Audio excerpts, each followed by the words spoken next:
Cities are in shock after 5 people are dead, including a man suspected of shooting 3 people at a hotel and a 4th victim in a carjacking. The ordeal happened in the town of Biloxi.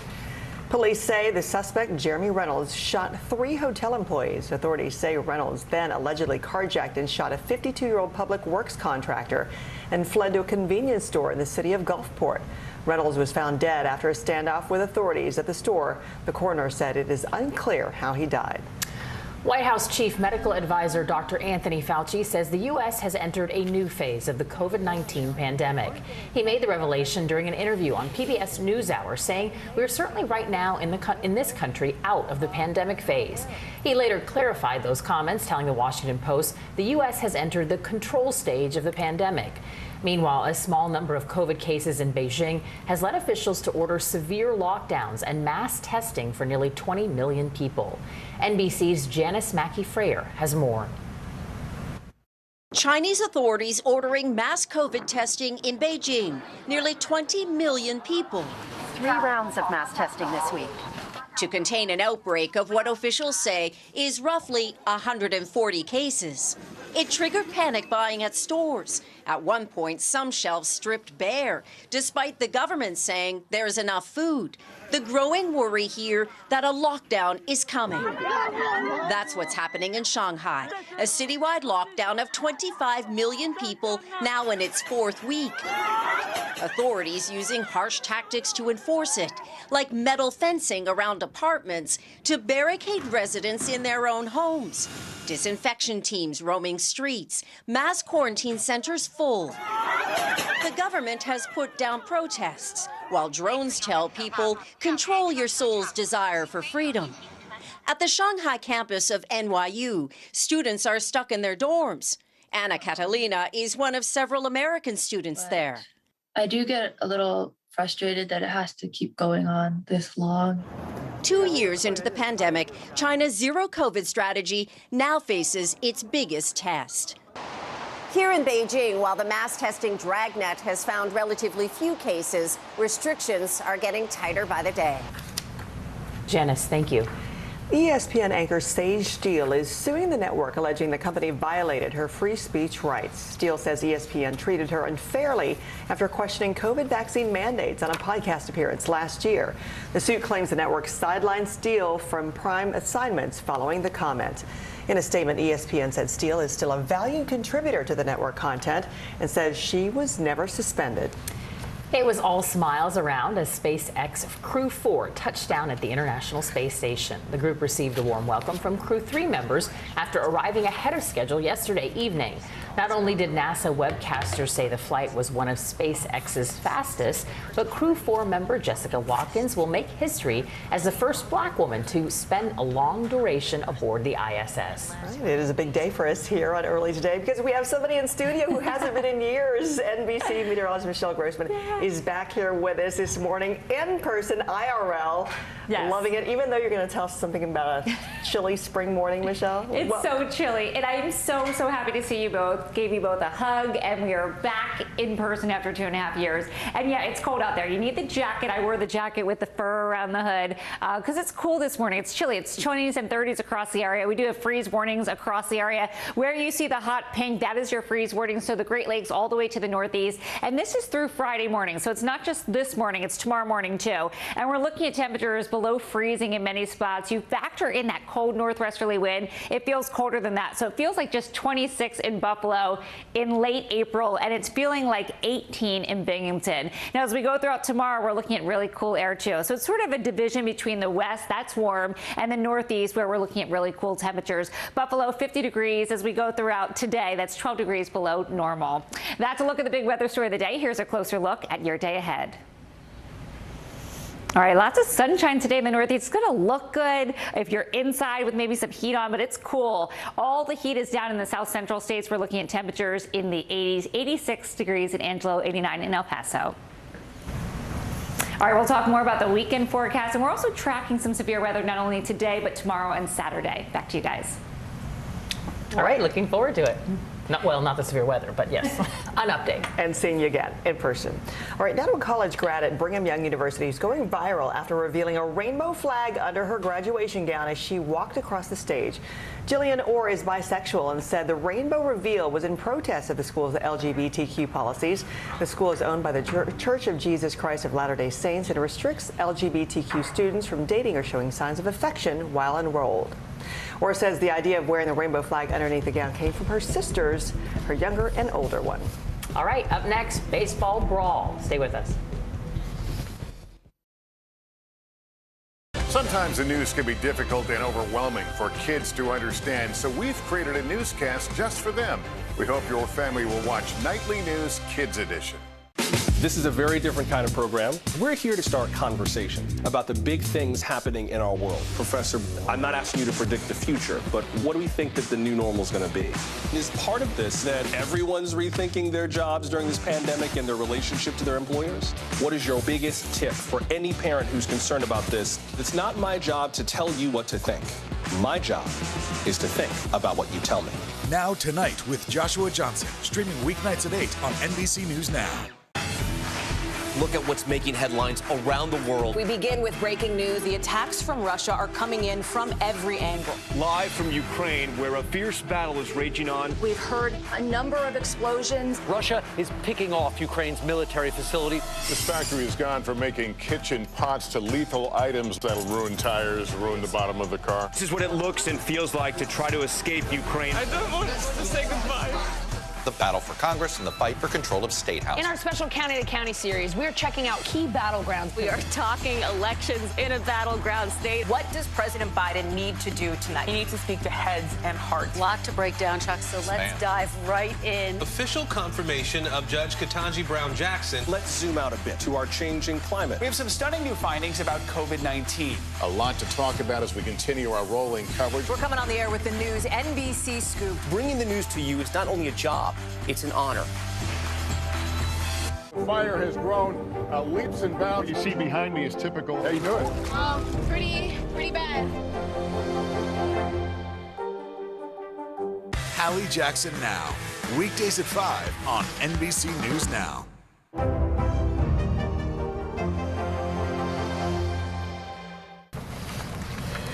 A pivotal Game 5 in the NBA, down to the wire. Tracked by Curry. Here comes Jokic, turning the corner, leading in and putting it down. No, actually, Stephen turned in the corner. Curry, boy, he got Gordon on his back. Good to shoot. Reigning MVP Nikola Jokic had 30 points, but Steph Curry had the last laugh. The Warriors eliminate the Nuggets with a win 102-98. In the East, the defending champion Bucks capitalized on a monster first half to cruise to victory. Milwaukee takes the series in 5 with a 116-100 win over the Bulls. 3 teams head on the road looking to close out their first round series. The Sixers and Raptors tip off the action at 7 p.m. Eastern. Benches cleared in the Mets-Cardinals game after New York threw at the head of Cardinals slugger Nolan Arenado. Pushing and shoving ensued, and Arenado was ejected. The moment came after New York's J.D. Davis was hit by a pitch. Nearly 24 Mets this year have been plunked by baseballs. NBC's Miguel Almaguer has the story. Fluid bullpen. It's a painful part of the game that can stun a crowd. Times. First pitch. Or incite a bench-clearing brawl. Both benches clear. But this season, heightened sensitivity in New York to batters beamed by baseballs. Through just 20 games. And Marte is hit. Mets players have been plunked 19 times. Pete Alonso took his second shot to the head this week. Pitcher Chris Bassett says the problem is inconsistent baseballs. The MLB has a very big problem with the baseballs. I mean, they're bad. Everyone knows it. The MLB doesn't give a damn. But the league says MLB is always concerned about keeping hitters safe from dangerous pitches. We will continue to monitor. Batter safety is the biggest issue. A pro pitcher can throw a fastball at 100 miles an hour. That gives the hitter about 375 milliseconds, or that long to get out of the way. The big league problem. that's throwing MLB a curve. Miguel Almaguer, NBC News. Now that the NFL draft is on the clock, with the future of football ready to head to their new teams. The Jacksonville Jaguars hold their #1 overall pick for the second straight year.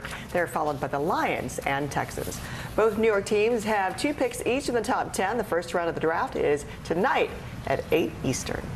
Still to come, get ready for some 90s nostalgia. These chipmunks are heading back to the big screen after 30 years in hibernation. And ahead, Disney fights back against Florida as it tries to remove its special district status. Sometimes the news can be difficult and overwhelming for kids to understand. Ukraine and Russia. Could you help me understand what's going on? So to help make sense of it, we've created a newscast just for them. We hope your family will watch Nightly News Kids Edition. We'll meet Ukrainians who are defending their country one block at a time. When you were still in Kiev, could you hear the bombing? My name is Lester. Who's this?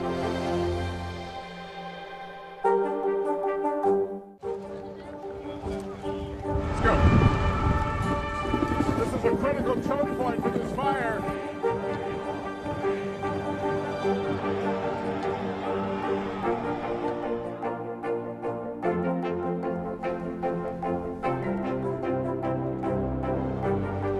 Unnecessary, unjustifiable, illegal. And good evening from New Orleans. Late military operation witnessing the massive crowds. I admire you both. Nice to really spend some time with you. Appreciate it.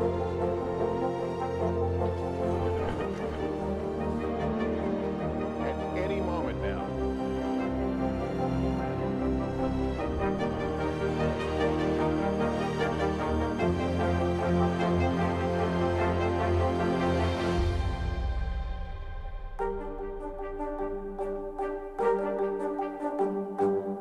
Now Tonight with Joshua Johnson, streaming weeknights at 8 on NBC News Now.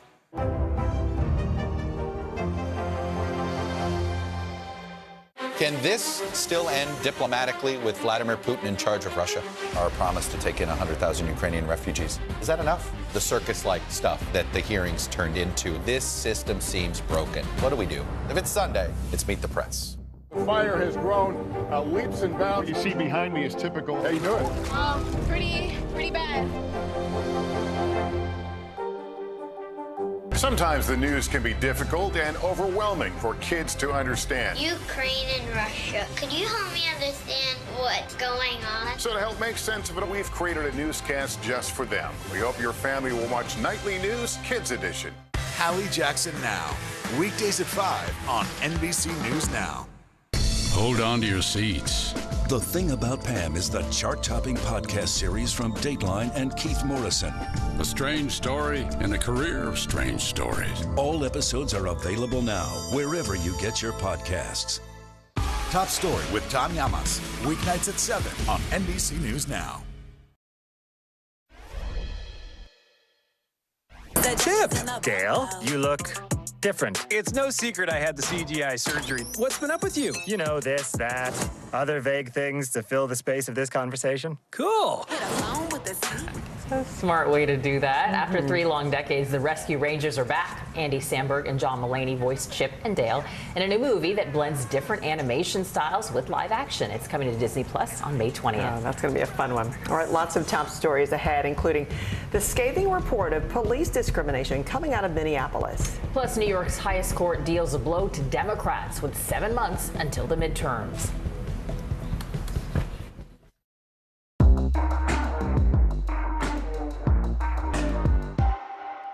News is happening now. Look at what's making headlines around the world. Whenever it happens, wherever you are, it's here now. To cover the news, you have to be in it. This is how so many towns and cities are protecting themselves. You can actually see they're pushing the gates open every night. It's your news playlist. Top Story with Tom Llamas, weeknights at 7 on NBC News Now. News is happening now. Look at what's making headlines around the world. Whenever it happens, wherever you are, it's here now. Good morning, everybody. Welcome to Today. Future's looking bright. You got a whole restart. How does that land with you? Is climate change and the environment one of your top priorities? Sounds so good. Love it. Top Story with Tom Llamas, weeknights at 7 on NBC News Now. NBC News, streaming free now. We'll meet Ukrainians who are defending their country one block at a time. When you were still in Kiev, could you hear the bombing? My name is Lester. Hey, who's this? The fire has grown leaps and bounds. You see behind me is typical. How you doing? Pretty bad. Can this still end diplomatically with Vladimir Putin in charge of Russia? Our promise to take in 100,000 Ukrainian refugees. Is that enough? The circus-like stuff that the hearings turned into. This system seems broken. What do we do? If it's Sunday, it's Meet the Press. Now Tonight with Joshua Johnson, streaming weeknights at 8 on NBC News Now. To cover the news, you have to be in it. This is how so many towns and cities are protecting themselves. You can actually see they're pushing the gates open every night. It's your news playlist. Top Story with Tom Llamas, weeknights at 7 on NBC News Now. Sometimes the news can be difficult and overwhelming for kids to understand. Ukraine and Russia. Could you help me understand what's going on? So to help make sense of it, we've created a newscast just for them. We hope your family will watch Nightly News Kids Edition. Top Story with Tom Llamas, weeknights at 7 on NBC News Now. Hallie Jackson Now, weekdays at 5 on NBC News Now. Welcome back on this Thursday. We are tracking severe weather not only today, but tomorrow and also Saturday. We have a stationary front that's sort of parked over the plains. That's bringing the threat for severe storms. So winds gusting up to 60 miles per hour, even the chance of some small hail. But look what happens tomorrow. We see it stretching from Nebraska all the way to Texas in enhanced risk. That's 3 out of 5 on the severe weather scale. That's where you see the orange, and we could see hail up to 2 inches in spots. Back to you guys. All right, Michelle, thank you. Olivia Wilde hit with an unexpected surprise on stage at CinemaCon. Tell you what it was. Her ex had something to do with it. This is a very different kind of program. We're here to start conversation about the big things happening in our world. Professor, I'm not asking you to predict the future, but what do we think that the new normal is going to be? Is part of this that everyone's rethinking their jobs during this pandemic and their relationship to their employers? What is your biggest tip for any parent who's concerned about this? It's not my job to tell you what to think. My job is to think about what you tell me. Now Tonight with Joshua Johnson, streaming weeknights at 8 on NBC News Now. Good morning, everybody. Welcome to Today. Future's looking bright. You got a whole restart. How does that land with you? Is climate change and the environment one of your top priorities? You know what? Our hearts are ready for something like this. Come on. It's a great workout. It's everything you need. Look who's back together. Oh, I'm so happy. That's what it takes to set a record. So glad to see you. The fire has grown leaps and bounds. You see behind me is typical. How you doing? Pretty bad.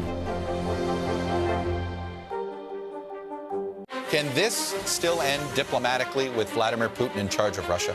Our promise to take in 100,000 Ukrainian refugees. Is that enough? The circus-like stuff that the hearings turned into. This system seems broken. What do we do? If it's Sunday, it's Meet the Press. Live from Ukraine, from Mayfield, Kentucky, from Waukesha, Wisconsin. To cover the news, you have to be in it.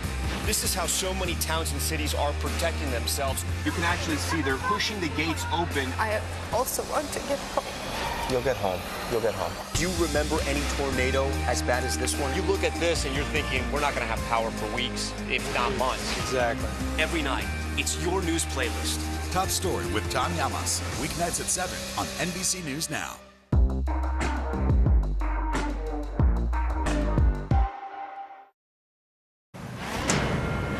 In today's top stories, a scathing report found the Minneapolis Police Department engaged in a pattern of illegal racial discrimination. The Minnesota Department of Human Rights found that MPD are almost 2 times as likely to search black community members or their vehicles, and officers used higher rates of severe force against black residents. The mayor is outraged. I found the contents to be repugnant, at times horrific. They made me sick to my stomach and outraged, and I think that our community feels the same way. The probe was launched just days after the murder of George Floyd. The Minneapolis Police Department and police union have not responded to NBC News' request for comment.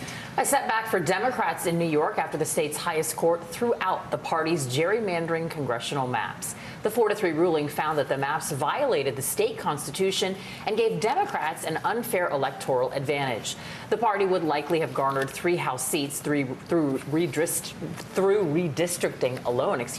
The court also invalidated the state Senate map. The primary plan for late June might now have to be postponed until August to allow time to draw up new maps. Florida's move to dissolve Disney World's self-governing district may come with a huge price tag. The 25,000-acre theme park has held a special tax status for 55 years. In a statement to investors, Disney says the state of Florida would have to pay off about $1 billion in debt obligations before the district could be dissolved. The company told investors it would go about business as usual. Governor Ron DeSantis has said that Florida residents will not see tax increases due to the new law. He has insisted that Disney will pay its fair share. A custody battle spills onto the stage at CinemaCon. Actress and director Olivia Wilde was in the middle of a presentation for her film, Don't Worry, Darling, when she was handed a manila envelope by a server sitting in the front row.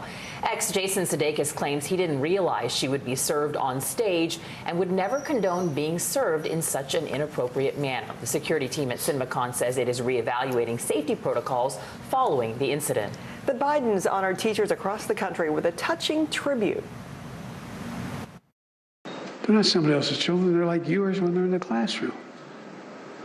You represent a profession that helps them gain the confidence they believe they can do anything. Self-worth by President Biden credited his own teachers for helping him overcome a childhood stutter before congratulating Ohio history teacher Kurt Russell as 2020's Teacher of the Year. The president and First Lady, a teacher herself, also welcomed finalists from each state house at the White House event. I can't thank these teachers enough. And thank you for starting your Thursday with Early Today. I'm Frances Rivera. And I'm Vanita Nair. Have a great day.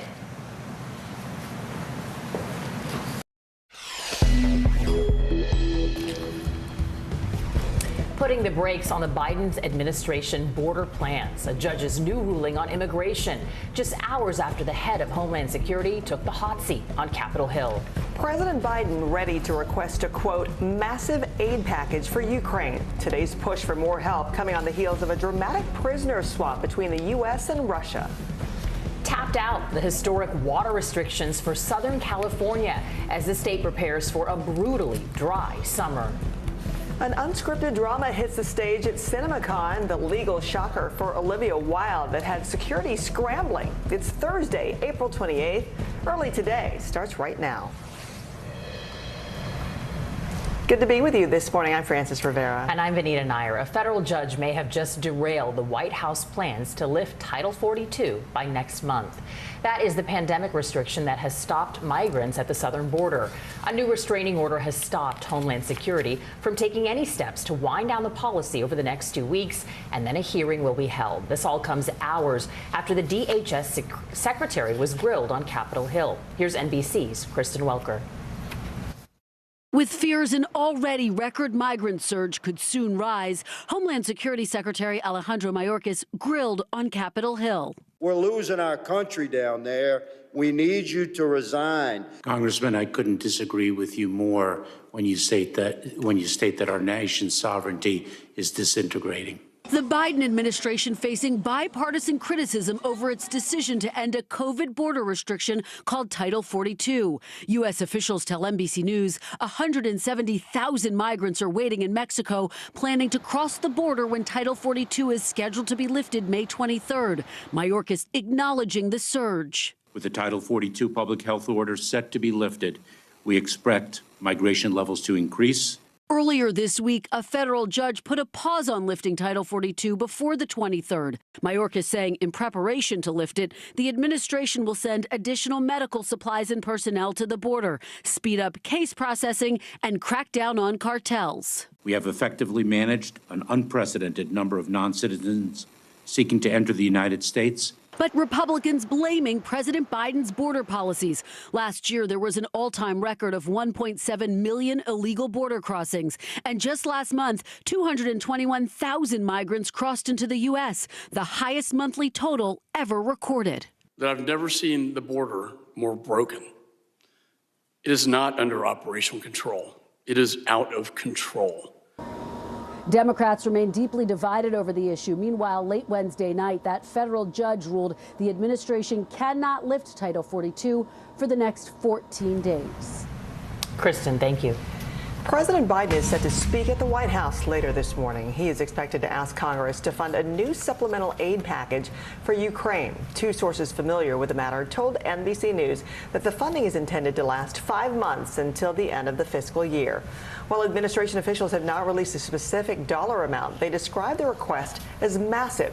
The package is intended to fund U.S. military, economic, and humanitarian assistance to Ukraine.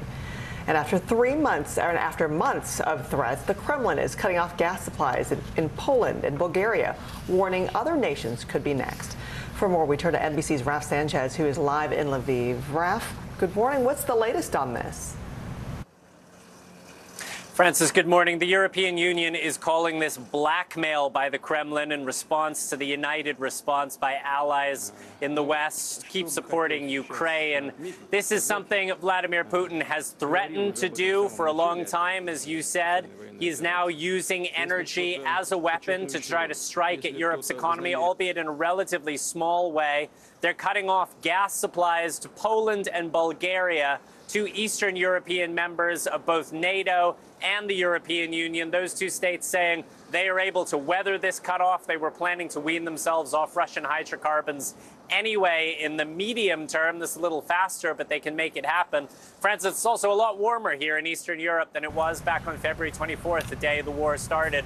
So demand for gas not quite as high as it was. The European Union says it will stand by those member states. Russia could go a lot further here. It could cut off supplies to Germany, the biggest economy in Europe. But Francis, that is a move that would also devastate Russia's economy. Not clear right now if it's a step Vladimir Putin's prepared to take. Something that he is thinking through, along with others. I want to ask you about the UN saying it's working to translate President Putin in principle agreement to evacuate civilians sheltering in Mariupol steel plant into an agreement on the ground. Yeah, that's right. The Secretary General of the United Nations is here in Ukraine today. He's just been visiting Borodyanka, the suburb outside Kyiv. But he was in Moscow a couple days ago. He met with Vladimir Putin, and he said the Russian president agreed in principle to allow the UN, the International Committee of the Red Cross, to go to Mariupol, escort those Ukrainian soldiers and civilians out of what remains of that steel plant.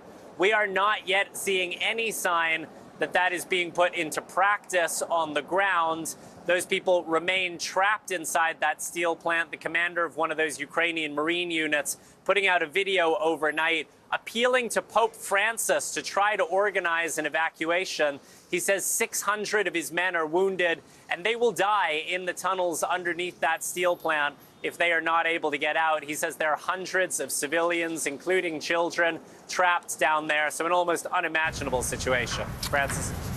All right, Raf Sanchez for us live in Lviv. Raf, thank you.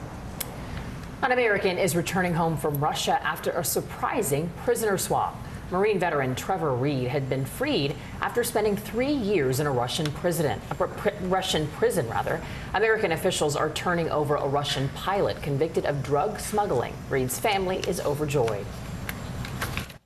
It's not going to hit us until we see him. I mean, we're excited. We know he's on the plane, but I think it's going to really hit us when we get to put our arms around him. Reed was sentenced to 9 years after a Russian court convicted him of assaulting police officers. But he has maintained his innocence. The State Department says this exchange was negotiated over several months. New this morning, a 3-month-old baby missing for a day in San Jose has been reunited with his mother. His new video shows that brazen kidnapping. Baby Brandon Quires' unsuspecting grandmother is seen here taking the baby out of the truck. Then a family friend who has now been arrested is seen rummaging through the bed of the truck. 2 minutes later, a second suspect walks down the street carrying Brandon, having snatched the baby from the family's apartment. Luckily, Brandon was recovered on Tuesday. Authorities are still trying to determine a motive for the kidnapping. A disturbing case of bullying out of Connecticut. A 6-year-old boy was playing in his yard when he says another boy covered a tennis ball in gasoline, lit it on fire, and then threw it at his face. Reporter Anjali Hemphill of our NBC New York station spoke to the family.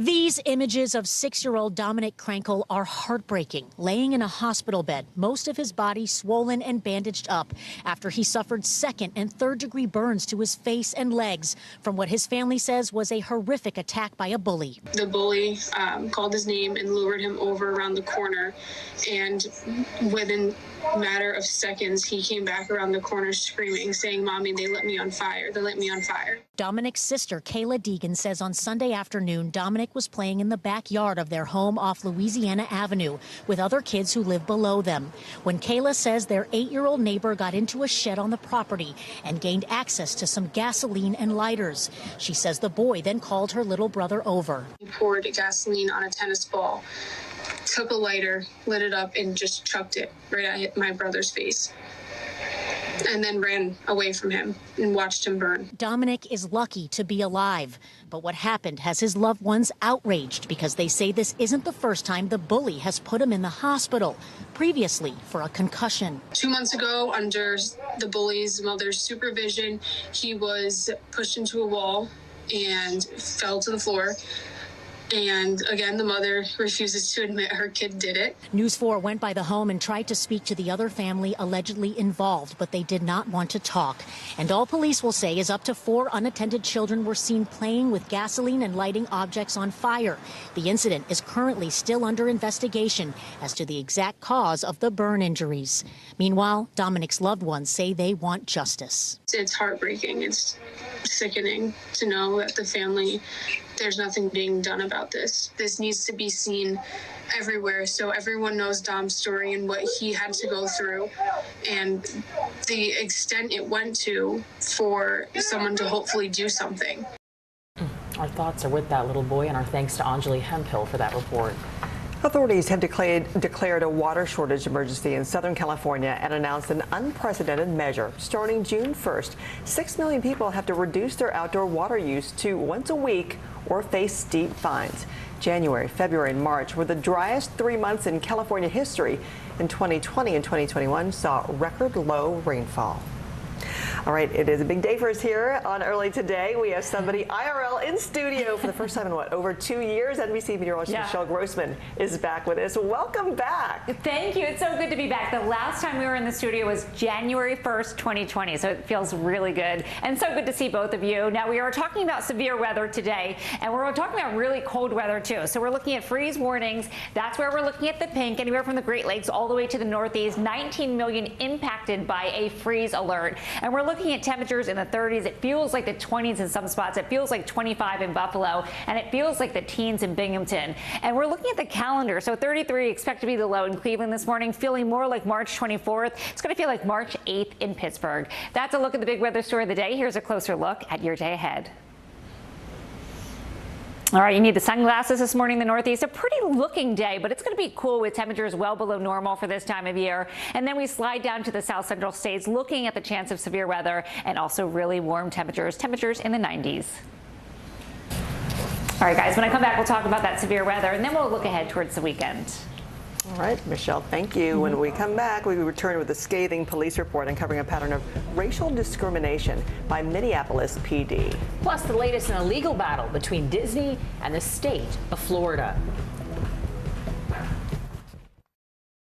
To cover the news, you have to be in it. This is how so many towns and cities are protecting themselves. You can actually see they're pushing the gates open every night.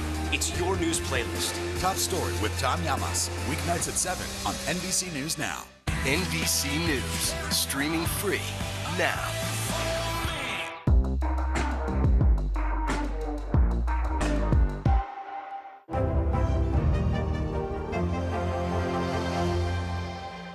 Can this still end diplomatically with Vladimir Putin in charge of Russia? Our promise to take in 100,000 Ukrainian refugees. Is that enough? The circus-like stuff that the hearings turned into. This system seems broken. What do we do? If it's Sunday, it's Meet the Press. News is happening now. Are you ready? Look at what's making headlines around the world. Right now on Morning News Now. We're coming on the air with breaking news. And this is a significant moment. Whenever it happens, wherever you are, NBC News, streaming free now. Still to come on the Channel 2 News. Well, the waters are certainly receding now. Still too close to call. Lester Holt reporting from the Ground Zero, as it's being referred to. It is, in fact, the taste of freedom. The Haitian people know a little something about resiliency. What's the biggest risk right now? Some of the troops who have been proud. I want to welcome you to the first presidential debate. In fact, we've been told we can't go any farther. You were some resilient folks. Let me get a hint.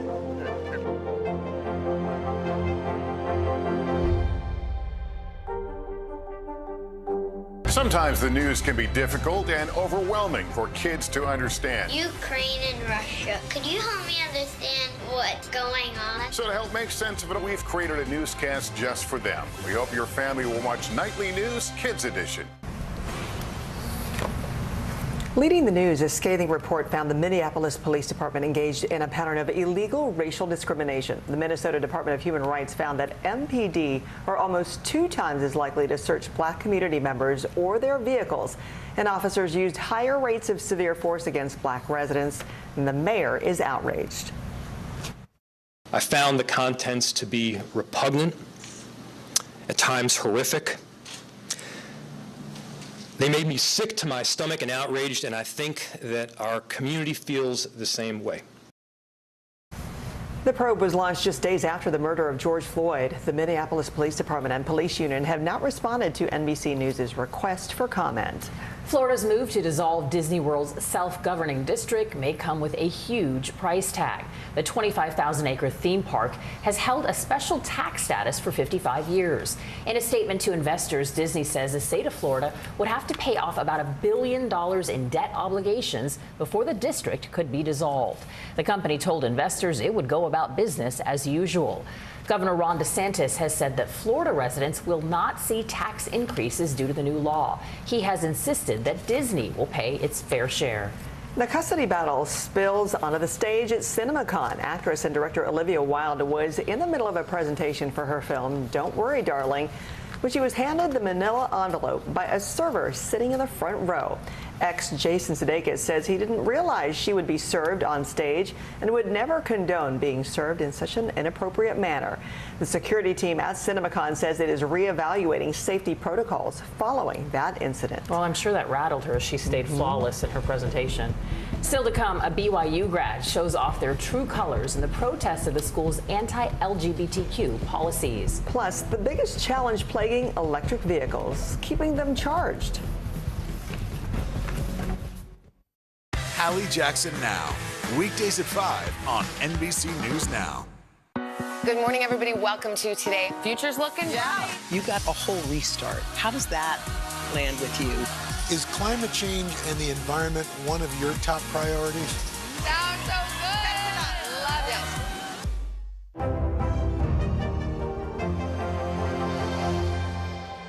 it. Now Tonight with Joshua Johnson, streaming weeknights at 8 on NBC News Now. We'll meet Ukrainians who are defending their country one block at a time. When you were still in Kiev, could you hear the bombing? My name is Lester. Hey, who's this? Right now on NBC News Now. Got all the angles covered tonight. If you're watching NBC News Now, here's what's happening. Look at what's making headlines around the world. We begin this hour with the military invasion that's currently unfolding. Right now, the attacks from Russia are coming in from every angle. Our NBC News crew heard explosions in the capital city of Kyiv. Live from Ukraine, where a fierce battle is raging on. We've heard a number of explosions. Russia is picking off Ukraine's military facilities one after another. This factory has gone from making kitchen pots to lethal items that'll ruin tires, ruin the bottom of the car. This is what it looks and feels like to try to escape Ukraine. I don't want to say goodbye. The battle for Congress and the fight for control of State House. In our special County to County series, we're checking out key battlegrounds ahead of the midterms. We are talking elections in a battleground state. What does President Biden need to do tonight? He needs to speak to heads and hearts. A lot to break down, Chuck, so let's dive right in. Judge Ketanji Brown Jackson now elevated to the Supreme Court. Let's zoom out a bit to our changing climate. What do we think that the new normal is going to be? We have some stunning new findings about COVID-19. This new variant is more contagious. Have you seen a demand for mental health services increase among Latinos? The people of the Chamizal neighborhood aren't the only ones experiencing what they call environmental injustice. We're here to try to start conversation. A lot to talk about as we continue our rolling coverage. We're coming on the air with the news NBC Scoop. Bringing the news to you is not only a job, it's an honor. To cover the news, you have to be in it. These are families trying to board those trains to Poland. I also want to get home. You'll get home. Every night, it's your news playlist. Top Story with Tom Llamas, weeknights at 7 on NBC News Now. Good morning, everybody. Welcome to Today. Future's looking bright. You got a whole restart. How does that land with you? Is climate change and the environment one of your top priorities? Sounds so good. Love it.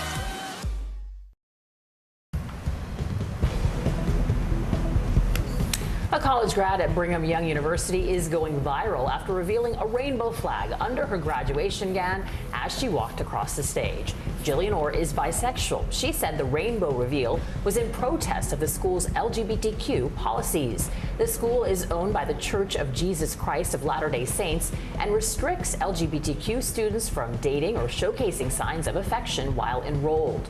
Orr says the idea of wearing that rainbow flag underneath the gown came from her younger sister, and her older sister stitched the flag into the gown.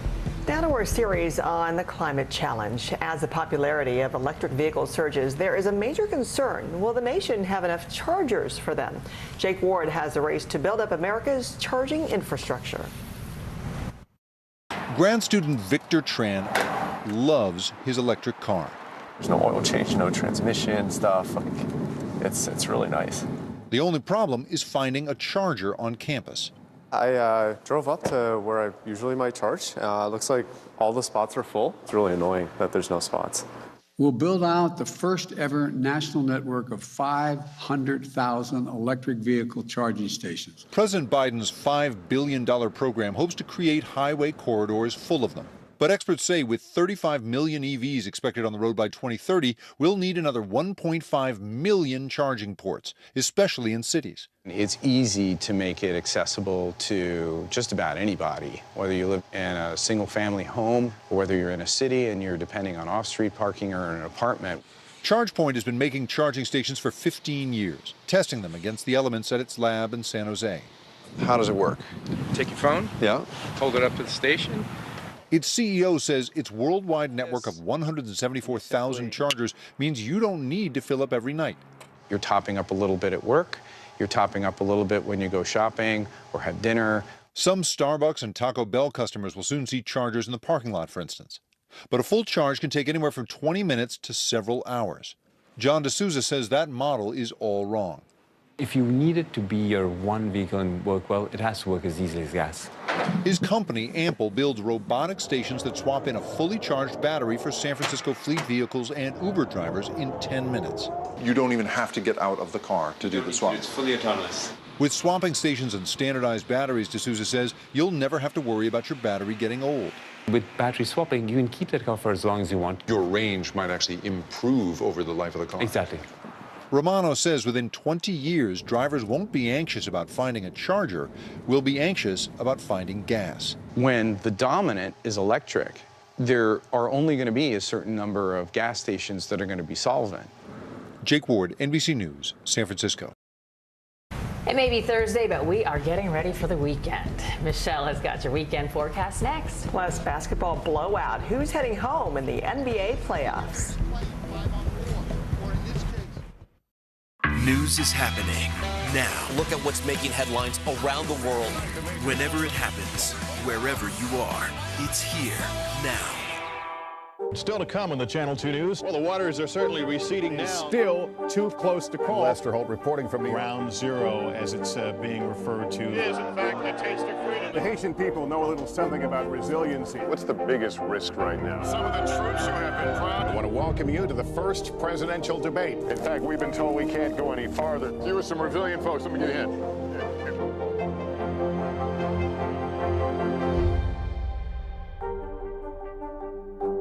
Now Tonight with Joshua Johnson, streaming weeknights at 8 on NBC News Now.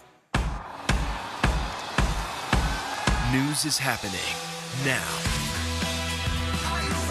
Look at what's making headlines around the world. Right now on Morning News Now. We're coming on the air with breaking news. And this is a significant moment. Whenever it happens, wherever you are, NBC News, streaming free now. We'll meet Ukrainians who are defending their country one block at a time. When you were still in Kiev, could you hear the bombing? My name is Lester. Who's this? NBC News, streaming free now. To stand on the edge of the cliff and jump takes a lot of guts. We are meeting people one after the next who have made profound changes. I think you're going to be blown away by the life lessons. Listen to Making Space Now, wherever you get your podcasts. Still to come on the Channel 2 News. Well, the waters are certainly receding now. Still too close to call. Lester Holt reporting from the Ground Zero, as it's being referred to. It is, in fact, the taste of freedom. The Haitian people know a little something about resiliency. What's the biggest risk right now? Some of the troops who have been proud. I want to welcome you to the first presidential debate. In fact, we've been told we can't go any farther. You with some resilient folks, let me get a hint.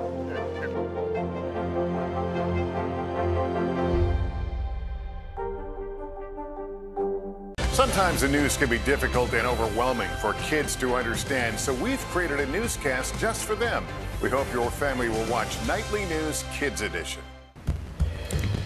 Welcome back on this Thursday. While looking ahead towards the weekend, we are looking at some severe storms. That's going to be the big weather story tomorrow, stretching from Nebraska all the way to Texas. We could see some large hail, some damaging winds, even a few tornadoes. Also looking at snow showers in the Intermountain West, some rain showers for the northern and central plains, even some more moderate rainfall. This all slides off to the east by Saturday, so we're looking at still moderate rainfall in the northern and central plains. We could see some flooding there. Rain and wind through the Ohio Valley into the interior parts of the Northeast, and then Sunday, a wet day for parts of the interior Northeast, once again stretching to the mid-Atlantic, turning milder though in the middle of the country and warm and dry. So taking a look at the severe threat for this afternoon, we're looking at a slight risk for Scotts Bluff, where we could see small hail, even with damaging winds up to 60 miles per hour. Back to you guys.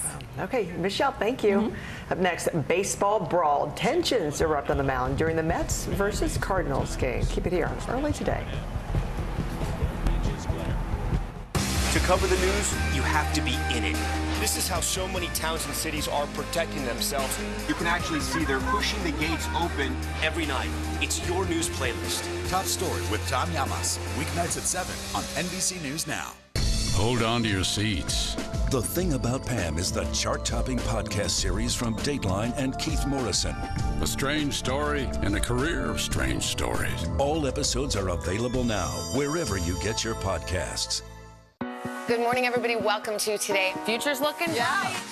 You got a whole restart. How does that land with you? Is climate change and the environment one of your top priorities? You know what? Our hearts are ready for something like this. It's a great workout. It's everything you need. What goes back together? Oh, I'm so happy. And me. That's what it takes to set a record. So glad to see you. Look at what's making headlines around the world. We begin with breaking news. The attacks from Russia are coming in from every angle. Live from Ukraine, where a fierce battle is raging on. We've heard a number of explosions. Russia is picking off Ukraine's military facility. This factory has gone from making kitchen pots to lethal items that'll ruin tires, ruin the bottom of the car. This is what it looks and feels like to try to escape Ukraine. I don't want to say goodbye. The battle for Congress and the fight for control of State House. In our special County to County series, we're checking out key battlegrounds. We are talking elections in a battleground state. What does President Biden need to do tonight? He needs to speak to heads and hearts. A lot to break down, Chuck, so let's dive right in. Official confirmation of Judge Ketanji Brown Jackson. Let's zoom out a bit to our changing climate. We have some stunning new findings about COVID-19. A lot to talk about as we continue our rolling coverage. We're coming on the air with the news NBC Scoop. Bringing the news to you is not only a job, it's an honor. A pivotal Game 5 in the NBA, down to the wire. Tracked by Curry. Here comes Jokic, turning the corner, leaning in and putting it down. No, actually, Stephen turned in the corner. Curry Boy, he got Gordon on his back. To the shoes. Peyton has to fire. Reigning MVP Nikola Jokic had 30 points, but Steph Curry had the last laugh. The Warriors eliminate the Nuggets with a win 102-98. In the East, the defending champion Bucks capitalize on a monster first half to cruise to victory. Milwaukee takes the series in 5 with a 116-100 win over the Bulls. 3 teams head on the road looking to close it out in their first round series. The Sixers and Raptors tip off the action at 7 p.m. Eastern. Benches cleared in the Mets-Cardinals game on Wednesday after New York threw at the head of Cardinals slugger Nolan Arenado. It is the latest incident in a chippy season for the Mets, which they say is due to inconsistent baseballs. NBC's Miguel Almaguer has the story. Fluid bullpen. It's a painful part of the game that can stun a crowd. Times. First pitch. Or incite a bench-clearing brawl. Both benches clear. But this season, heightened sensitivity in New York to batters beamed by baseballs. Through just 20 games. And Marte is hit. Mets players have been plunked 19 times. Pete Alonso took his second shot to the head this week. Pitcher Chris Bassett says the problem is inconsistent baseballs. The MLB has a very big problem with the baseballs. I mean, they're bad. Everyone knows it. The MLB doesn't give a damn.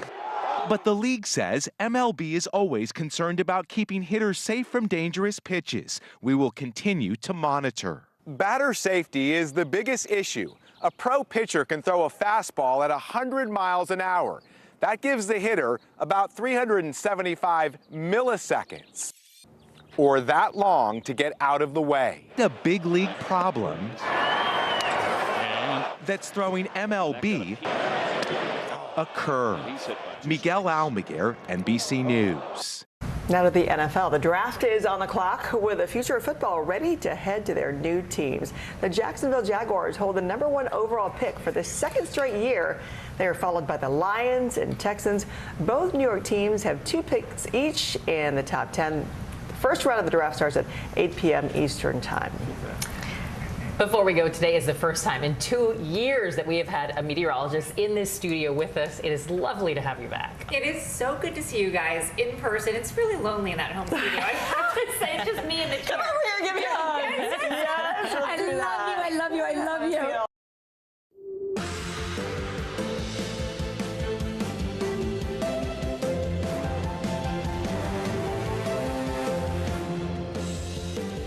Good morning, I'm Joe Fryer. And I'm Vicki Wynn in for Savannah this morning. Right now on Morning News Now, one step closer to major progress in the pandemic.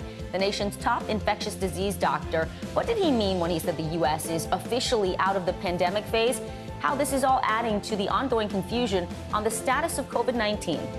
Warning for the West. Russian President Vladimir Putin says any foreign intervention into the war in Ukraine will be met with, quote, lightning-fast retaliation. This comes as fighting and protests grow in the eastern city of Kherson.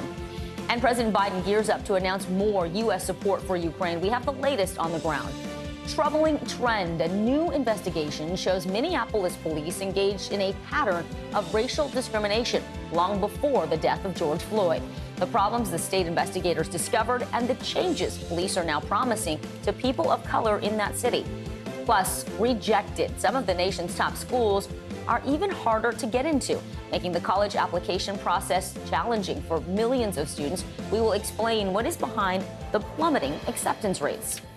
As if it weren't hard enough to get into college these days. And more people are applying, so the percentage of people getting accepted is going down. Yeah. So big change there. Looking forward to hearing more on that. But we begin this morning with the pandemic. Yeah, Dr. Anthony Fauci is walking back his comment that the U.S. is out of the pandemic stage. Take a listen to his original comment that was made on Tuesday. We are certainly right now in this country out of the pandemic phase. Namely, we don't have 900,000 new infections a day and tens and tens and tens of thousands of hospitalizations and thousands of deaths. We are at a low level right now. We want to dig in now on the growing confusion about masks in the state of the pandemic. As we just mentioned, Dr. Fauci initially made a comment that we were out of the pandemic stage, only to then walk that statement back. It's just adding to the confusion many already feel as people try to make sense of recent changes in mask mandates. NBC News Now correspondent Zincle Esamoah has more.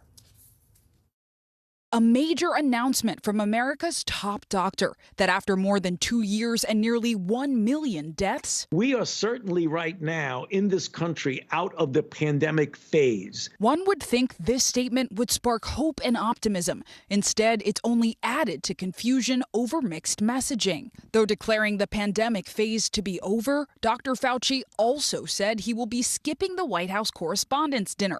His reason? COVID precautions, leaving many wondering what an end to the pandemic means. Dr. Fauci has said the pandemic phase of coronavirus is over. What does that mean to you? It means I can take my mask off. I just don't think that's true. Like, science has proven otherwise. The confusion doesn't end there. Just last week, Transportation Security Administration will no longer enforce the federal mandate requiring masks in all U.S. airports and on-board aircraft. A judge striking down a Biden-era mask mandate for trains and public transit. The president said this when asked about the topic. Mr. President, should people continue to wear masks on planes? That's up to them. But days later, his administration appealed the ruling in an effort to return to mask wearing on public transit. And while airlines were quick to drop mask mandates, many airports did not. There's a mix of people wearing masks, not wearing masks. Do you feel clear on where and when you're expected to wear a mask, or is it uncertain? There should be more clarification. Honestly, I just don't care anymore because I feel like whatever the strain is probably, let me guess, more contagious and less deadly. There's new evidence that officials haven't known exactly how many people are getting sick. A study by the CDC shows nearly 60% of the U.S. and 3 out of 4 children have been infected with the Omicron variant. There are infections that are not getting centrally reported, so I do believe that there's an undercount. I feel like just a month ago we were being told that things are getting worse again. Take New York City. Here, hospitalizations are small, the 7-day average reaching new lows. But for the unvaccinated, risk of hospitalization is a whopping 20 times above the city's average. If I get sick, it's my fault, not what Fauci says, not what anybody else says. I feel like things are safer now. I mean, Safer? It's a crazy day to ask because your sister just got COVID. Yeah. The fact that there's no hospitalizations now is definitely comforting, and tomorrow looks a lot better. And while Dr. Fauci said we are transitioning out of the pandemic phase, he adds we're not out of the woods yet. And generally, many people I spoke with said if they're choosing to wear masks, it's for the vulnerable and immunocompromised. Many children still are not eligible for the vaccine. And so while a lot of the risks in regard to COVID have come down, many people are still very fearful. Back to you. Zincle, thank you. Turning now to the war in Ukraine and a stark new warning from Russian President Vladimir Putin aimed at the West. Speaking to lawmakers yesterday, Putin said any foreign intervention would be met with what he called lightning fast retaliation. The threat comes as President Biden prepares to ask Congress to fund a new Ukraine aid package this morning. That's according to NBC News sources. And there's more fallout from that move by Russia's state-run energy company to shut off gas supplies to Poland and Bulgaria for refusing to pay in rubles. A report by the Financial Times says some of Europe's largest gas importers are now preparing to meet Moscow's demands of paying in the Russian currency. Comes just a day after the president of the European Commission urged countries not to bend to Russia's request, adding that the EU's dependence on Russian energy is ending. It comes as no surprise that the Kremlin uses fossil fuels to try to blackmail us. This is something the European Commission has been preparing for in close coordination and solidarity with member states and international partners. The Kremlin failed once again in his attempt to sow division among member states. The era of Russian fossil fuel in Europe is coming to an end. NBC News Global correspondent Raf Sanchez joins us now from Lviv. So, Raf, let's start off with those comments by President Putin. What kind of retaliation was he alluding to in that speech? And is this threat anything different from what we've heard from him before? Joe, this is being seen as a veiled reference to nuclear weapons. He mentions that Russia would retaliate to what he called unacceptable strategic threats. And strategic is usually a code word used by both the Russian and American governments for nuclear weapons. Now, this is not the first time the Russian leadership has floated the idea of a nuclear exchange sparked by what's going on in Ukraine. American officials, from Secretary of Defense Austin down onwards this week, saying these comments are reckless, they are unhelpful at a time of such high international tensions. We know that the CIA has been concerned that Vladimir Putin, frustrated his forces aren't making the kind of progress he wants on the battlefield, might try to use a small-scale tactical nuclear warhead. Now, this is a weapon, it doesn't have as big an explosion as a traditional nuke, which makes it sound less scary. But the frightening thing about it is you might be more inclined to use it because you think you could do so without sparking a full-scale nuclear exchange. U.S. officials have been keen to stress, though, they are not seeing any sign on the ground of Russia's nuclear forces actually preparing for any kind of attack. Joe? Raf, the UN Secretary General is in Ukraine today meeting with President Zelensky just days after meeting with Putin in Moscow. This morning, he visited those areas around Kyiv that have been just devastated by the conflict. What kind of support is he offering? So one of his main goals here is to try to organize a humanitarian evacuation out of what's left of that steel plant in Mariupol. As you said 2 days ago in Moscow, he came out of that meeting with Vladimir Putin saying the Russian president had agreed in principle to allow the UN and the Red Cross to evacuate Ukrainian troops and civilians inside that steel plant. 48 hours later, Joe, we are still not seeing any sign on the ground that that deal is being put into practice. No sign of anybody coming out of the steel plant. The commander of a Ukrainian Marine unit who is down in the bowels of that steel plant releasing a video overnight saying 600 of his men are wounded, saying they will die down there in the darkness in those tunnels if they don't get medical treatment. He has been appealing to Pope Francis, to the international community, to anybody he thinks will listen to try to get an evacuation underway. Joe? Such a troubling situation there. Raphael, we have you. I also want to ask you about what's happening in Kherson. That's the southern city that has also been occupied by Russian forces. There have been protests in recent days, reports of explosions there. What else can you tell us about what's happening there? Yeah, Joe, Kherson doesn't always get a lot of attention, but it really matters what's happening there. This is the only city under full Russian control, and it is the city looking most in danger of being annexed by Russia. Just this morning, Russian officials say they're going to start using rubles, the Russian currency in Kherson, and they're going to start handing out Russian passports there. President Zelensky very worried of a rerun of the 2014 playbook from Crimea, where Russia staged a referendum, said 97% of people voted to be part of Russia, and then they annexed. Now, we spoke to a man who escaped from Kherson 2 weeks ago, and he described passing through a checkpoint manned by Chechen forces who were searching cell phones. Take a listen to what he had to say. The first checkpoint was the most difficult. Because at that first checkpoint, Kadyrov soldiers checked the phones and passports very carefully. Were you afraid at that checkpoint? Yes, I was afraid. In the morning before the evacuation, there were rumors that our convoy is going to be attacked, or they're going to check everyone, including all men. Now, Ukraine's military says 300 men have been disappeared from Kherson by Russian forces. They say they are being tortured. Many of them are former Ukrainian soldiers, political activists. The mayor says gunmen showed up in his offices this week and forced him out of the city council building. So, Joe, this is all just a very grim picture of what may be to come in Mariupol and in other Ukrainian cities that fall under full Russian control. Joe? Incredibly grim. Raf, thank you so much. Let's get more now with John Herbst. He is the former U.S. ambassador to Ukraine and a senior director of the Atlantic Council's Eurasia Center. Good morning, and thank you for being here, Ambassador. Let's start with that planned new aid package for Ukraine. Administration officials describe the amount of the request as massive, but so far we have not heard a specific dollar amount for the aid package. In your mind, what does Ukraine need most right now? Look, it's very clear what Ukraine needs. It needs more of the long-range artillery, which we decided 2 weeks ago to send. It needs more of the multiple rocket launches we decided last week to send. But it also needs fighter jets, and it needs bombers, which we are not helping them get. And that's a mistake on our part. It needs long-range drones. The Russians are massing their troops. They have lots of tanks. They have lots of airplanes in Ukraine's east. They're making small progress. If Ukraine gets the weapons we're talking about, they'll be able to stop that progress. Ambassador, you don't think that they're getting enough offensive weapons, it sounds like. Let me ask you this. The United Nations Security Council, they're talking about how they may investigate possible war crimes by Russia. But do you think anyone will actually be held accountable for the stories that we have seen and heard that are coming out of Ukraine?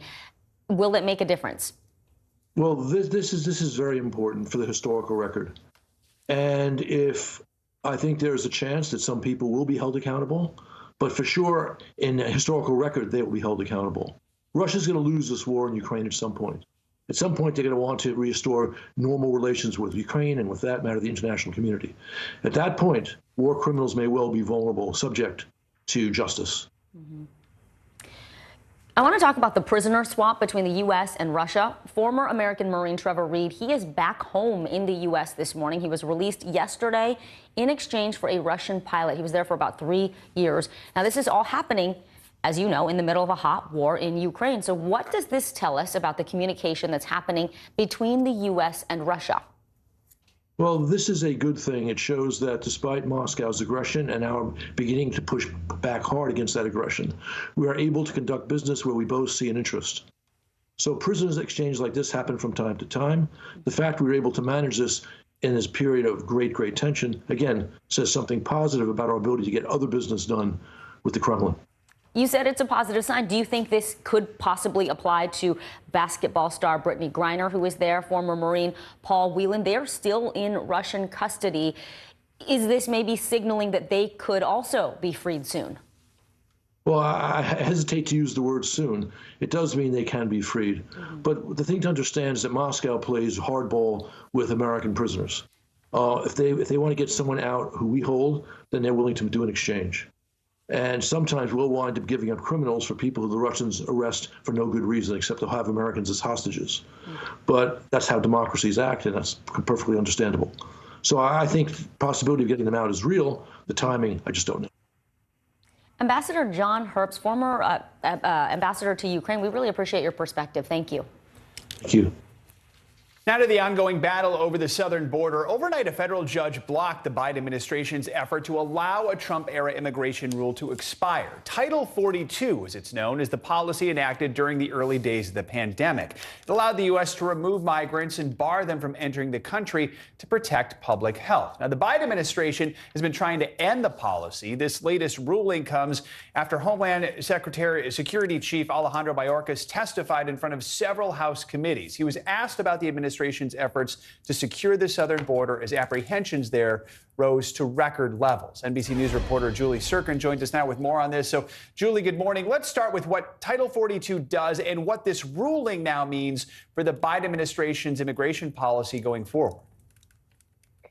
Yeah, Joe, good morning. Well, Title 42 was put in place by President Trump when the COVID pandemic was really coming to an influx point in the United States in March of 2020. And what it helped Border Patrol agents do, what it gave them the authority to do, is to turn away migrants that they deemed were a threat to public safety back home to American citizens. And it helped in turning away nearly 2 million migrants who were trying to cross the U.S.-Mexico border. Now, this ruling that came overnight is something that we did expect since Monday. A Louisiana federal judge ruled a temporary restraining order to stop the Biden administration from rescinding this policy until May 13th. But I will say that is 10 days before the policy was set to expire regardless. So it's not clear how long this temporary restraining order can prevent the Biden administration from rescinding Title 42. So as we mentioned, Homeland Security Chief Mayorkas testified in front of several House committees yesterday, and as you would expect, he faced some strong criticism from Republican lawmakers. What moments stood out? Yeah, Joe, it's not an easy week to be the Secretary of the Department of Homeland Security, and he faced grilling from two big panels over in the House, you can imagine that Republicans who have been very critical of the Biden administration's policy at the border since Biden was sworn into office are now especially heated up over Title 42, something one Republican told me was the last Band-Aid, the last line of security to prevent this influx of migrants at the border that we've been seeing increasingly growing over the last several months. I want you to take a listen to one exchange between Mayorkas and a top Republican on the House Foreign Affairs panel.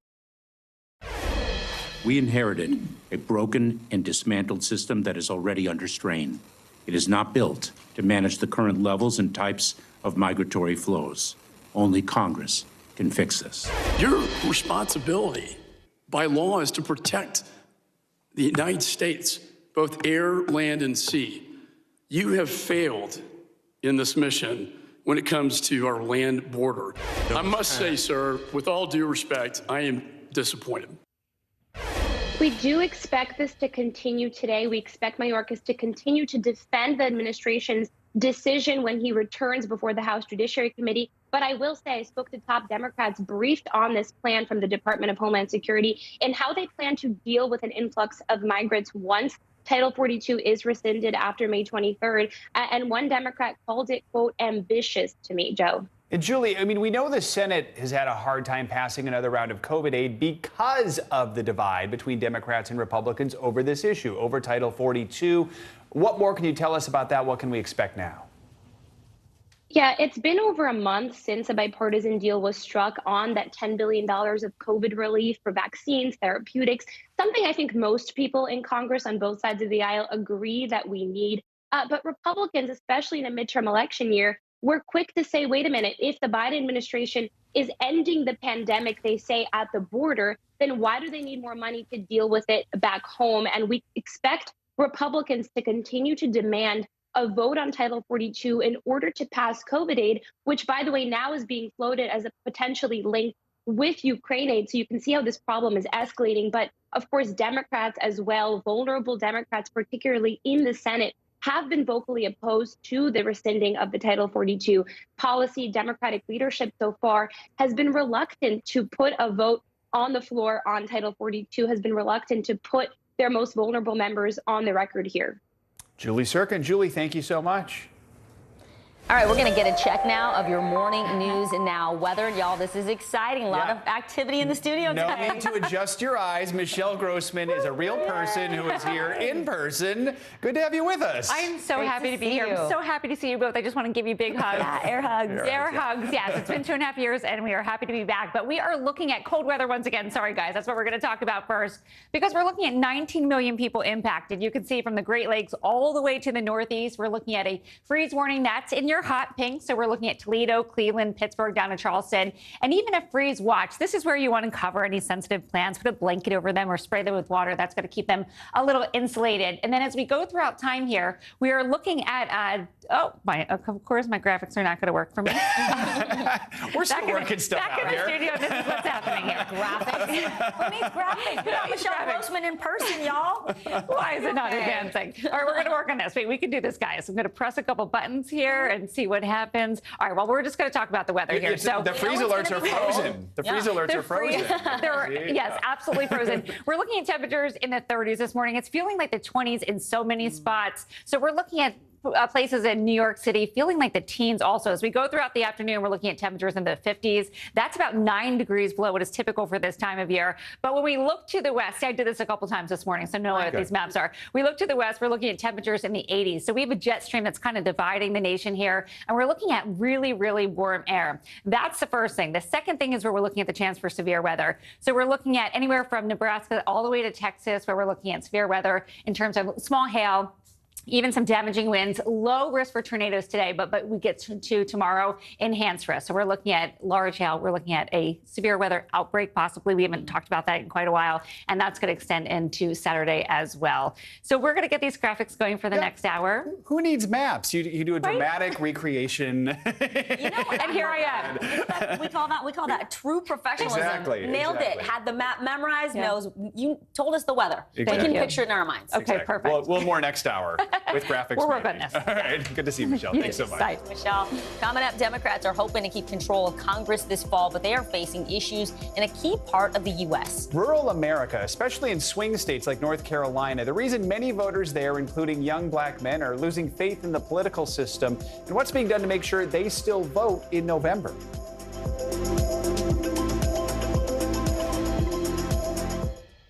Top Story with Tom Llamas, weeknights at 7 on NBC News Now. News is happening now. Look at what's making headlines around the world. Whenever it happens, wherever you are, it's here now.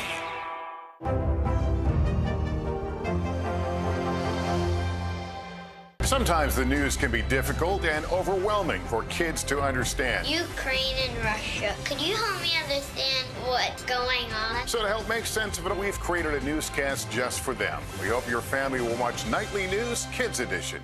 She was a nurse who got the COVID vaccine on TV. Then she fainted, and a conspiracy theory was born. This is how one person's life became a weapon in an information war. Tiffany Dover is dead. An NBC News podcast. Listen now. Top Story with Tom Llamas is your news playlist on NBC News Now. And now, you can listen to it as a podcast. Available anytime and anywhere. Our world is facing some complex issues. Chuck Todd breaks them down. Every Thursday, a deep dive into a new subject. Instead of trying to cover a lot of topics in one episode, we're going to focus on one and take a deeper look at how it impacts America. Exploring and explaining the critical stories that affect our future. Meet the Press Reports. Thursdays at 10:30 p.m. Streaming on NBC News Now and on demand next day on Peacock. NBC News, streaming free now. Top Story with Tom Llamas, weeknights at 7 on NBC News Now. To stand on the edge of the cliff and jump takes a lot of guts. We are meeting people one after the next who have made profound changes. I think you're going to be blown away by the life lessons. Listen to Making Space Now, wherever you get your podcasts. We're here to start conversations about the big things happening in our world, because it's not my job to tell you what to think. My job is to think about what you tell me. Now Tonight with Joshua Johnson, streaming weeknights at 8 on NBC News Now. Top Story with Tom Llamas, weeknights at 7 on NBC News Now. Hold on to your seats. The Thing About Pam is the chart-topping podcast series from Dateline and Keith Morrison. A strange story and a career of strange stories. All episodes are available now, wherever you get your podcasts. Top Story with Tom Llamas, weeknights at 7 on NBC News Now. Good morning, everybody. Welcome to Today. Future's looking bright. You got a whole restart. How does that land with you? Is climate change and the environment one of your top priorities? Sounds so good. Love it. Now Tonight with Joshua Johnson, streaming weeknights at 8 on NBC News Now. Hallie Jackson Now, weekdays at 5 on NBC News Now. Good morning, everybody. Welcome to Today. Future's looking bright. You got a whole restart. How does that land with you? Is climate change and the environment one of your top priorities? You know what? Our hearts are ready for something like this. Come on. It's a great workout. It's everything you need. What comes back together? Oh, I'm so happy. And me. That's what it takes to set a record. So glad to see you.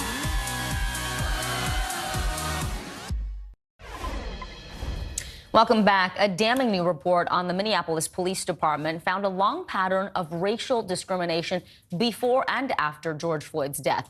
NBC News correspondent Shaquille Brewster has the details.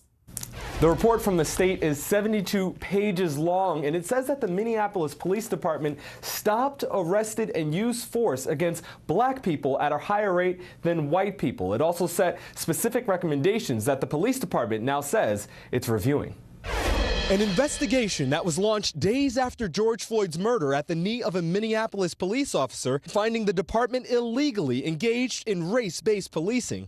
Former and current city and MPD leaders all acknowledged that there is a problem with MPD's organizational culture and that they knew that it was resulting in racial disparities. The Minnesota Department of Human Rights reviewed 700 hours of body camera video, conducted thousands of interviews, and observed training sessions. The report finding racial disparities in how officers interact with people of color. MPD officers are almost 2 times as likely to search Black community members. Officers using covert social media to falsely engage with organizations like the NAACP unrelated to criminal activity, and says they consistently use racist, misogynistic, and disrespectful language. I found the contents to be repugnant, at times horrific. The report blaming the discriminatory policing in part on deficient training and insufficient and ineffective accountability systems. Alleging despite new use of force policies announced after Floyd's murder, the department, quote, failed to implement and train on the updated policy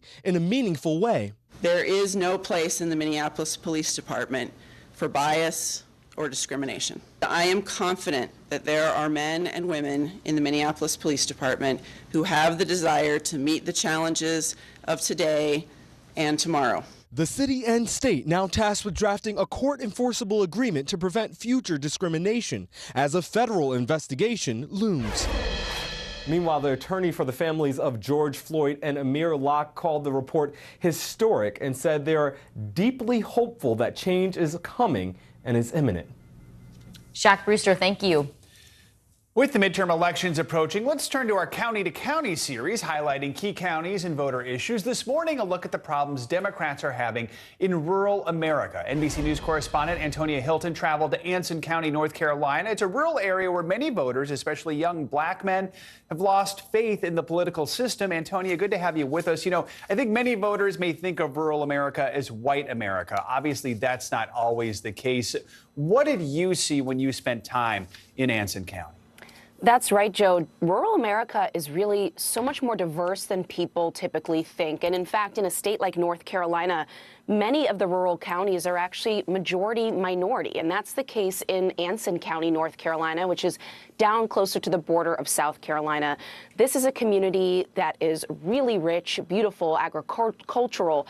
And people there, you know, it's the kind of town where everyone knows each other, grew up around each other's kids, and they kind of pitch out and step up to the plate and help their kids and neighbors. But for years now, people in Anson have been saying that the people who lead them in the state and at the national level have not paid attention to their rural concerns, don't campaign where they are, and they just simply feel like they're not heard. So we spent some time with a group called the New Rural Project down there. They go door to door, and they're really trying to get people civically engaged. They're nonpartisan, and they just want to have conversations and listen. Take a listen to some of the work that they've done on the ground.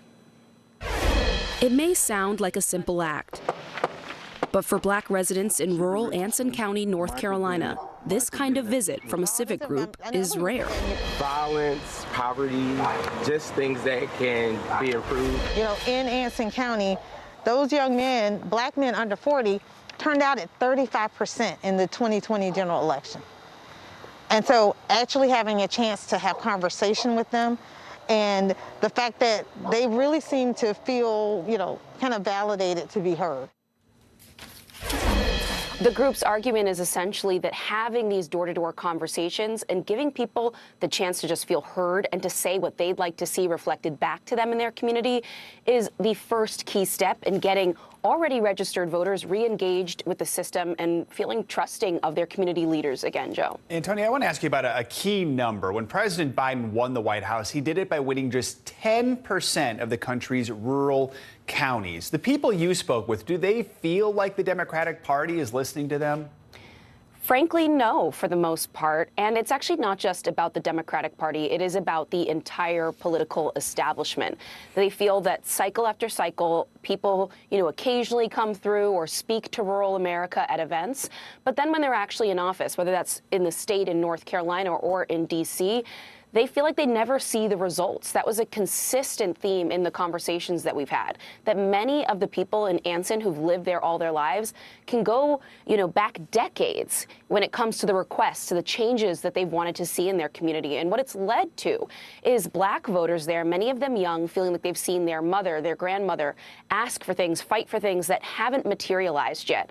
And they've started to lose faith. And so as you just heard Cynthia Wallace say right there in my interview, right, that the fact that black men under 40 are in that area of the state voting at about 35 to 40%, that should be a crisis point. But it also should signal to politicians that there are a lot of potential voters, supporters in these areas that they could go after, and they're simply just not paying attention to. Take a listen to one of the conversations I had with a voter down there. Has Biden and generally the Democratic Party, have they fulfilled promises that they've made over the last couple of years?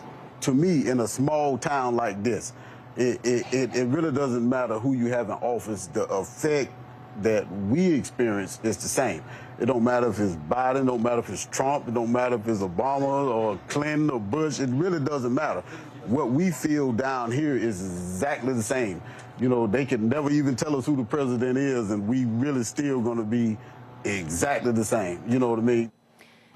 I was so struck, Joe, by that conversation, the idea that a community could feel like it doesn't even matter who the president is, everything would just ultimately be the same.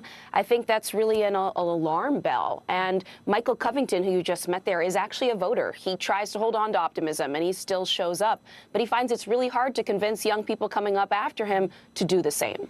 Antonia, fascinating interviews, and you can see more of her reporting on Meet the Press Reports tonight, how Democrats lost rural America at 10:30 p.m. Eastern here on NBC News Now, and then available on demand on Peacock tomorrow morning. Really important conversations there. All right, well, India is in the middle of a sweltering heat wave that is leaving residents looking for relief. NBC News foreign correspondent Claudio Lavanga joins us with that and other stories making news across the world. Claudio, good morning. Good morning, guys. Well, heat waves are quite common, of course, in India, but they usually come in May and June. So it's not a surprise that the Prime Minister of India, Narendra Modi, said that the country is getting too hot too soon. And to make matters even more worrying is that this heat wave follows the hottest March in India for the past 100 years. And let's move to Cuba, where the central bank has issued regulations for the use of cryptocurrencies. Those who want to use bitcoins or other digital currencies on the island will need to apply for a license. Interest in cryptocurrencies have been growing as they may allow to overcome U.S. sanctions, which make access to international payments and markets difficult, if not impossible. And let's end this short tour of the world here in Italy, where yesterday a top court has ruled that the centuries-old practice of giving newborns their father's surname is constitutionally illegitimate. From now on, parents will be able to choose whether to give children one or both surnames and in which order. So from now on, guys, you can call me Claudio Lavanga Rauseo, my mother's surname. Be careful what you ask for. We might actually start calling you that when we throw to you, so. Claudio, thank you so much. Good to see you. Coming up, with gas prices soaring, more people are thinking about buying electric cars. But the rise in popularity in these cars is creating a shortage that may have some drivers rethinking their purchase. We will explain next.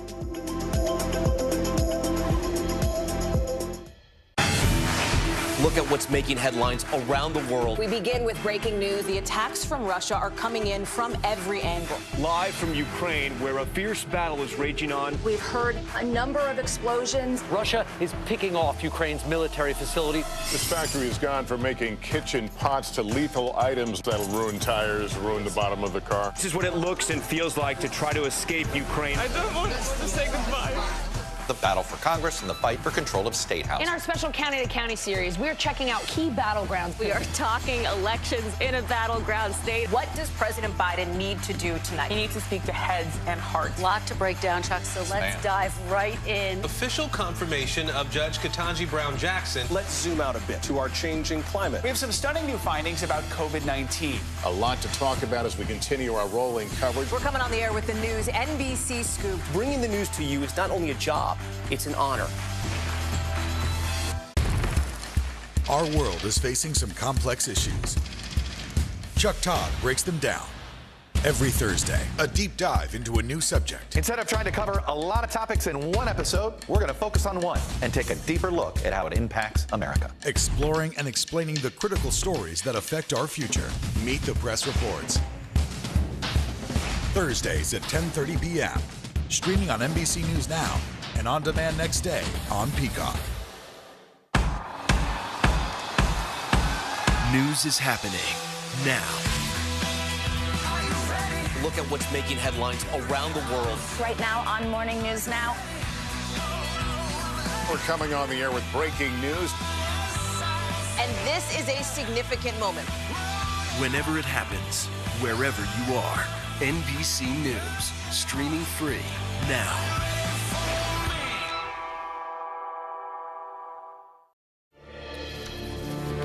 Back now with our series on the climate challenge. As the popularity of electric vehicles soars, so do concerns about whether the nation will have enough chargers to power them all. Yeah, NBC News technology correspondent Jake Ward reports on the race to build up America's charging infrastructure. Climate scientists agree at this point that we need to electrify pretty much every vehicle we drive in order to fight climate change. And the Biden administration is putting huge amounts of money into trying to create a network of chargers across the country. But the question is, if we really do manage to electrify all 250 million plus vehicles in the United States, how are we going to charge them all? That's the question we looked at. Grad student Victor Tran loves his electric car. There's no oil change, no transmission stuff. It's really nice. The only problem is finding a charger on campus. I drove up to where I usually might charge. Looks like all the spots are full. It's really annoying that there's no spots. We'll build out the first ever national network of 500,000 electric vehicle charging stations. President Biden's $5 billion program hopes to create highway corridors full of them. But experts say with 35 million EVs expected on the road by 2030, we'll need another 1.5 million charging ports, especially in cities. It's easy to make it accessible to just about anybody, whether you live in a single-family home or whether you're in a city and you're depending on off-street parking or an apartment. ChargePoint has been making charging stations for 15 years, testing them against the elements at its lab in San Jose. How does it work? Take your phone, hold it up to the station. Its CEO says its worldwide network of 174,000 chargers means you don't need to fill up every night. You're topping up a little bit at work. You're topping up a little bit when you go shopping or have dinner. Some Starbucks and Taco Bell customers will soon see chargers in the parking lot, for instance. But a full charge can take anywhere from 20 minutes to several hours. John D'Souza says that model is all wrong. If you need it to be your one vehicle and work well, it has to work as easily as gas. His company, Ample, builds robotic stations that swap in a fully charged battery for San Francisco fleet vehicles and Uber drivers in 10 minutes. You don't even have to get out of the car to do the swap. It's fully autonomous. With swapping stations and standardized batteries, D'Souza says, you'll never have to worry about your battery getting old. With battery swapping, you can keep that car for as long as you want. Your range might actually improve over the life of the car. Exactly. Romano says within 20 years, drivers won't be anxious about finding a charger. We'll be anxious about finding gas. When the dominant is electric, there are only going to be a certain number of gas stations that are going to be solvent. It really does take a sort of psychological shift to imagine the world in which you're basically constantly charging up. There are even initiatives in which the road itself might charge your car. But the good news here is that we do, it turns out, have the technology to either keep topping up wherever you go or to just swap out your battery wholesale. The real question is just, do we now have the money and the will as a nation to go ahead and swap out our gas power for an all-electric future? Yeah, that's the big question. All right, thank you, Jake.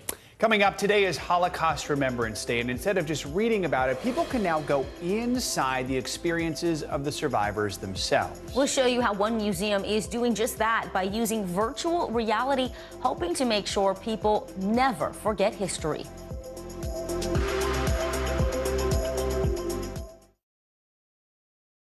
To cover the news, you have to be in it. These are families trying to board those trains to Poland. I also want to get home.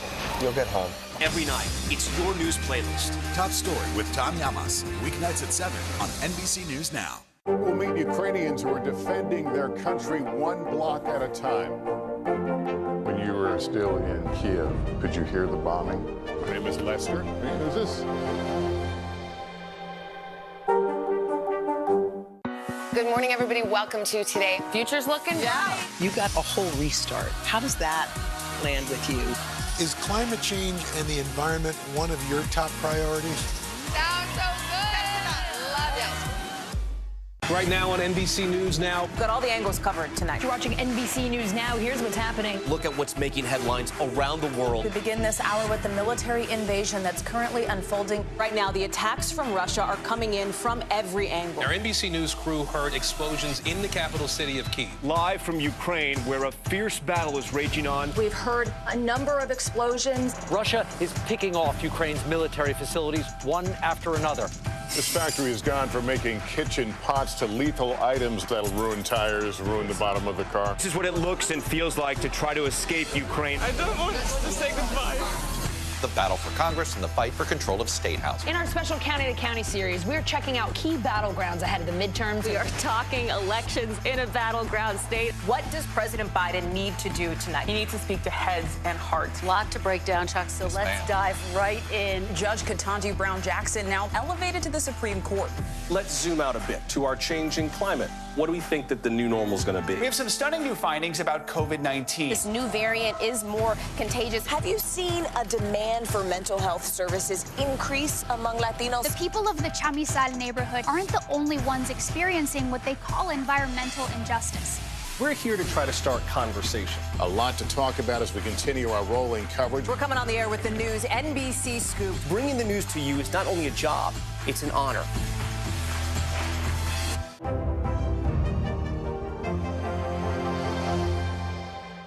Can this still end diplomatically with Vladimir Putin in charge of Russia?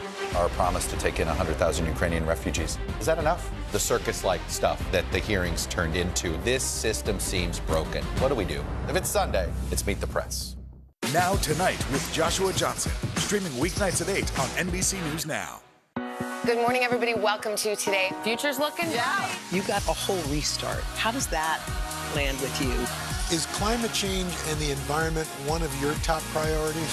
Sounds so good. Love it. Top Story with Tom Llamas. Weeknights at 7 on NBC News Now.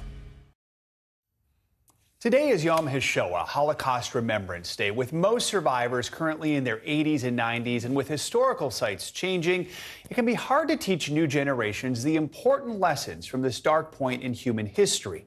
But one museum has found an innovative new way to bring the stories of survivors to life and preserve their testimonies. The doors were shut, and the train started moving. The people started crying. They wondered, where are we going? What's happening to us? George Brent remembers what it felt like to be a 14-year-old boy on a train to Auschwitz. And now at age 93, he's helping others imagine the unimaginable. The first of its kind virtual reality exhibition, A Journey Back, gives people today a small sense of what George and millions of others went through. Especially the travel on the train. It's so realistic. It's probably one of the worst 3 days I spent in my life. Instead of passively reading or watching something about the Holocaust, virtual reality immerses you in it and lets you drive the experience. You can look side to side, up, down, all around, as George is telling you about being pushed from the rail car onto the arrival ramp. And then one of the things that we do too, because when you look today, when we were filming in the present day, there's green grass and maybe a blue sky, but we overlay historical photos. Through virtual reality, the sites of these atrocities are also being preserved. What struck me is the change these places go through over the years. And what I'm afraid of, that eventually they'll disappear. Ebense has been redeveloped, and there are houses where the camp used to be. And so with VR, we've documented it in this 360 way. With each passing year, the number of Holocaust survivors who are able to share their stories dwindles. It gives me the chills every time I think about the fact that technology was available just at this moment when our survivors were still able to share these stories. Divine Olikagu, a student at the Chicago Military Academy, tried the virtual reality experience while on a school field trip. Just being in the cart at the VR place, I felt kind of scared myself, being cramped alone with all them people. It was very immersive. I think it would be a useful tool to teach other kids about what happened. During Divine's visit to the Illinois Holocaust Museum and Education Center, he and his classmates got a surprise. They got to meet George in real life, a privilege generations from now will not have. That's why many survivors like George are eager to share their stories using new technology. But I was happy to do it because I felt there's something I'm going to leave behind, and people will be able to see what I went through and other millions went through during the Holocaust. The museum is in the process of making 3 more of these virtual reality films, a powerful use of new technology to preserve old stories, which is so important because we're learning younger generations just aren't learning about the Holocaust the same way that older generations do. They absolutely should. It's such an important and dark point in our history. That kind of immersive experience, just even watching it on the screen, is very powerful and probably very emotional, too. Sure, it'll have quite the impact. Yeah. All right, we'll be back with more Morning News Now right after this. Now Tonight with Joshua Johnson, streaming weeknights at 8 on NBC News Now. Still to come on the Channel 2 News. Well, the waters are certainly receding now. Still too close to call. Lester Holt reporting from the Ground Zero, as it's being referred to. It is, in fact, the taste of freedom. The Haitian people know a little something about resiliency. What's the biggest risk right now? Some of the troops who have been proud. I want to welcome you to the first presidential debate. In fact, we've been told we can't go any farther. You were some resilient folks. Let me get a hint.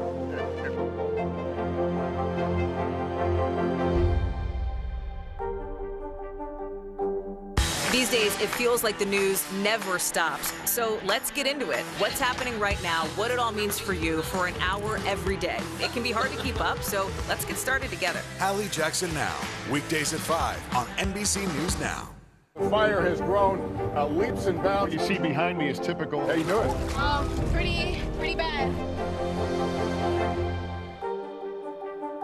Can this still end diplomatically with Vladimir Putin in charge of Russia?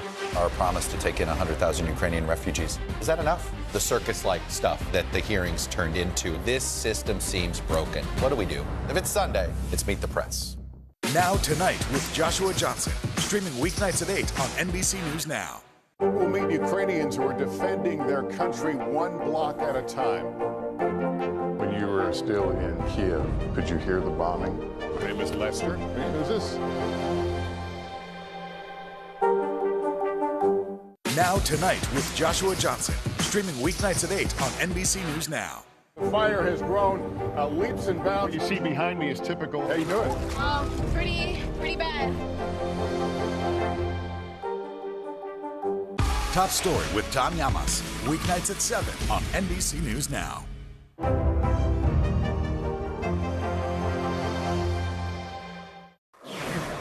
Here's a story about a very little dog marking a very large milestone. Now, for humans, being 21 is still the height of youth, a rite of passage. But for a dog, well, that age is almost unheard of. So at 21, this little Chihuahua named Toby Keith has been proclaimed the oldest living dog by Guinness World Records. His owner adopted him as a puppy, and the two have been inseparable ever since. So what's the secret to the pup's longevity? Well, it turns out regular visits to the vet, exercise, and a healthy diet, of course. Kibble topped with a vegetable puree. For his milestone birthday, little Toby Keith got to celebrate with a car ride and his favorite treat, a carrot muffin. So first of all, how cute is that guy? No kidding. He looks so much like our Chihuahua, who was named Tofu, looked like a little piece of tofu. She didn't make it to 21. That's remarkable. And he still looks like he's got years to go. Yeah, I know. So we'll see if keep breaking that record there. Aw, happy birthday, Toby Keith.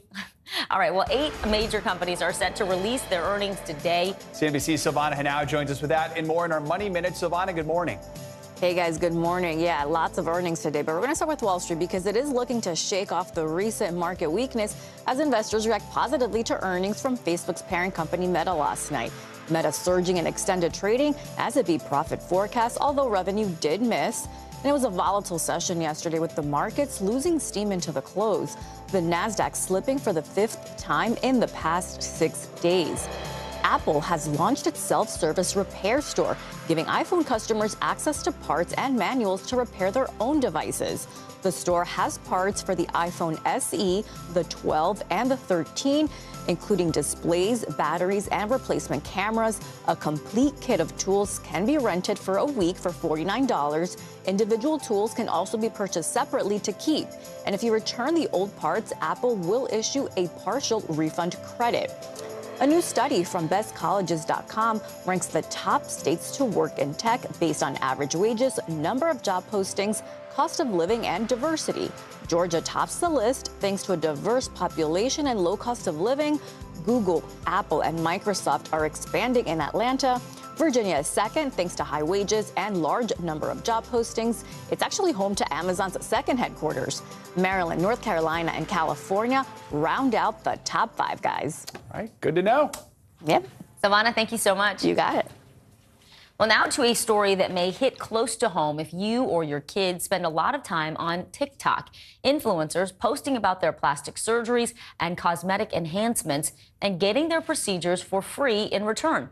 NBC News Now correspondent Isa Gutierrez spoke with 2 people who have massive followings. She has more on the true cost of this phenomenon.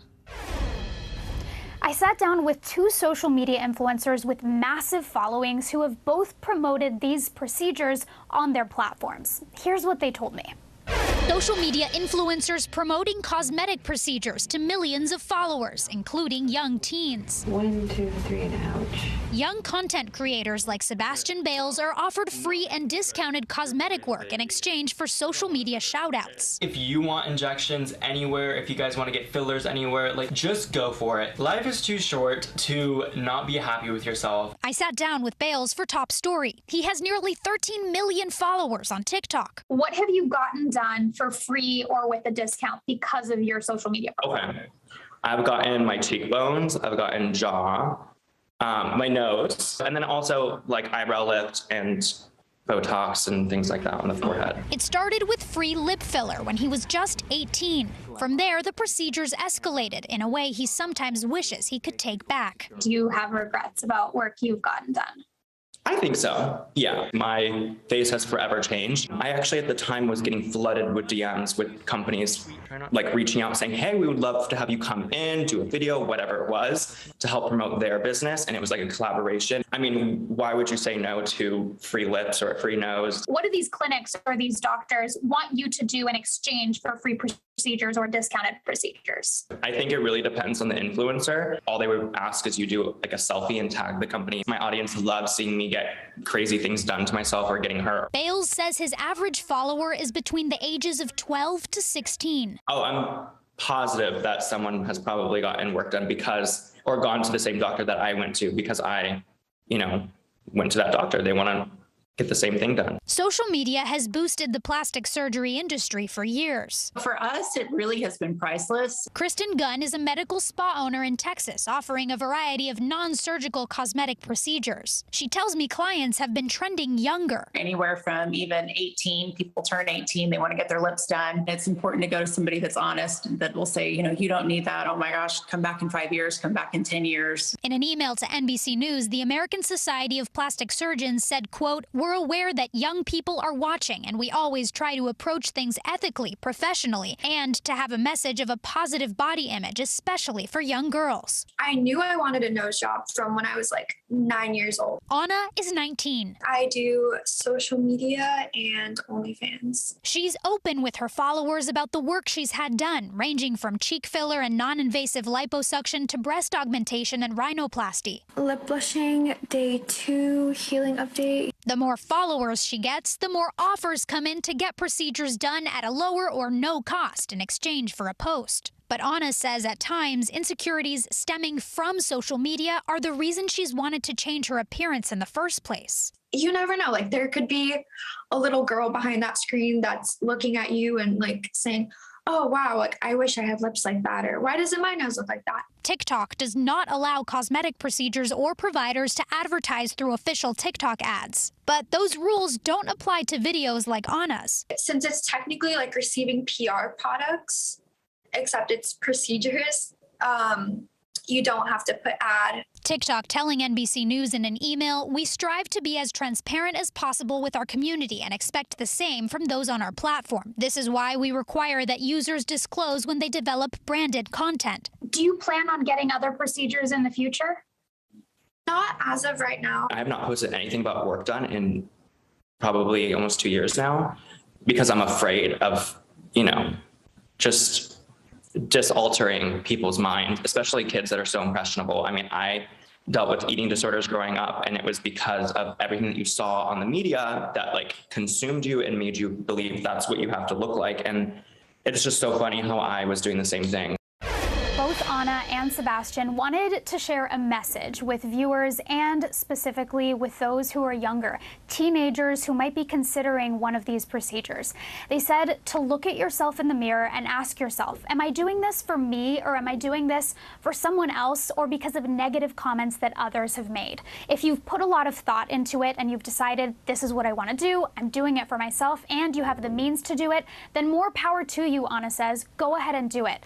But if you're doing it for others, don't do it, because you might regret it later. And I want to give a shout out to Kat Tenbarge, our NBCNews.com reporter, who has been on top of this story and who helped us with this report. Wow, really important information, great questions to ask, and I appreciate those honest perspectives. Isa, thank you. The most prestigious colleges in the U.S. are getting even more competitive. With a surge in students applying to schools, the acceptance rate at many top universities, that rate is going down. CNBC's Scott Cohen shows us what's driving this trend. I'm just kind of bracing myself for this. College acceptance season's been stressful for Colleen Pangilinan. It was such a roller coaster of emotions. Yeah, I got rejected. With plans to major in computer science, I got waitlisted. She cast a wide net, applying to 16 schools. All right. One of her biggest reach schools, the University of California, Berkeley. It's home to one of the top computer science programs in the country, so she wasn't getting her hopes up. What the heck? I just got into Berkeley! A proud member of the class of 26. I was met with so much surprise when I got into Berkeley that I was just in shock for so many days. Colleen is one of the lucky ones. Applications to Berkeley were up nearly 14% this year. Arun Panasamy is the chief academic officer at admissions consulting firm CollegeWise. I think there's some irrationality. It's probably not unlike when people panicked at the start of COVID and bought all the toilet paper up. There's some sense of scarcity around the number of, college opportunities out there. Also a factor, fewer schools are requiring standardized tests like the SAT. Some, like the University of California system, won't even consider them. And the pandemic itself helped students like Kyler Rosenberg churn out more applications. It gave me more time to focus on my applications actually and get my grades up. Kyler did get into multiple schools, and now, like millions of students and their families, she's deciding where to go. Many schools need an answer by the 1st of May. Arun Panasamy, the admission coach, suggests that when making that decision, think about why you want to go to college. What do you hope to get out of the experience? It's the same advice to all the high school juniors who are now thinking about where to send their applications in the fall, when hopefully this frenzy has died down some. Scott Cohen, NBC News, Santa Cruz, California. Remember the year I applied to my college? It was the year they had the most applications like they had ever had in history, and somehow they accidentally let me in. I don't know. It must have been a clerical error. It wasn't an accident. They're very proud. So it can be tough when it's that competitive. Oh, definitely. That does it for this hour of Morning News Now. The news continues right now.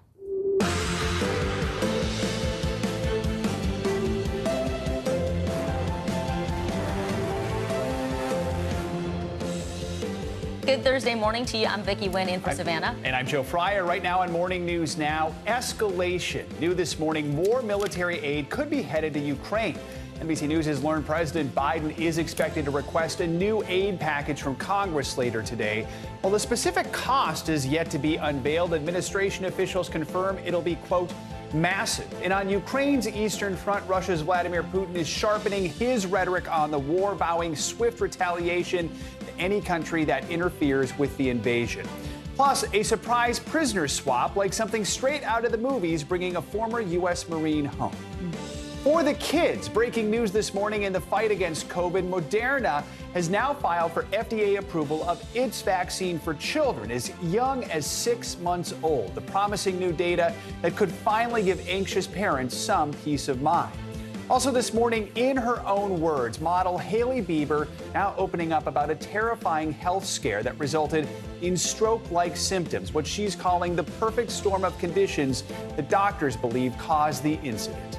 And all eyes on Vegas. The helmets are strapped, the cleats cinched as the NFL draft is set to kick off tonight. We've got the top prospects for this season's class as Sin City goes all out. Always a big affair. They're going to have a good time there. I didn't know that. Cleats cinched. That's the terminology? I guess. I don't know either. We're going to trust that it is, isn't it? You'll correct us if we were wrong. All right, we're going to begin with the latest out of Ukraine. Today, President Biden will send a proposal for a legislative package to help aid Ukraine in its fight against Russia. This as the United Nations Security Council is talking about investigating claims of Russian war crimes. NBC News correspondent Aaron McLaughlin joins us now from Kyiv. Good morning, Aaron. Good morning, Vicki. And the UN Secretary General has been in the outskirts of Kyiv to see the horrors of this war, the alleged Russian atrocities firsthand. This as Russian President Vladimir Putin has issued yet another ominous warning. As the war rages on, Ukrainian soldiers armed with Western weapons and a show of support from more than 40 allies. This is a time for courage, not for caution. Russian President Vladimir Putin warning of a lightning-fast response to outside interference in Ukraine, saying, "We have all the tools for this, the kind that no one else can boast of right now, and we won't brag. We will just use them if needed." Remarks seen as a reference to Russian weapons like ballistic missiles and nuclear arms. The European Commission is accusing Russia of blackmail for cutting off gas supplies to Poland and Bulgaria. Meanwhile, on the front lines, as they prepare their tanks for battle, Ukrainians remain determined. Our equipment is worse than theirs, he says, but the strength is not in the tank. The strength is in the people. Overnight in Russian-controlled Kherson, an explosion in the center of town blowing up a TV tower. Russian state media claiming they shot down 2 Ukrainian missiles. This following Wednesday's show of courage, Ukrainians demonstrating against the occupation. Defiance eventually dispersed by Russian stun grenades and tear gas. Yulia Vlasenko recently fled Kherson with her mother. She says she used to take part in the demonstrations, but the situation became too dangerous, so she fled. How did you make it out to Kyiv? I found a private driver, and Russians just remember his face. He gives them some food, some cigarettes, everything they need. So it's like his payment for their permission to let him go. She says the dirt road they used to escape was narrow and riddled with mines. But when they made it through and saw the first Ukrainian flags, they broke down in tears. And all eyes here in Ukraine will be on President Biden. Later today is expected to request funding from Congress for military, humanitarian, as well as economic assistance. The amount is said to be massive, which should last, according to U.S. officials, Ukraine until the end of September. Guys. Aaron McLaughlin, thank you so much for your reporting.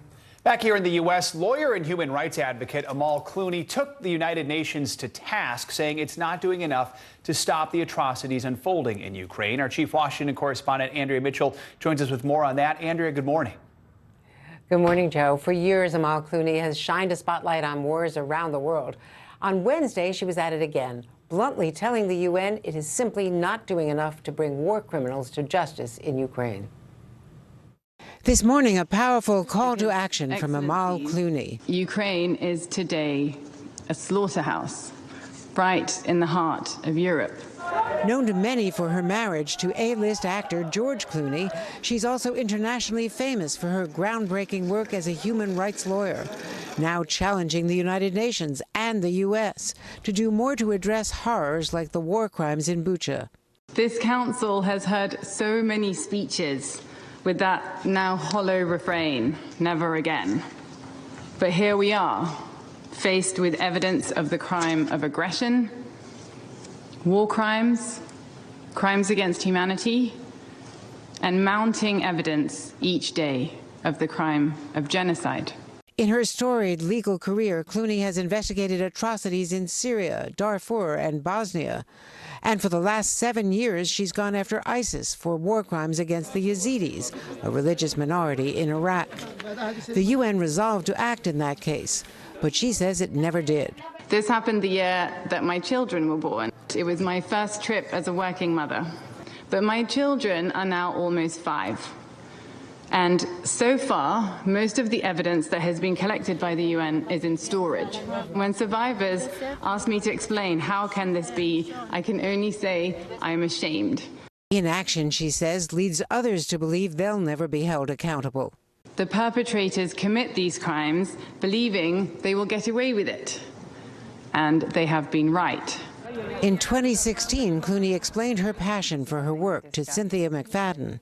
I believe in international justice. I believe it's important that you don't just turn the page without people being held to account. Seen around the world at events like the royal wedding of friends Meghan and Harry, she recently explained to Time magazine how she uses her celebrity to shine a light on issues that matter, saying, in terms of an increased public profile, I think all I can do is try to turn the spotlight to what is important.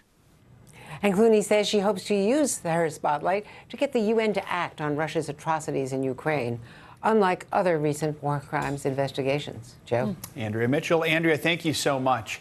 Let's bring in Jason Beardsley. He's the National Executive Director of the Association of the U.S. Navy. Jason, good to have you with us. So let's start by playing some sound from Britain's Defense Secretary. He appeared on the BBC this morning. If Ukraine did choose to target logistics infrastructure for the Russian army, that would be legitimate under international law.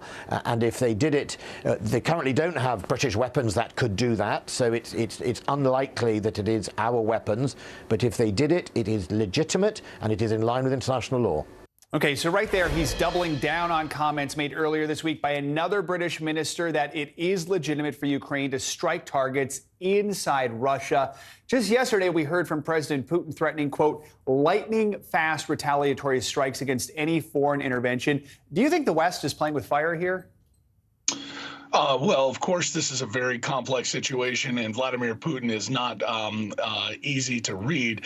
But let's take a look at what's happened so far. Lightning fast strikes are something that Russia so far has not been able to demonstrate well, and that everything that's unfolded on the ground in Ukraine suggests that he's going to have a hard time eking out some sort of diplomatic victory at the end of this invasion in Ukraine. For him to threaten the West with further retaliation, that's a lot of gamesmanship. But yes, it is complex when the West gets involved with this this type of a proxy war and brings NATO to the forefront of that. So that's what Putin's trying to do, is back off the West and NATO by his saber rattling.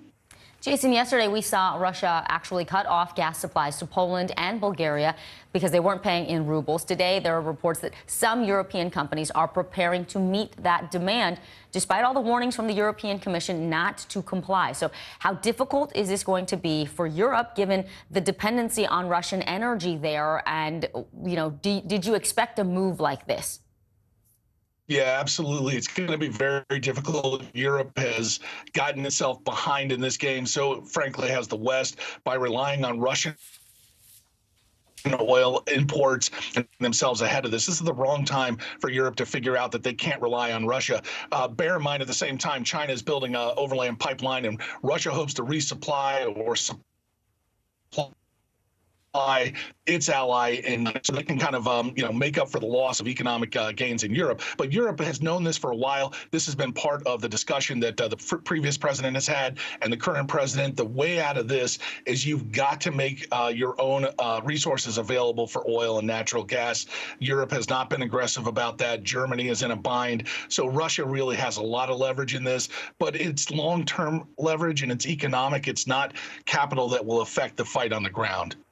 Jason Beardsley. Jason, thanks so much for your analysis. Appreciate it.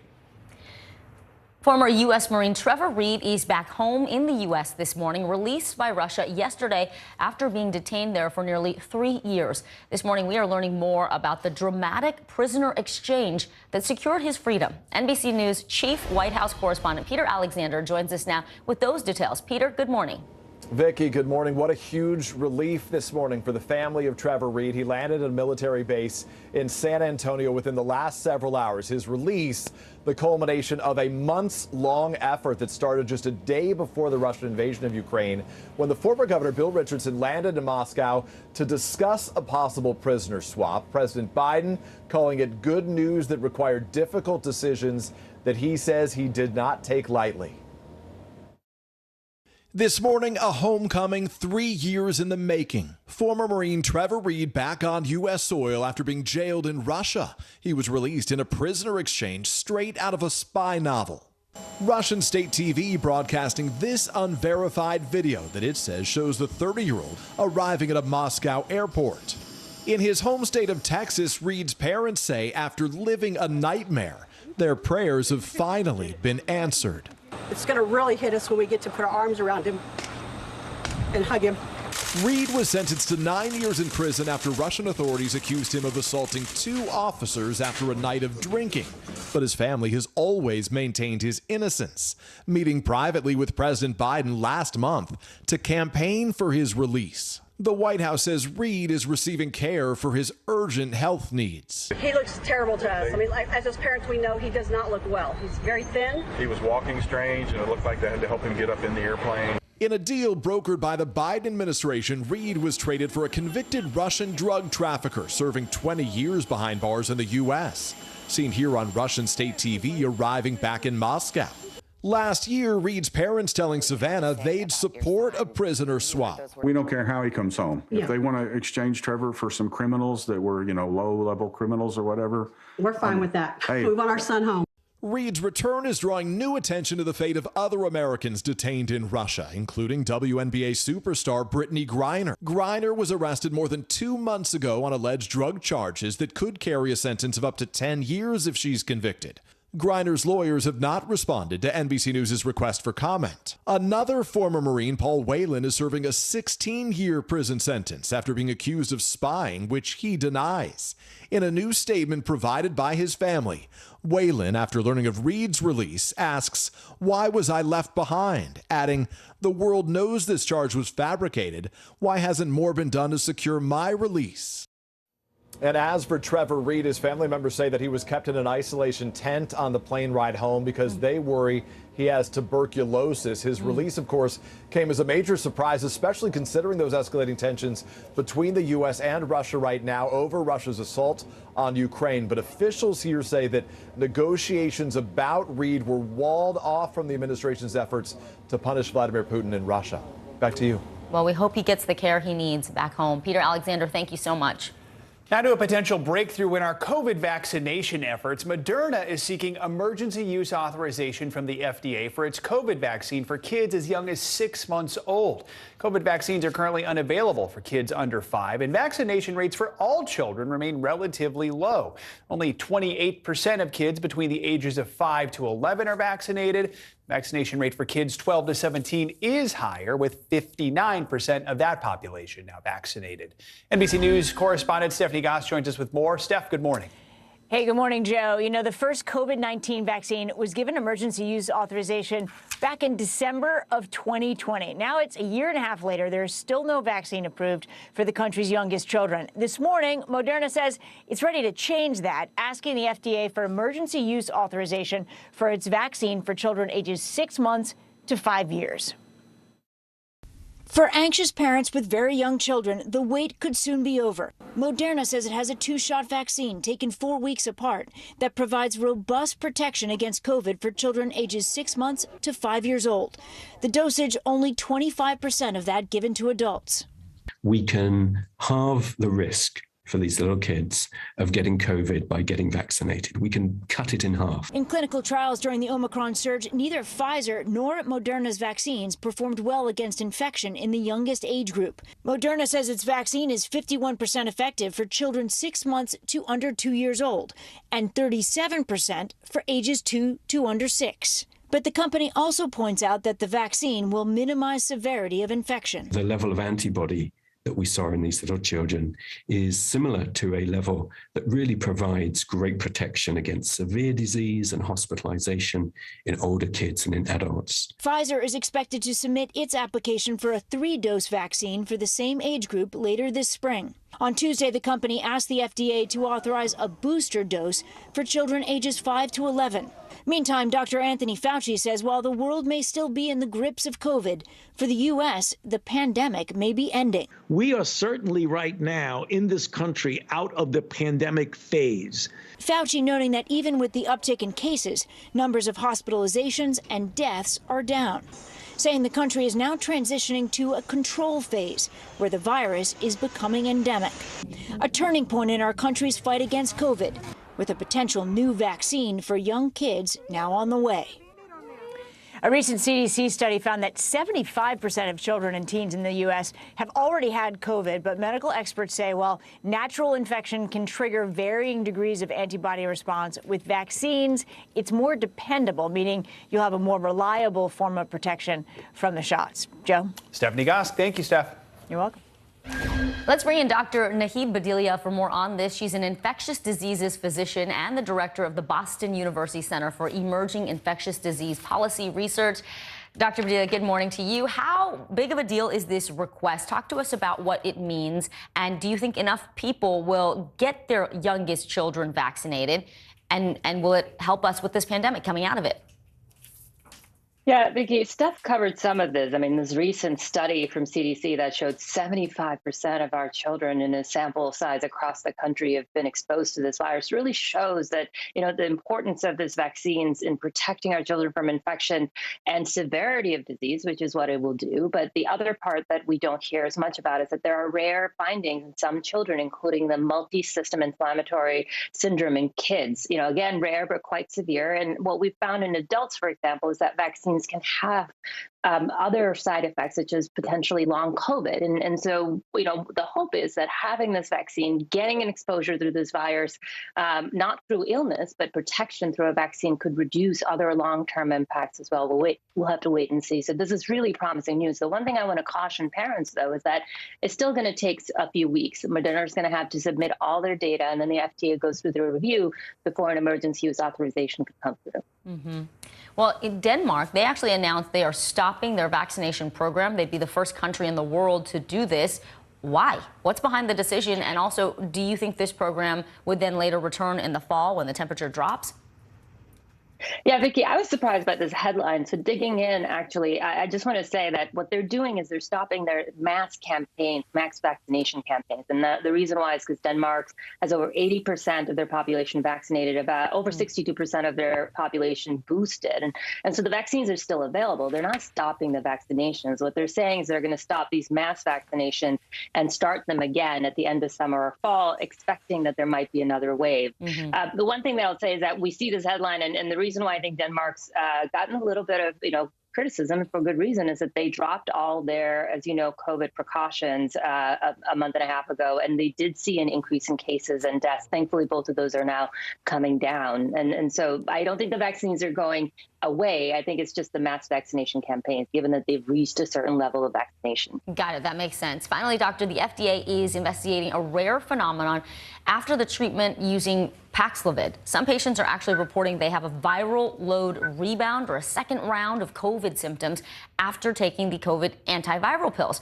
Well, the White House just announced it's going to make this pill more available. We understand Vice President Kamala Harris is taking it. So what do you think of Paxlovid? Is it still a sound treatment plan? Absolutely, Vicki. This is going to be so important and continues to be important in decreasing hospitalizations in high-risk patients. And so what we're seeing is rare cases. What this antiviral pill does, right, is it keeps the virus from replicating in your body. Now, everybody's infection is slightly different. Some people may continue to have an infection for longer than others, and it may be that the course of treatment, this 5 days, may just be too short in some people. That happens. We've seen that in other viral illnesses as well. And what the FDA may do is take this anecdotal data, try to gather more data, and potentially recommend a longer course for some people. But absolutely, and what I want to tell people is that if you're testing at home, we're all using rapid tests. One thing I can tell you is if you turn out to be positive, give your physicians a call, because this can really save lives. So Paxlovid, people should know about it. They should request it. So you think that it's the longer course of treatment. You don't think this is a sign that perhaps COVID is becoming drug resistant in some way? No, because it's still quite rare. I mean, I think you're seeing these cases. I mean, we'll have to see what the data shows, but at least in my own clinical practice so far, it's been quite rare. And when it comes back, again, you know, I think that the symptoms are coming back, which again could be both a sign of the fact that the virus is back, but also that your immune system's reacting, which is what we know part of the illness is with COVID.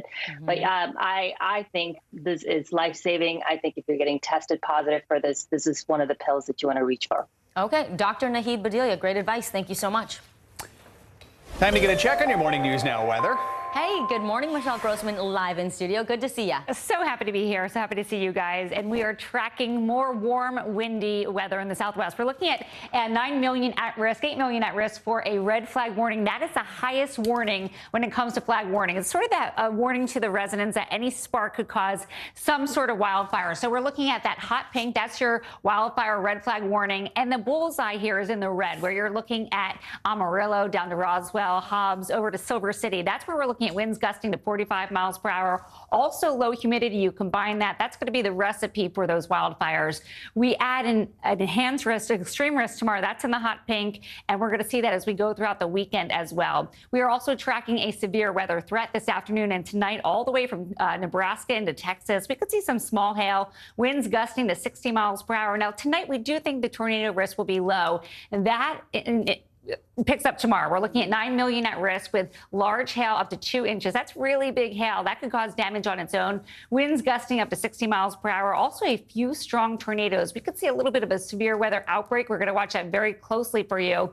Also watching the chance for localized flooding.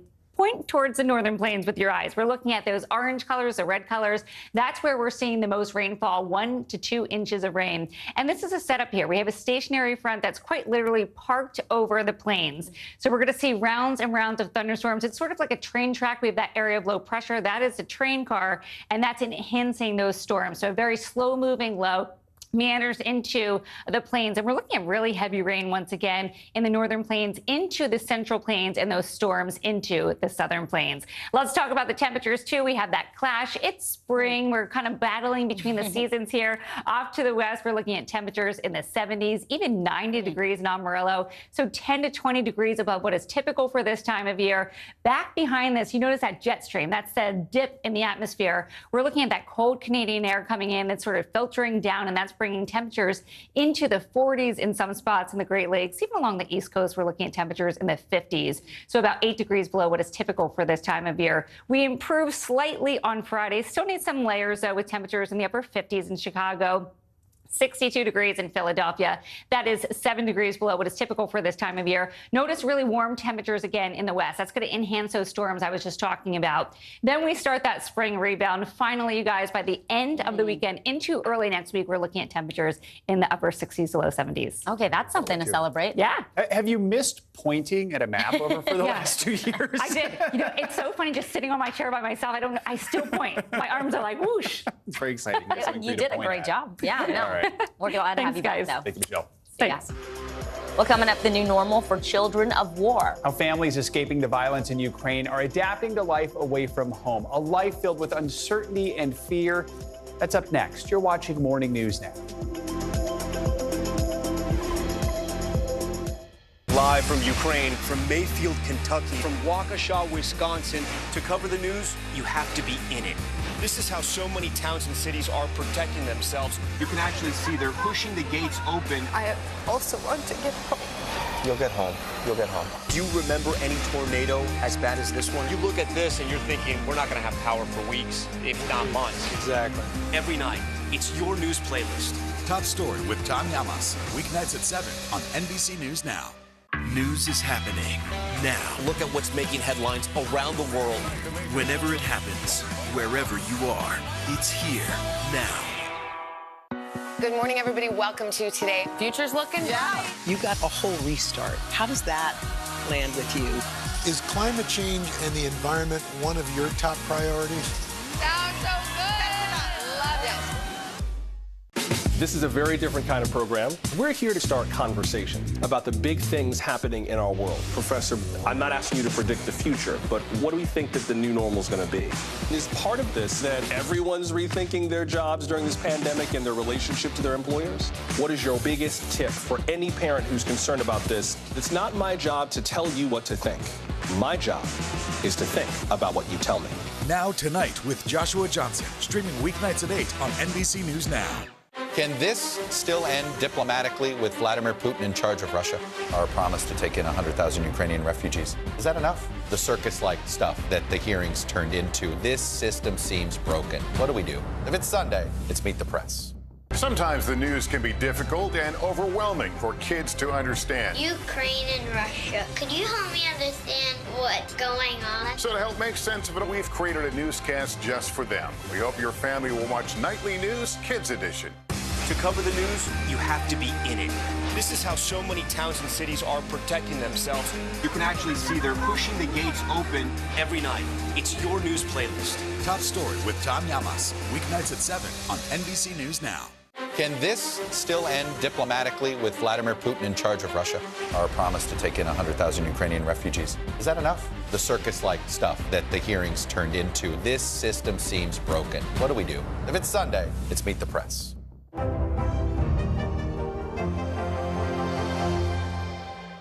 Can this still end diplomatically with Vladimir Putin in charge of Russia? Our promise to take in 100,000 Ukrainian refugees. Is that enough? The circus-like stuff that the hearings turned into. This system seems broken. What do we do? If it's Sunday, it's Meet the Press. Top Story with Tom Llamas is your news playlist on NBC News Now. And now, you can listen to it as a podcast. Available anytime and anywhere. NBC News, streaming free now.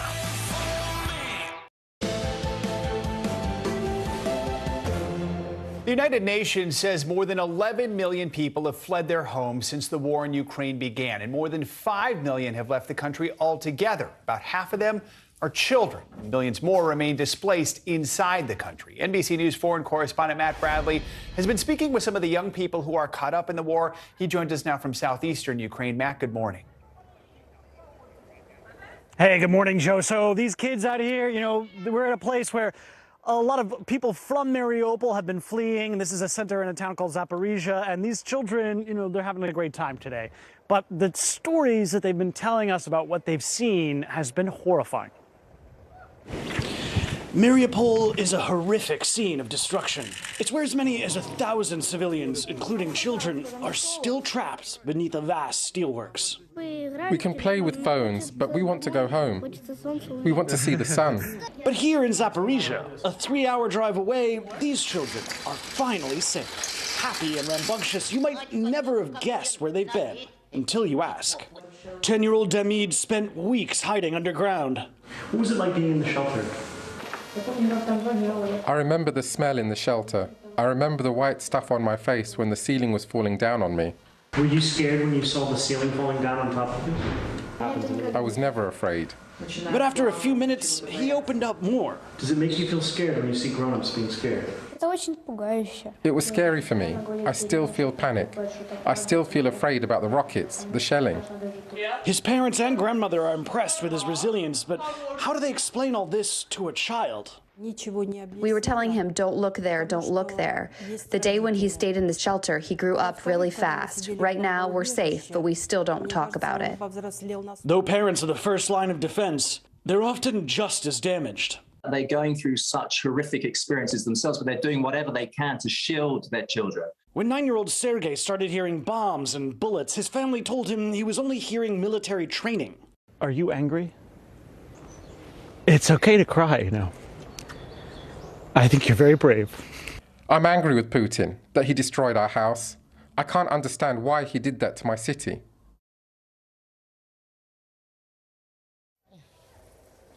So, Joe, you're seeing now, of course, these kids, they look fine. And, kids, they're resilient, but they're sensitive. And the fact is that these children, their childhoods, remain a casualty of this war. Joe? Matt, thank you so much for that report. Really appreciate it. We turn to international headlines now. At least one person is in the hospital after a huge fire broke out at a warehouse in Brazil. NBC News foreign correspondent Claudio Lavanga has that and more. Claudio, good morning. Good morning, guys. Yes, that fire broke out at a warehouse yesterday near Brazil's largest airport in the city of Sao Paulo. Now, firefighters there released footage of thick smoke and high flames rising from that building that was used to store household items. And let's move to Israel, where Prime Minister Naftali Bennett said that from now on, he will pay for his family's grocery with his own money after a TV report alleged he spent tens of thousands of taxpayers' dollars on stuff, cleaning and takeaway food. He later admitted that he spent more than $26,000 of taxpayers' money each month, including $7,400 on food alone. And let's end this short tour of the world in Argentina, where they found fossils of a huge dinosaurs from 70 million years ago. Paleontologists say they belong to a megaraptor, a dinosaur that reached heights of 32 feet, weighed 5 tons, and had blade-like claws. Now, guys, I'm all for animal conservation, but I'm glad that a beast like that went extinct a long time ago. Yeah, guessing not terribly friendly. So, all right. Claudio, thanks so much. We never know. I mean, all right. Megaraptor could have been fun. It would have been a friendly Megaraptor. Right. Claudio Lavanga, thank you. Coming up, decision day or days in Washington as the Supreme Court prepares to hand down several key rulings that could shape the future of gun rights and access to abortion. We'll preview some of the big cases the court is considering right after this.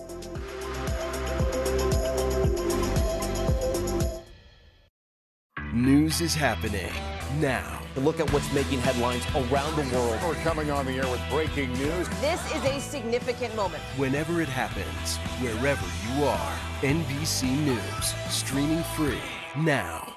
Still to come on the Channel 2 News. Well, the waters are certainly receding now. Still too close to call. Lester Holt reporting from the Ground Zero, as it's being referred to. It is, in fact, the taste of freedom. The Haitian people know a little something about resiliency. What's the biggest risk right now? Some of the troops who have been proud. I want to welcome you to the first presidential debate. In fact, we've been told we can't go any farther. You are some resilient folks. Let me get a hint.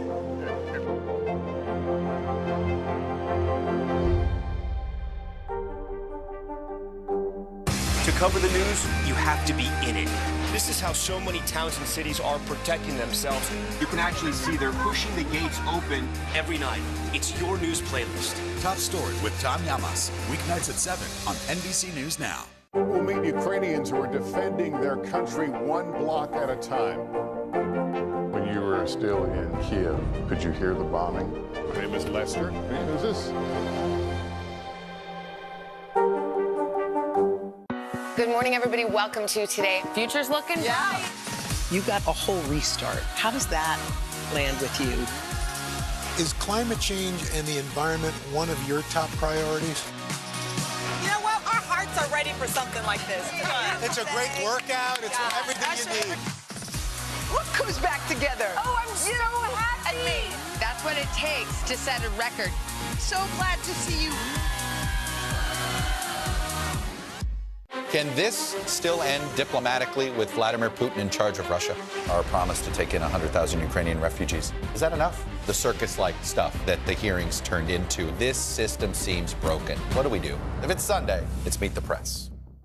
Good morning, everybody. Welcome to Today. Future's looking bright. You got a whole restart. How does that land with you? Is climate change and the environment one of your top priorities?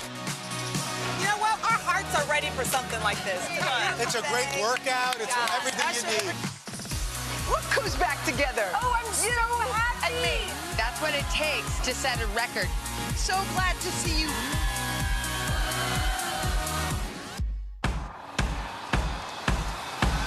News is happening now. Look at what's making headlines around the world. Right now on Morning News Now. We're coming on the air with breaking news. And this is a significant moment. Whenever it happens, wherever you are, NBC News, streaming free now.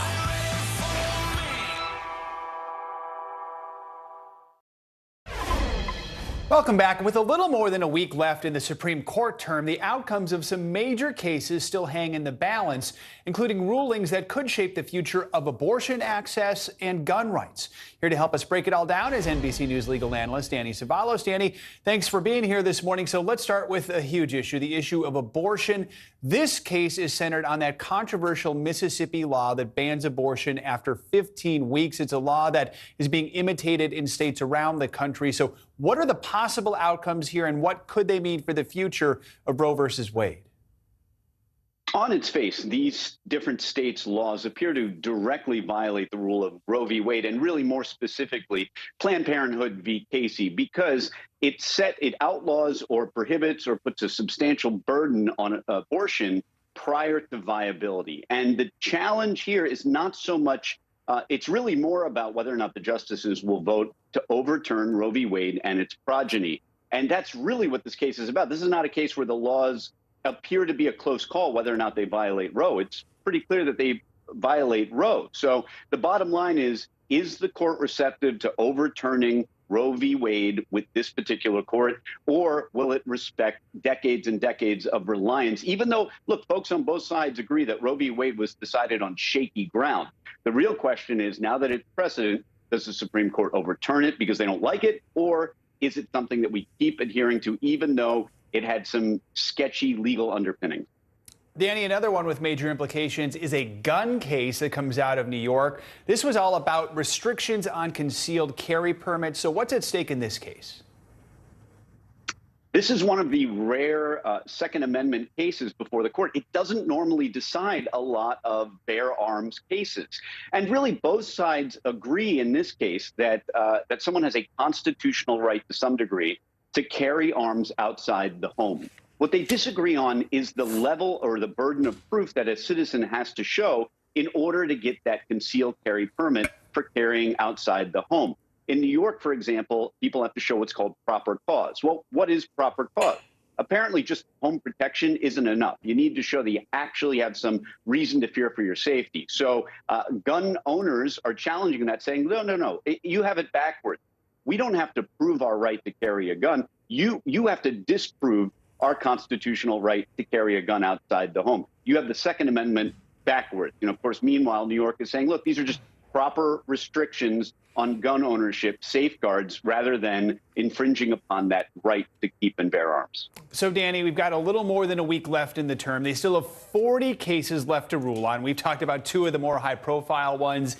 Any others we should really be keeping an eye on? Now, keep an eye on there's a case where the Supreme Court is considering whether or not the Biden administration has to uphold a Trump-era rule that folks arriving at the border, awaiting their asylum decisions, must be kept in Mexico as opposed to in the United States. It's an interesting issue of not only federalism between the states and the federal government, but also one administration versus the next successive administration and what that administration has to do to honor the one that came before it, even when they're from diametrically opposed political views. Danny Cevallos helping us break down the many cases we'll expect to hear about in the coming days. Thanks so much, Danny. Well, you know the phrase, not all heroes wear capes. Well, here is an example of a family racing against the clock to get to the hospital for a transplant with the help of a group of strangers who became their heroes. NBC News Now anchor Tom Yamas has their story. On a recent stormy night, the O'Daniels family got a call that would change their life. For the last 6 months, they had been waiting on word of a double organ transplant for one of the members of their family. You never knew when the call was coming. I mean, and they were right. We didn't know it was coming. A liver and kidney were ready for Mom Sarah at University Hospital in Indianapolis. We're calling to say that we have a pair of organs for you. We have a kidney and liver, and you need to be here within an hour. The O'Daniels live more than an hour away, so Sarah started a timer on her phone. It's an hour and 20 minutes from the University Hospital, and I have got to figure out how to cut 20 minutes off of my travel. And it's raining and nasty. So my husband decides that he's going to call 911 while we're going, because I didn't want any delay. Dispatchers in Brown County didn't have anyone to help. Their crews were responding to storm-related calls. just got the call. They've got an hour to get to Indianapolis, and they would be at the county line before I could get anybody to them. But thanks to some help from dispatchers in the next county over, I had a solution for you if you guys are still on 135. The ambulance crew had just marked back in service, was coming back down this way, and we were able to get them here as fast as we could. We knew that we were up against the clock, obviously. When I got into the ambulance, I had 30 minutes, 28 minutes. You're getting a little scared, and it's getting a little stressful, and we're just flying through. They told me I need to go to the 4th floor.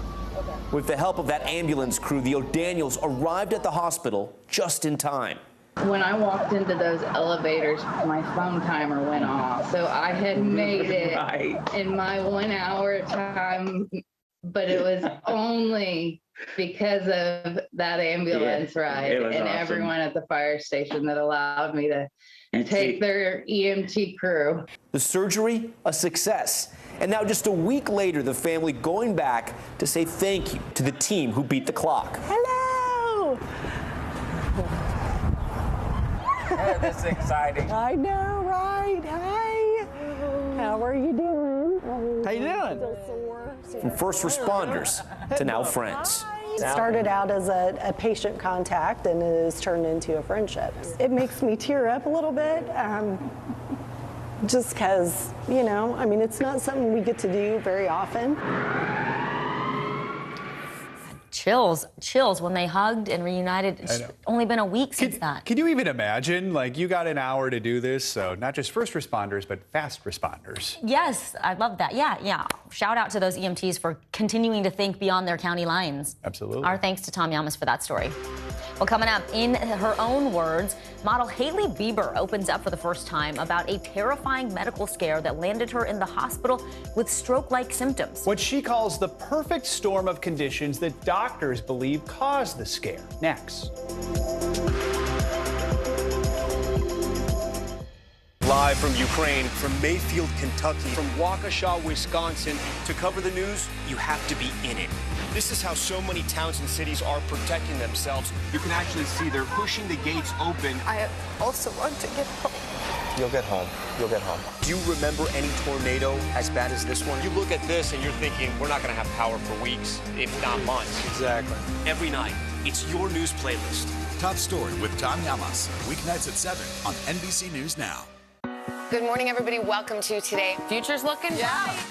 You got a whole restart. How does that land with you? Is climate change and the environment one of your top priorities? You know what? Our hearts are ready for something like this.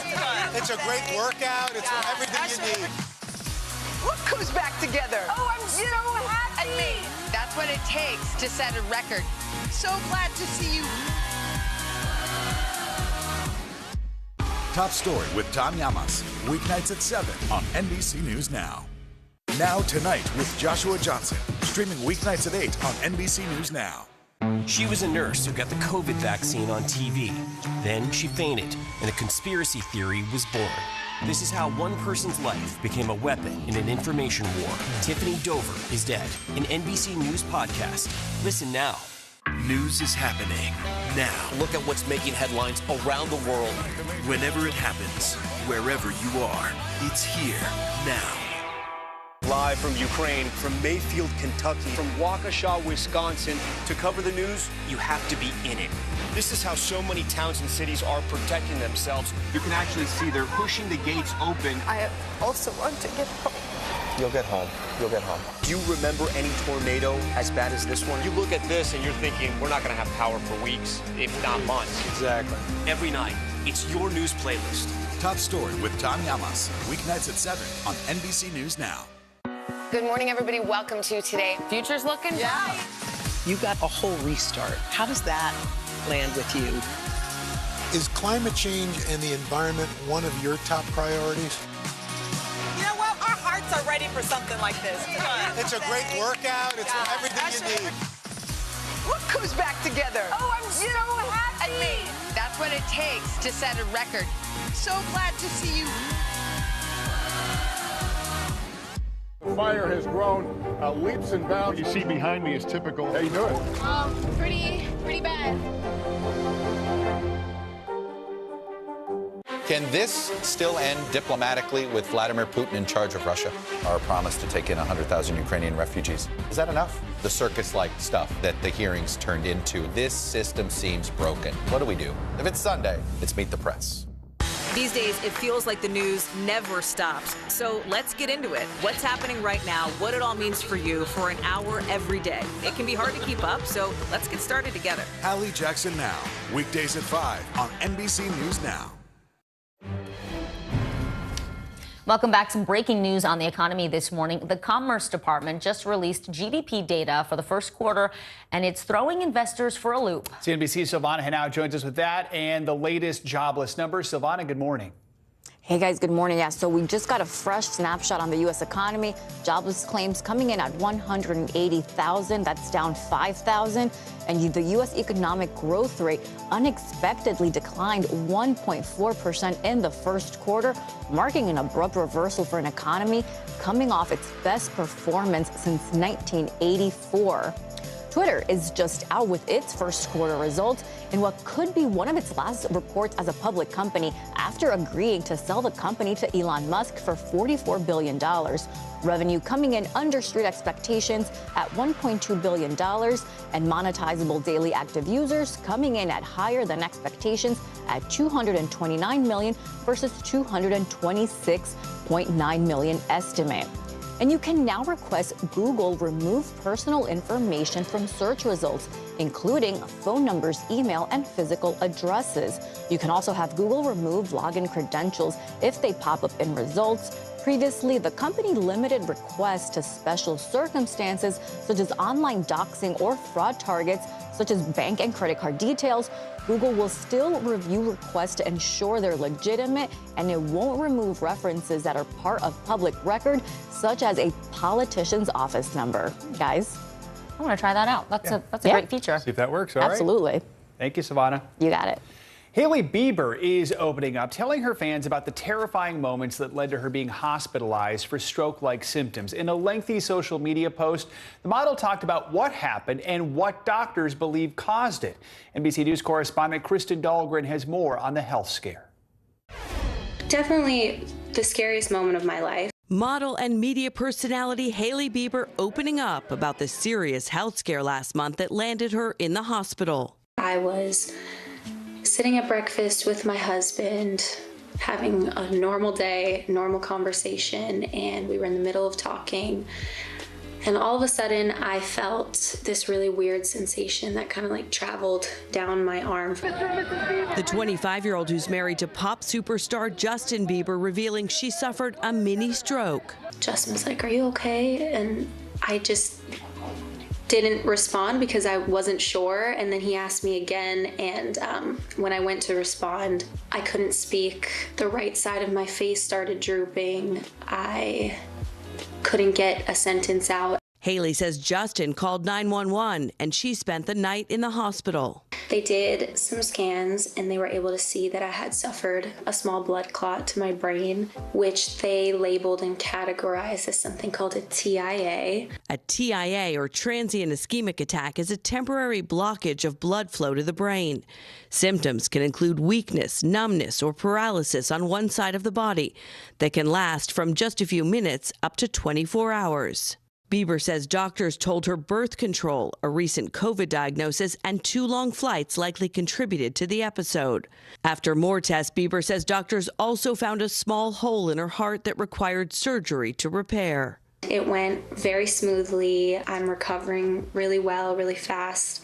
I feel great. Justin Bieber providing fans this update at a concert last month. She's okay. She's good. She's strong. But it's been scary, you know, like, it's been really scary. Hailey Bieber says she's fully recovered. Now that it's all done, I feel so much relief and I feel just so grateful. Kristen Dahlgren, NBC News. Droughts are threatening one of the Southwest power grid's biggest electricity generators, causing a strain on water systems. As CNBC correspondent Valerie Castro explains, the water woes are also causing trouble for tourists. Years of drought have left boats high and dry over Lake Powell near Page, Arizona. City Utility Manager Brian Hill stunned by the sight of a dock now dangling in the air. Normally we come down that way, and you can see that now it's a cliff wall. And the fact that the water is down, we're like 30% of lake level, and there's tens of millions of people relying on this water in the Southwest. It's disturbing. The drop in water threatens the largest power source in the region. Hydroelectric power produced at the Glen Canyon Dam is part of a collective that serves 5 million people across 6 states. 80% of that power is made here. Bob Martin is the deputy power manager. Talk about the noise that we're hearing. What is that? I always say that's the sound of money. The generators generate the power, and it comes to this transformer behind us, and it's put on these overhead transmission lines. It can go to Phoenix, it can go to Las Vegas, it can go anywhere the connections are made. But as the water level drops, it sinks closer to a dangerous threshold. We're about 26 feet, 27 feet around that area of being away from minimum power pool, and that's the point where we can no longer generate power through the turbines. In a proposed plan to stem that, a dam further upstream in Utah would release more water, an agreement made jointly by 4 states and the Bureau of Reclamation. If approved, 500,000 acre-feet of water, or 163 billion gallons, would flow down to Lake Powell starting May 1st. Is it sustainable in the long term to keep bringing a little bit more water down every year? In my opinion, no, you're spending more than you're making. But without water, energy production will inevitably go down and prices will go up. The precious resource trickling away. How much of this is a climate change issue, a usage issue, a population issue? It's probably all of the above. We can't ignore this any longer. Nature is just not giving us what we used to get, so adjustments have to be made. That proposed plan to release more water from upstream still needs final approval by the Secretary of the Interior. Another plan would keep more water here in Lake Powell rather than releasing it through this dam, but that would mean less water for states like Arizona and California, where drought restrictions are already in place. Back to you. So stunning to see Lake Powell like that. Our thanks to Valerie there. Coming up, football fans are descending on Sin City for the kickoff to this season's NFL Draft. We have a preview of tonight's main event, plus the top prospects of the class. That's coming up next. Hold on to your seats. The Thing About Pam is the chart-topping podcast series from Dateline and Keith Morrison. A strange story and a career of strange stories. All episodes are available now, wherever you get your podcasts. Right now on NBC News Now. Got all the angles covered tonight. You're watching NBC News Now. Here's what's happening. Look at what's making headlines around the world. We begin this hour with the military invasion that's currently unfolding. Right now, the attacks from Russia are coming in from every angle. Our NBC News crew heard explosions in the capital city of Kyiv. Live from Ukraine, where a fierce battle is raging on. We've heard a number of explosions. Russia is picking off Ukraine's military facilities one after another. This factory has gone from making kitchen pots to lethal items that'll ruin tires, ruin the bottom of the car. This is what it looks and feels like to try to escape Ukraine. I don't want to say goodbye. The battle for Congress and the fight for control of State House. In our special County to County series, we're checking out key battlegrounds ahead of the midterms. We are talking elections in a battleground state. What does President Biden need to do tonight? He needs to speak to heads and hearts. A lot to break down, Chuck, so let's dive right in. Judge Ketanji Brown Jackson now elevated to the Supreme Court. Let's zoom out a bit to our changing climate. What do we think that the new normal is going to be? We have some stunning new findings about COVID-19. This new variant is more contagious. Have you seen a demand for mental health services increase among Latinos? The people of the Chamizal neighborhood aren't the only ones experiencing what they call environmental injustice. We're here to try to start conversation. A lot to talk about as we continue our rolling coverage. We're coming on the air with the news NBC Scoop. Bringing the news to you is not only a job, it's an honor. To cover the news, you have to be in it. These are families trying to board those trains to Poland. I also want to get home. You'll get home. Every night, it's your news playlist. Top Story with Tom Llamas, weeknights at 7 on NBC News Now. This is a very different kind of program. We're here to start conversation about the big things happening in our world. Professor, I'm not asking you to predict the future, but what do we think that the new normal is going to be? Is part of this that everyone's rethinking their jobs during this pandemic and their relationship to their employers? What is your biggest tip for any parent who's concerned about this? It's not my job to tell you what to think. My job is to think about what you tell me. Now Tonight with Joshua Johnson, streaming weeknights at 8 on NBC News Now. Live from Ukraine, from Mayfield, Kentucky, from Waukesha, Wisconsin. To cover the news, you have to be in it. This is how so many towns and cities are protecting themselves. You can actually see they're pushing the gates open. I also want to get home. You'll get home. You'll get home. Do you remember any tornado as bad as this one? You look at this and you're thinking, we're not going to have power for weeks, if not months. Exactly. Every night, it's your news playlist. Top Story with Tom Llamas, weeknights at 7 on NBC News Now. She was a nurse who got the COVID vaccine on TV. Then she fainted, and a conspiracy theory was born. This is how one person's life became a weapon in an information war. Tiffany Dover is dead. An NBC News podcast. Listen now. Actress Olivia Wilde on stage at CinemaCon when she was served papers regarding her children. Variety is reporting Wilde was presenting the trailer for her new movie, Don't Worry, Darling, at the Las Vegas convention when a manila envelope labeled personal and confidential was handed to her. The papers were, quote, drawn up to establish jurisdiction relating to the children, end quote, that Wilde shares with her ex-fiancé, Ted Lasso star Jason Sudeikis. Now, that is according to a source close to Sudeikis. The source also said that he did not know that Wilde would be served while she was on stage. The couple split back in November 2020. After 9 years together, they have 2 children. Wonder what Ted Lasso would think about that. Yeah, not a great look there, but we'll have to see. We'll leave that be. Right, we'll let that go. All right. The NFL draft is back in a big way after 2 years of COVID restrictions and limitations. This year's draft will be held beneath the bright lights of Las Vegas, and some new features will make it unlike anything we've seen before. NBC News correspondent Sam Brock joins us now with more. Sam, good morning. Joe, good morning. Just a couple of years ago, Las Vegas landed the Raiders. Now the NFL draft. And Joe, it would not be Vegas without a red carpet. But the red carpet in this case is actually a floating stage stretched out over the Bellagio fountains. We are now talking about one of the biggest events in all of sports, with the major question going into tonight: who is the #1 pick even going to be? The NFL is officially doubling down on Sin City. There is so much buzz and excitement here. Hosting tonight's NFL draft, smack dab in the middle of the Vegas Strip.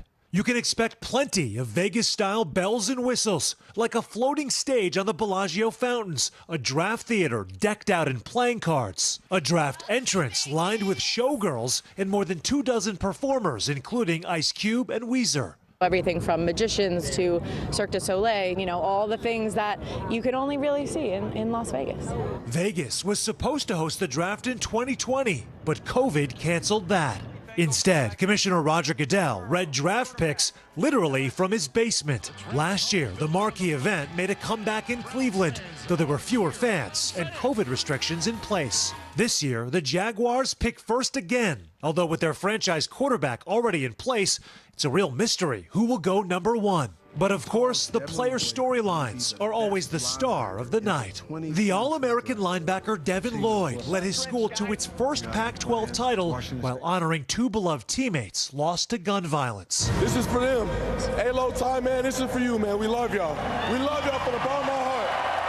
And Trey McBride, a prolific college tight end from Colorado State, poised to become the first NFL player with same-sex parents. They've done a great job of, pushing me to be the best version of myself and just, constantly giving support and love. The NFL also allowing everyday Americans to announce some of the picks, including members of the National Gay Flag Football League, and several Make-A-Wish Foundation recipients, like Ben Lepper, who overcame childhood leukemia and got the big news from Patriots owner Robert Kraft. The Patriots' second draft choice, my man Ben Lepper. Football fans gearing up for a magical night, which always has something special up its sleeve. Entertaining for sure. And Joe and Vicky, one new wrinkle here that had been missing for the last couple of years. All 32 NFL fans can invite their 20 most passionate fans, or 20 lucky passionate fans, to come there, and they'll be in their own section. So after the players for their teams are selected, they can then go and hang out with the fans, take selfies, interact, really get that full NFL draft experience that's been missing for the last several years. That sounds like quite the experience. All right. Fun to be a super fan. All right, Sam, thanks so much. That does it for this hour of Morning News Now. The news continues right now.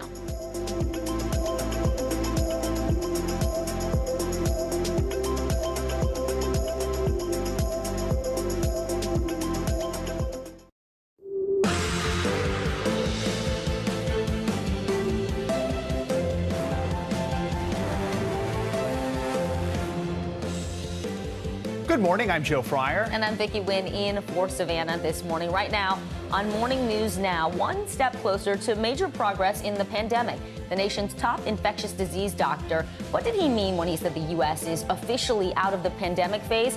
How this is all adding to the ongoing confusion on the status of COVID-19. Warning for the West, Russian President Vladimir Putin says any foreign intervention into the war in Ukraine will be met with, quote, lightning-fast retaliation.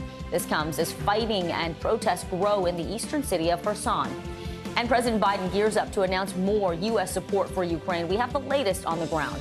Troubling trend. A new investigation shows Minneapolis police engaged in a pattern of racial discrimination long before the death of George Floyd.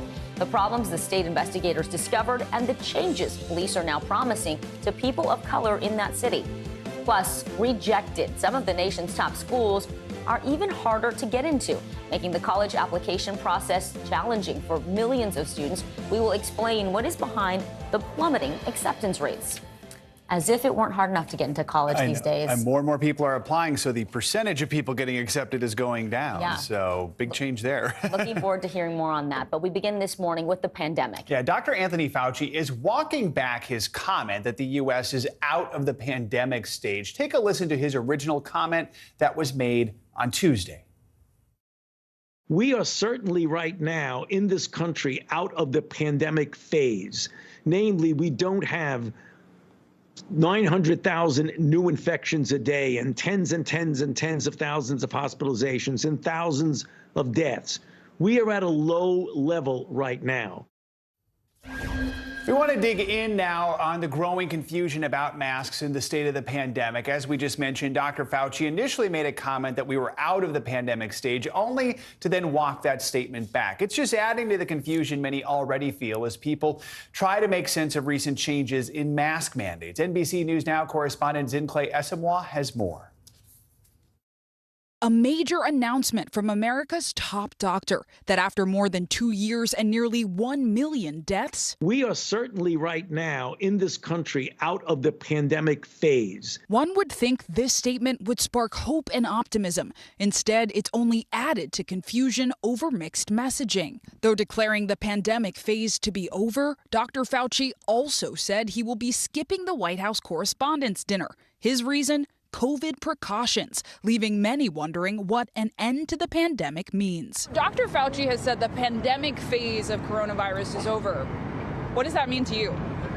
It means I can take my mask off. I just don't think that's true. Like, science has proven otherwise. The confusion doesn't end there. Just last week, Transportation Security Administration will no longer enforce the federal mandate requiring masks in all U.S. airports and on-board aircraft.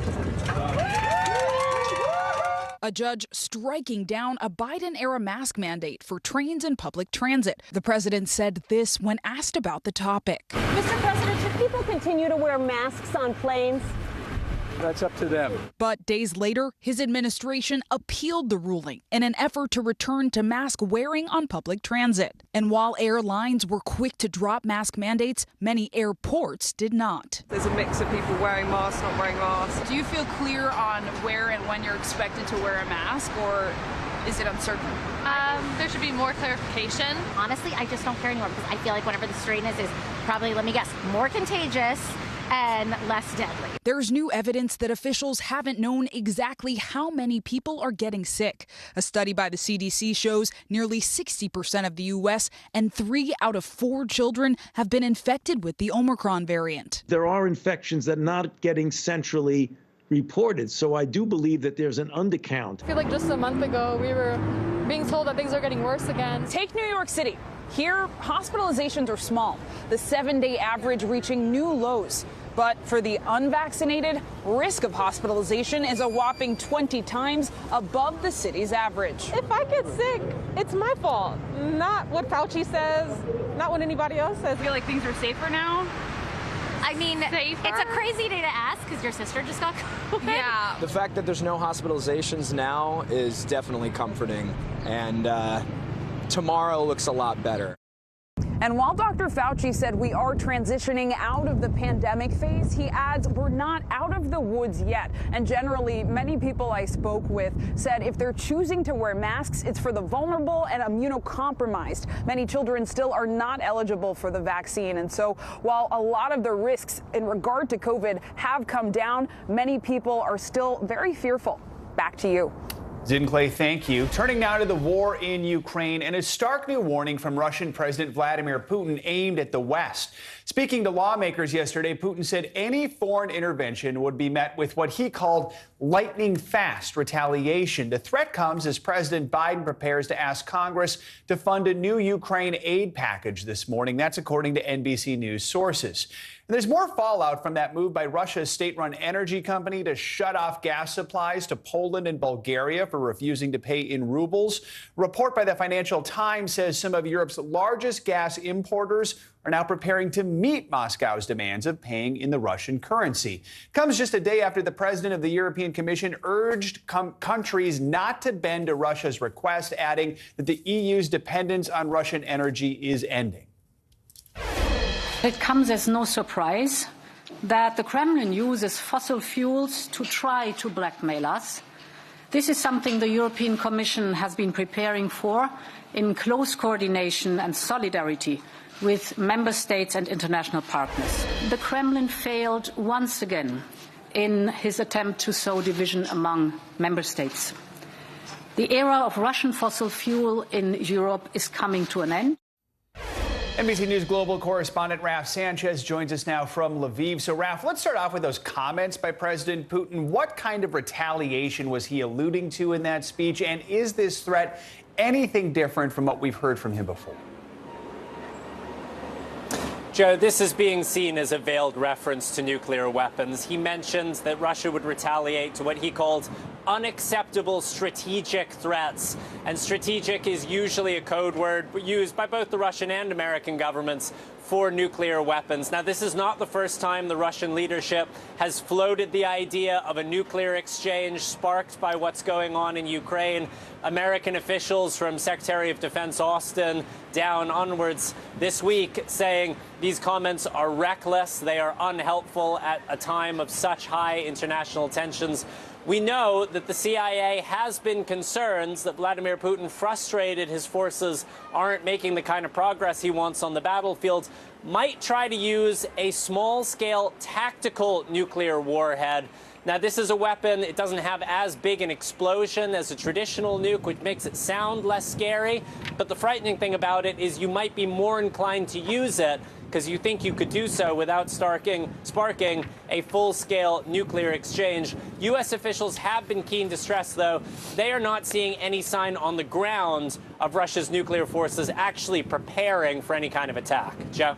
Raf, the UN Secretary General is in Ukraine today meeting with President Zelensky just days after meeting with Putin in Moscow. This morning, he visited those areas around Kyiv that have been just devastated by the conflict. What kind of support is he offering? So one of his main goals here is to try to organize a humanitarian evacuation out of what's left of that steel plant in Mariupol. As you said 2 days ago in Moscow, he came out of that meeting with Vladimir Putin saying the Russian president had agreed in principle to allow the UN and the Red Cross to evacuate Ukrainian troops and civilians inside that steel plant. 48 hours later, Joe, we are still not seeing any sign on the ground that that deal is being put into practice. No sign of anybody coming out of the steel plant. The commander of a Ukrainian Marine unit who is down in the bowels of that steel plant releasing a video overnight saying 600 of his men are wounded, saying they will die down there in the darkness in those tunnels if they don't get medical treatment.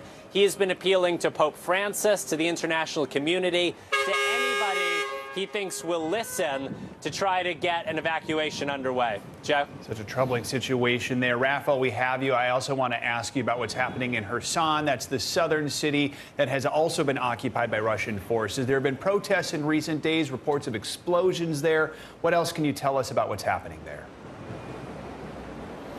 Yeah, Joe, Kherson doesn't always get a lot of attention, but it really matters what's happening there. This is the only city under full Russian control, and it is the city looking most in danger of being annexed by Russia. Just this morning, Russian officials say they're going to start using rubles, the Russian currency in Kherson, and they're going to start handing out Russian passports there. President Zelensky very worried of a rerun of the 2014 playbook from Crimea, where Russia staged a referendum, said 97% of people voted to be part of Russia, and then they annexed. Now, we spoke to a man who escaped from Kherson 2 weeks ago, and he described passing through a checkpoint manned by Chechen forces who were searching cell phones. Take a listen to what he had to say. The first checkpoint was the most difficult. Because at that first checkpoint, Kadyrov soldiers checked the phones and passports very carefully. Were you afraid at that checkpoint? Yes, I was afraid. In the morning before the evacuation, there were rumors that our convoy is going to be attacked, or they're going to check everyone, including all men. Now, Ukraine's military says 300 men have been disappeared from Kherson by Russian forces. They say they are being tortured. Many of them are former Ukrainian soldiers, political activists. The mayor says gunmen showed up in his offices this week and forced him out of the city council building. So, Joe, this is all just a very grim picture of what may be to come in Mariupol and in other Ukrainian cities that fall under full Russian control. Joe? Incredibly grim. Raph, thank you so much. Let's get more now with John Herbst. He is the former U.S. ambassador to Ukraine and a senior director of the Atlantic Council's Eurasia Center. Good morning, and thank you for being here, Ambassador. Let's start with that planned new aid package for Ukraine. Administration officials describe the amount of the request as massive, but so far we have not heard a specific dollar amount for the aid package. In your mind, what does Ukraine need most right now? Look, it's very clear what Ukraine needs. It needs more of the long-range artillery, which we decided 2 weeks ago to send. It needs more of the multiple rocket launches we decided last week to send. But it also needs fighter jets, and it needs bombers, which we are not helping them get. And that's a mistake on our part. It needs long-range drones. The Russians are massing their troops. They have lots of tanks. They have lots of airplanes in Ukraine's east. They're making small progress. If Ukraine gets the weapons we're talking about, they'll be able to stop that progress. Ambassador, you don't think that they're getting enough offensive weapons, it sounds like. Let me ask you this. The United Nations Security Council, they're talking about how they may investigate possible war crimes by Russia. But do you think anyone will actually be held accountable for the stories that we have seen and heard that are coming out of Ukraine? Will it make a difference? Well, this is very important for the historical record. And if I think there's a chance that some people will be held accountable, but for sure, in a historical record, they will be held accountable. Russia's going to lose this war in Ukraine at some point. At some point, they're going to want to restore normal relations with Ukraine and, with that matter, the international community. At that point, war criminals may well be vulnerable, subject to justice. Mm-hmm. I want to talk about the prisoner swap between the U.S. and Russia. Former American Marine Trevor Reed, he is back home in the U.S. this morning. He was released yesterday in exchange for a Russian pilot. He was there for about 3 years. Now, this is all happening, as you know, in the middle of a hot war in Ukraine. So what does this tell us about the communication that's happening between the U.S. and Russia? Well, this is a good thing. It shows that despite Moscow's aggression and our beginning to push back hard against that aggression, we are able to conduct business where we both see an interest. So prisoners exchange like this happen from time to time. The fact we were able to manage this in this period of great tension, again, says something positive about our ability to get other business done with the Kremlin. You said it's a positive sign. Do you think this could possibly apply to basketball star Brittany Griner, who is there, former Marine Paul Whelan? They're still in Russian custody. Is this maybe signaling that they could also be freed soon? Well, I hesitate to use the word soon. It does mean they can be freed. Mm-hmm. But the thing to understand is that Moscow plays hardball with American prisoners. If they want to get someone out who we hold, then they're willing to do an exchange. And sometimes we'll wind up giving up criminals for people who the Russians arrest for no good reason, except to have Americans as hostages. But that's how democracies act, and that's perfectly understandable. So I think the possibility of getting them out is real. The timing, I just don't know. Ambassador John Herbst, former ambassador to Ukraine, we really appreciate your perspective. Thank you. Thank you.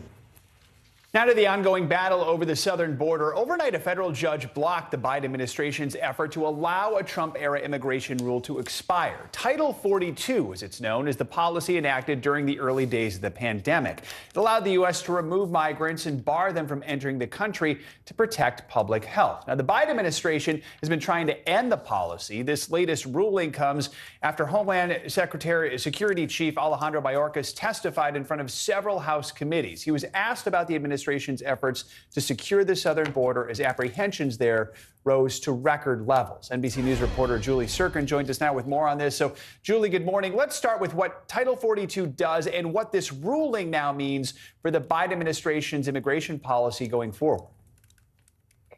Yeah, Joe, good morning. Well, Title 42 was put in place by President Trump when the COVID pandemic was really coming to an influx point in the United States in March of 2020. And what it helped Border Patrol agents do, what it gave them the authority to do, is to turn away migrants that they deemed were a threat to public safety back home to American citizens. And it helped in turning away nearly 2 million migrants who were trying to cross the U.S.-Mexico border. Now, this ruling that came overnight is something that we did expect since Monday. A Louisiana federal judge ruled a temporary restraining order to stop the Biden administration from rescinding this policy until May 13th. But I will say that is 10 days before the policy was set to expire regardless. So it's not clear how long this temporary restraining order can prevent the Biden administration from rescinding Title 42. So as we mentioned, Homeland Security Chief Mayorkas testified in front of several House committees yesterday, and as you would expect, he faced some strong criticism from Republican lawmakers. What moments stood out? Yeah, Joe, it's not an easy week to be the Secretary of the Department of Homeland Security, and he faced grilling from two big panels over in the House. You can imagine that Republicans who have been very critical of the Biden administration's policy at the border since Biden was sworn into office are now especially heated up over Title 42, something one Republican told me was the last Band-Aid, the last line of security to prevent this influx of migrants at the border that we've been seeing increasingly growing over the last several months. I want you to take a listen to one exchange between Mayorkas and a top Republican on the House Foreign Affairs panel. We inherited a broken and dismantled system that is already under strain. It is not built to manage the current levels and types of migratory flows. Only Congress can fix this. Your responsibility by law is to protect the United States, both air, land, and sea. You have failed in this mission when it comes to our land border. I must say, sir, with all due respect, I am disappointed. We do expect this to continue today. We expect Mayorkas to continue to defend the administration's decision when he returns before the House Judiciary Committee. But I will say I spoke to top Democrats briefed on this plan from the Department of Homeland Security and how they plan to deal with an influx of migrants once Title 42 is rescinded after May 23rd. And one Democrat called it, quote, ambitious to me, Joe. And Julie, I mean, we know the Senate has had a hard time passing another round of COVID aid because of the divide between Democrats and Republicans over this issue, over Title 42. What more can you tell us about that? What can we expect now? Yeah, it's been over a month since a bipartisan deal was struck on that $10 billion of COVID relief for vaccines, therapeutics, something I think most people in Congress on both sides of the aisle agree that we need. But Republicans, especially in a midterm election year, we're quick to say, wait a minute, if the Biden administration is ending the pandemic, they say, at the border, then why do they need more money to deal with it back home? And we expect Republicans to continue to demand a vote on Title 42 in order to pass COVID aid, which, by the way, now is being floated as a potentially linked with Ukraine aid. So you can see how this problem is escalating. But of course, Democrats as well, vulnerable Democrats, particularly in the Senate, have been vocally opposed to the rescinding of the Title 42 policy. Democratic leadership so far has been reluctant to put a vote on the floor on Title 42, has been reluctant to put their most vulnerable members on the record here. Julie Sirkin. Julie, thank you so much. All right, we're going to get a check now of your morning news now weather. Y'all, this is exciting. A lot of activity in the studio No today. need to adjust your eyes. Michelle Grossman is a real person who is here in person. Good to have you with us. I'm so happy to be here. I'm so happy to see you both. I just want to give you big hugs. Yeah, air hugs. Air hugs, yes. It's been 2.5 years, and we are happy to be back. But we are looking at cold weather once again. Sorry, guys. That's what we're going to talk about first, because we're looking at 19 million people impacted. You can see from the Great Lakes all the way to the Northeast. We're looking at a freeze warning. That's in your hot pink. So we're looking at Toledo, Cleveland, Pittsburgh, down to Charleston, and even a freeze watch. This is where you want to cover any sensitive plants, put a blanket over them or spray them with water. That's going to keep them a little insulated. And then as we go throughout time here, we are looking at, of course, my graphics are not going to work for me. We're still working stuff back out in the here. studio, this is what's happening here. Graphics. Who needs graphics? We got Michelle Grossman in person, y'all. Why is it not advancing? All right, we're going to work on this. Wait, we can do this, guys. I'm going to press a couple buttons here and see what happens. All right, well, we're just going to talk about the weather here. So the freeze alerts are frozen. The freeze alerts are frozen. Yes, absolutely frozen. We're looking at temperatures in the 30s this morning. It's feeling like the 20s in so many spots. So we're looking at places in New York City feeling like the teens also. As we go throughout the afternoon, we're looking at temperatures in the 50s. That's about 9 degrees below what is typical for this time of year. But when we look to the west, I did this a couple times this morning, so know what these maps are. We look to the west, we're looking at temperatures in the 80s. So we have a jet stream that's kind of dividing the nation here, and we're looking at really, really warm air. That's the first thing. The second thing is where we're looking at the chance for severe weather. So we're looking at anywhere from Nebraska all the way to Texas, where we're looking at severe weather in terms of small hail, even some damaging winds, low risk for tornadoes today, but we get to tomorrow, enhanced risk. So we're looking at large hail. We're looking at a severe weather outbreak, possibly. We haven't talked about that in quite a while, and that's going to extend into Saturday as well. So we're going to get these graphics going for the next hour. Who needs maps? You do a dramatic recreation. And here I am. We call that true professionalism. Exactly. Nailed it. Had the map memorized. Knows. You told us the weather. Exactly. We can picture it in our minds. Okay, perfect. We'll more next hour with graphics. We'll work on this. All right. Good to see you, Michelle. Thanks so much. Bye. Michelle. Coming up, Democrats are hoping to keep control of Congress this fall, but they are facing issues in a key part of the U.S. Rural America, especially in swing states like North Carolina, the reason many voters there, including young black men, are losing faith in the political system and what's being done to make sure they still vote in November.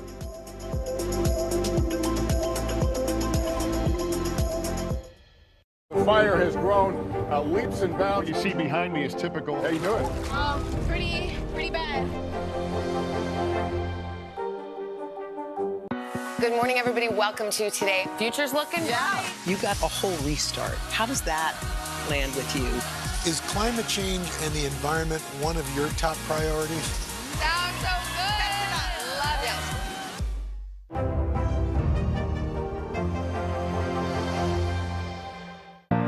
To stand on the edge of the cliff and jump takes a lot of guts. We are meeting people one after the next who have made profound changes. I think you're going to be blown away by the life lessons. Listen to Making Space Now, wherever you get your podcasts.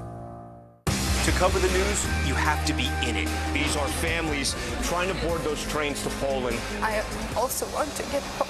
You'll get home. Every night, it's your news playlist. Top Story with Tom Llamas, weeknights at 7 on NBC News Now. This is a very different kind of program. We're here to start conversation about the big things happening in our world. Professor, I'm not asking you to predict the future, but what do we think that the new normal is going to be? Is part of this that everyone's rethinking their jobs during this pandemic and their relationship to their employers? What is your biggest tip for any parent who's concerned about this? It's not my job to tell you what to think. My job is to think about what you tell me. Now Tonight with Joshua Johnson, streaming weeknights at 8 on NBC News Now. Still to come on the Channel 2 News. Well, the waters are certainly receding now. Still too close to call. Lester Holt reporting from the Ground Zero, as it's being referred to. It is, in fact, a taste of freedom. The Haitian people know a little something about resiliency. What's the biggest risk right now? Some of the troops who have been proud. I want to welcome you to the first presidential debate. In fact, we've been told we can't go any farther. You were some resilient folks. Let me give you a hint.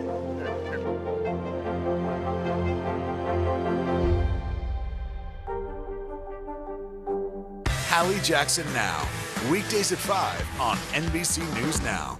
The fire has grown leaps and bounds. What you see behind me is typical. How you doing?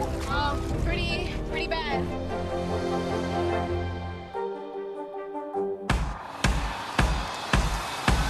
News is happening now. Are you ready? look at what's making headlines around the world. Right now on Morning News Now. We're coming on the air with breaking news. And this is a significant moment. Whenever it happens, wherever you are, NBC News, streaming free now. Hallie Jackson Now, weekdays at 5 on NBC News Now. Top Story with Tom Llamas is your news playlist on NBC News Now. And now, you can listen to it as a podcast, available anytime and anywhere. Welcome back. A damning new report on the Minneapolis Police Department found a long pattern of racial discrimination before and after George Floyd's death. NBC News correspondent Shaquille Brewster has the details. The report from the state is 72 pages long, and it says that the Minneapolis Police Department stopped, arrested, and used force against black people at a higher rate than white people. It also set specific recommendations that the police department now says it's reviewing.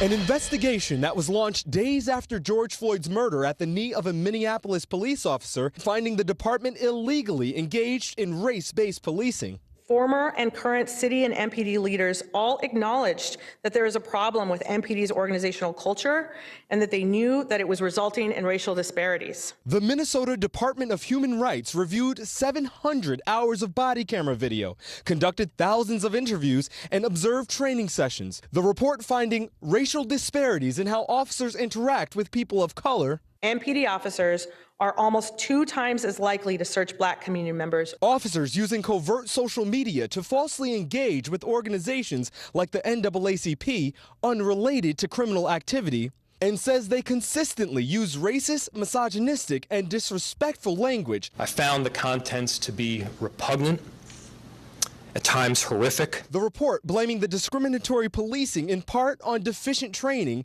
and insufficient and ineffective accountability systems. Alleging despite new use of force policies announced after Floyd's murder, the department, quote, failed to implement and train on the updated policy in a meaningful way.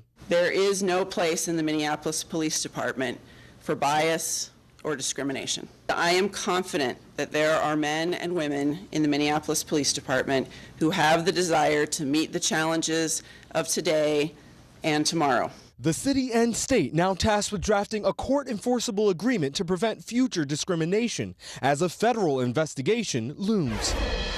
Meanwhile, the attorney for the families of George Floyd and Amir Locke called the report historic and said they are deeply hopeful that change is coming and is imminent.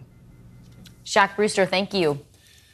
With the midterm elections approaching, let's turn to our County to County series, highlighting key counties and voter issues. This morning, a look at the problems Democrats are having in rural America. NBC News correspondent Antonia Hilton traveled to Anson County, North Carolina. It's a rural area where many voters, especially young black men, have lost faith in the political system. Antonia, good to have you with us. You know, I think many voters may think of rural America as white America. Obviously, that's not always the case.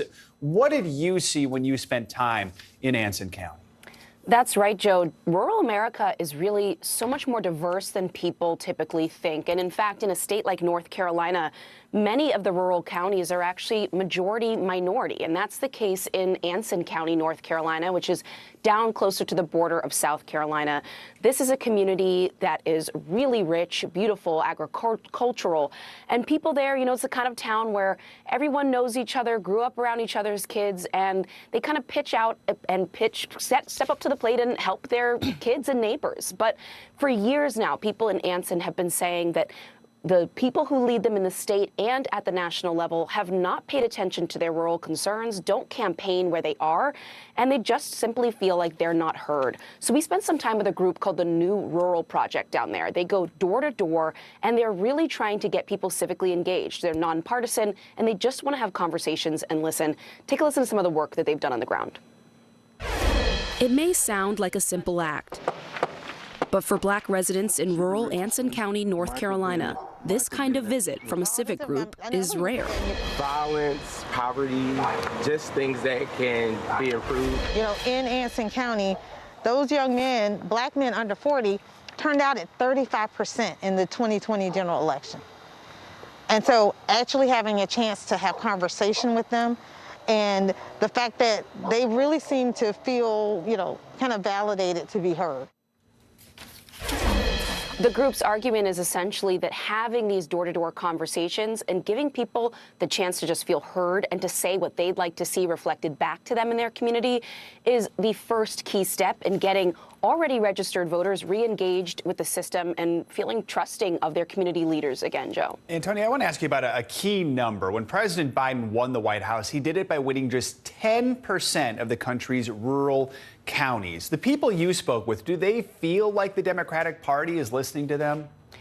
Frankly, no, for the most part. And it's actually not just about the Democratic Party. It is about the entire political establishment. They feel that cycle after cycle, people, occasionally come through or speak to rural America at events.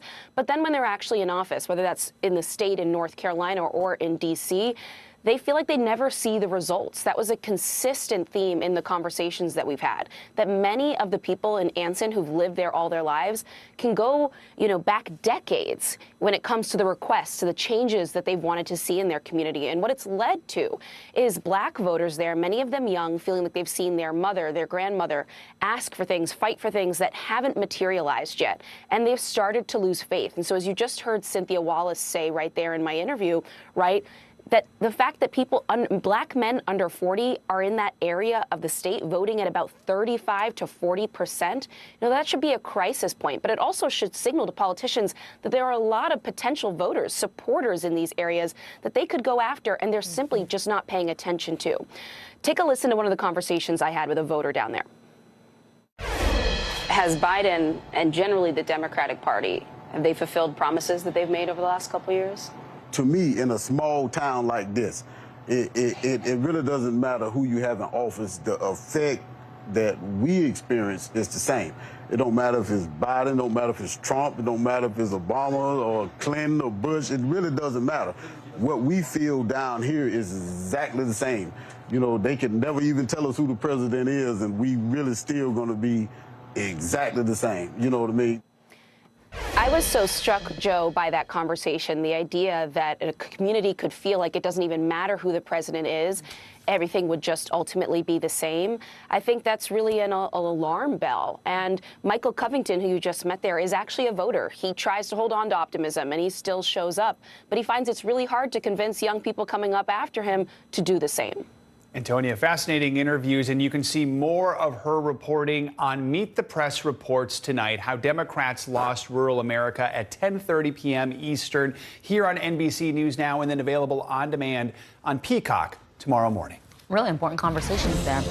All right, well, India is in the middle of a sweltering heat wave that is leaving residents looking for relief. NBC News foreign correspondent Claudio Lavanga joins us with that and other stories making news across the world. Claudio, good morning.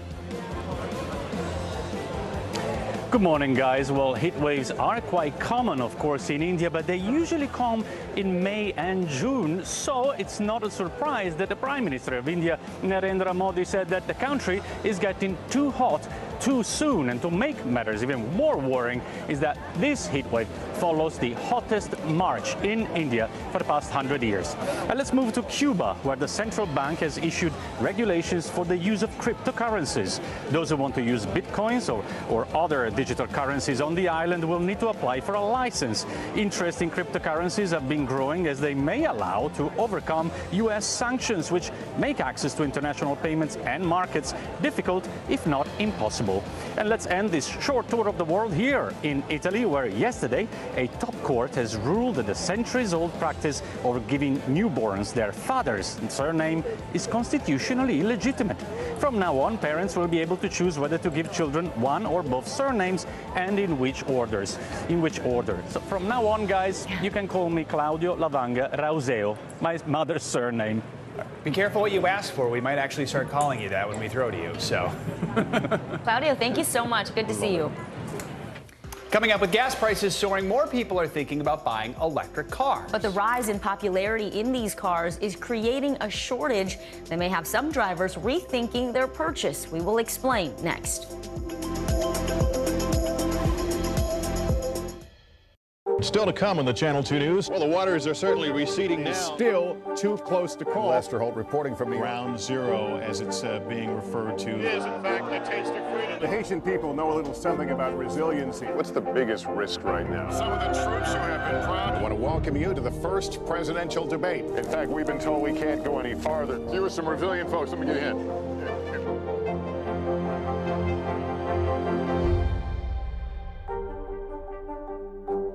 Can this still end diplomatically with Vladimir Putin in charge of Russia? Our promise to take in 100,000 Ukrainian refugees. Is that enough? The circus-like stuff that the hearings turned into. This system seems broken. What do we do? If it's Sunday, it's Meet the Press. This is a very different kind of program. We're here to start conversation about the big things happening in our world. Professor, I'm not asking you to predict the future, but what do we think that the new normal is going to be? Is part of this that everyone's rethinking their jobs during this pandemic and their relationship to their employers? What is your biggest tip for any parent who's concerned about this? It's not my job to tell you what to think. My job is to think about what you tell me. Now Tonight with Joshua Johnson, streaming weeknights at 8 on NBC News Now. Top Story with Tom Llamas is your news playlist on NBC News Now. And now, you can listen to it as a podcast. Available anytime and anywhere. We're here to start conversations about the big things happening in our world. Because it's not my job to tell you what to think. My job is to think about what you tell me. Now Tonight with Joshua Johnson, streaming weeknights at 8 on NBC News Now. We'll meet Ukrainians who are defending their country one block at a time. When you were still in Kiev, could you hear the bombing? My name is Lester. Who's this? Now Tonight with Joshua Johnson, streaming weeknights at 8 on NBC News Now. Back now with our series on the climate challenge. As the popularity of electric vehicles soars, so do concerns about whether the nation will have enough chargers to power them all. Yeah, NBC News technology correspondent Jake Ward reports on the race to build up America's charging infrastructure. Climate scientists agree at this point that we need to electrify pretty much every vehicle we drive in order to fight climate change. And the Biden administration is putting huge amounts of money into trying to create a network of chargers across the country. But the question is, if we really do manage to electrify all 250 million plus vehicles in the United States, how are we going to charge them all? That's the question we looked at. Grad student Victor Tran loves his electric car. There's no oil change, no transmission stuff. It's really nice. The only problem is finding a charger on campus. I drove up to where I usually might charge. Looks like all the spots are full. It's really annoying that there's no spots. We'll build out the first ever national network of 500,000 electric vehicle charging stations. President Biden's $5 billion program hopes to create highway corridors full of them. But experts say with 35 million EVs expected on the road by 2030, we'll need another 1.5 million charging ports, especially in cities. It's easy to make it accessible to just about anybody, whether you live in a single-family home or whether you're in a city and you're depending on off-street parking or an apartment. ChargePoint has been making charging stations for 15 years, testing them against the elements at its lab in San Jose. How does it work? Take your phone, hold it up to the station. Its CEO says its worldwide network of 174,000 chargers means you don't need to fill up every night. You're topping up a little bit at work. You're topping up a little bit when you go shopping or have dinner. Some Starbucks and Taco Bell customers will soon see chargers in the parking lot, for instance. But a full charge can take anywhere from 20 minutes to several hours. John D'Souza says that model is all wrong. If you need it to be your one vehicle and work well, it has to work as easily as gas. His company, Ample, builds robotic stations that swap in a fully charged battery for San Francisco fleet vehicles and Uber drivers in 10 minutes. You don't even have to get out of the car to do the swap. It's fully autonomous. With swapping stations and standardized batteries, D'Souza says, you'll never have to worry about your battery getting old. With battery swapping, you can keep that car for as long as you want. Your range might actually improve over the life of the car. Exactly. Romano says within 20 years, drivers won't be anxious about finding a charger. We'll be anxious about finding gas. When the dominant is electric, there are only going to be a certain number of gas stations that are going to be solvent. It really does take a sort of psychological shift to imagine the world in which you're basically constantly charging up. There are even initiatives in which the road itself might charge your car. But the good news here is that we do, it turns out, have the technology to either keep topping up wherever you go or to just swap out your battery wholesale. The real question is just, do we now have the money and the will as a nation to go ahead and swap out our gas power for an all-electric future? Yeah, that's the big question. All right, thank you, Jake. Coming up today is Holocaust Remembrance Day, and instead of just reading about it, people can now go inside the experiences of the survivors themselves. We'll show you how one museum is doing just that by using virtual reality, hoping to make sure people never forget history.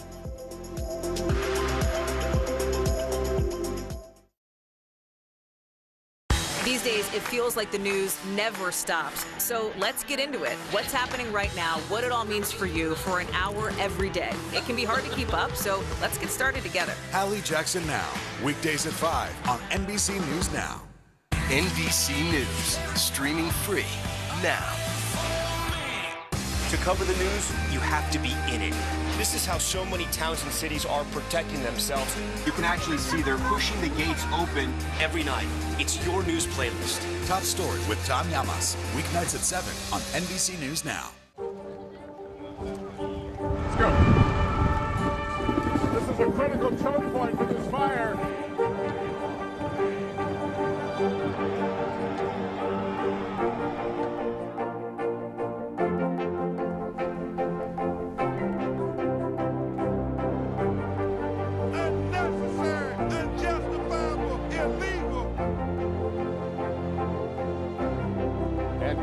From New Orleans, late military operation witnessing the massive crowds. I admire you both.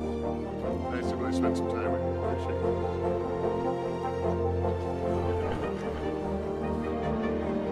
At any moment now.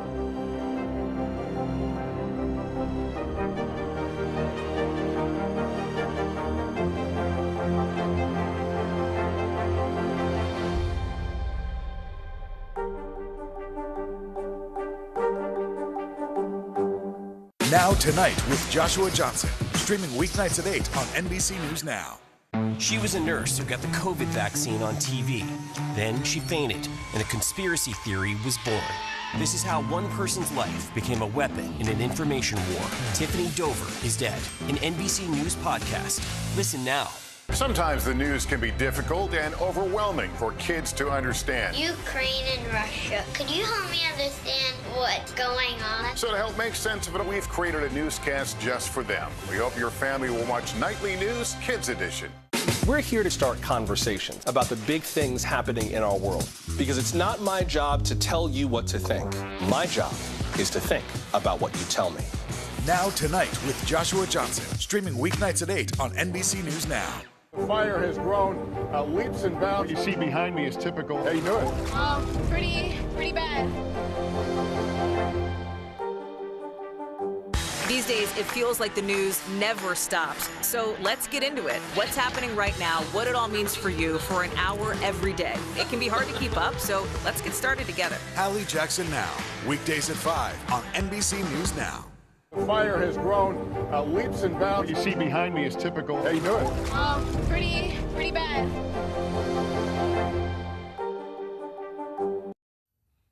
Today is Yom HaShoah, Holocaust Remembrance Day, with most survivors currently in their 80s and 90s, and with historical sites changing, it can be hard to teach new generations the important lessons from this dark point in human history.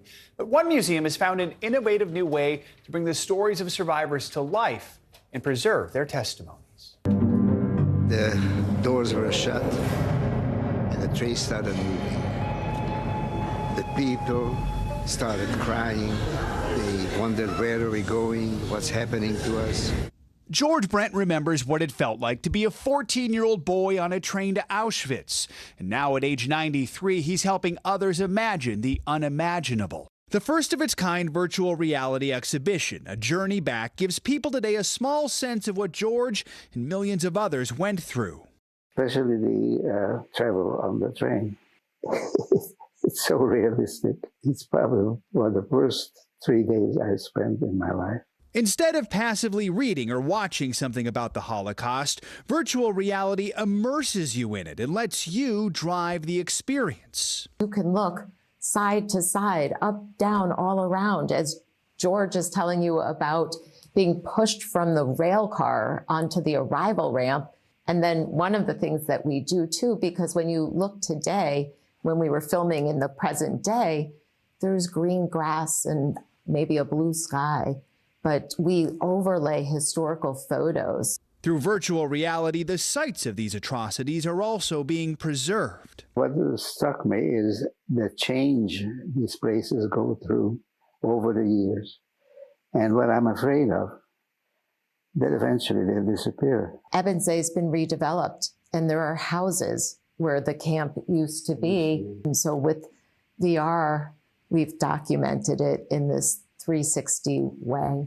With each passing year, the number of Holocaust survivors who are able to share their stories dwindles. It gives me the chills every time I think about the fact that technology was available just at this moment when our survivors were still able to share these stories. Divine Olikagu, a student at the Chicago Military Academy, tried the virtual reality experience while on a school field trip. Just being in the cart at the VR place, I felt kind of scared myself, being cramped alone with all the people. It was very immersive. I think it would be a useful tool to teach other kids about what happened. During Divine's visit to the Illinois Holocaust Museum and Education Center, he and his classmates got a surprise.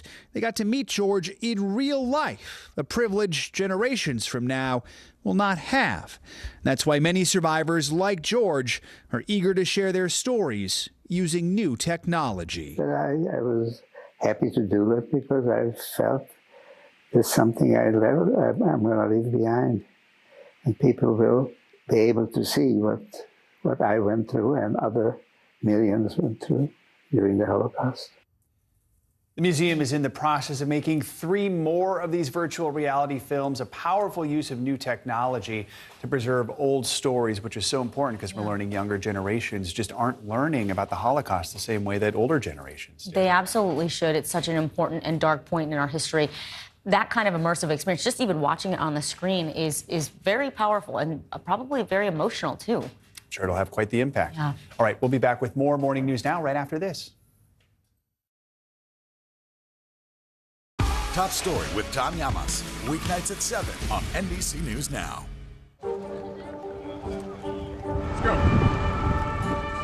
This is a critical choke point for this fire.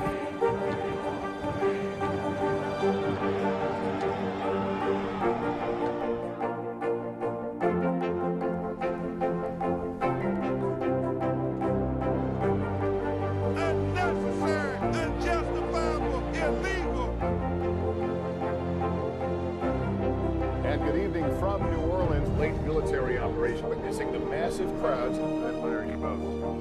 Nice to really spend some time with you. Appreciate it.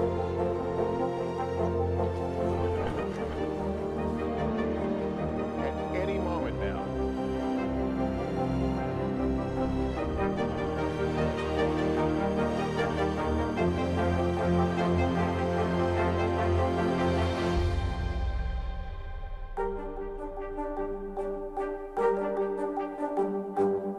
News is happening now. Look at what's making headlines around the world. Whenever it happens, wherever you are, it's here now. These days, it feels like the news never stops. So let's get into it. What's happening right now, what it all means for you for an hour every day. It can be hard to keep up, so let's get started together. Hallie Jackson Now, weekdays at 5 on NBC News Now. We're here to start conversations about the big things happening in our world, because it's not my job to tell you what to think. My job is to think about what you tell me.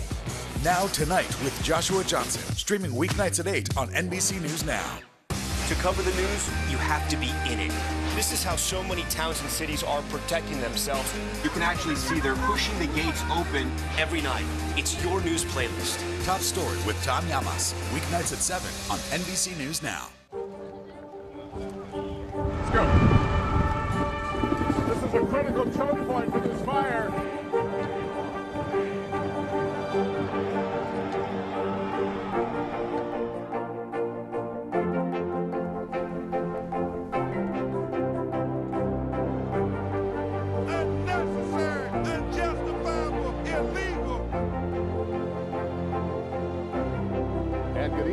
from New Orleans, late military operation, witnessing the massive crowds. I admire you both.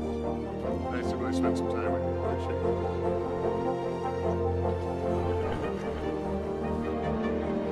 At any moment now.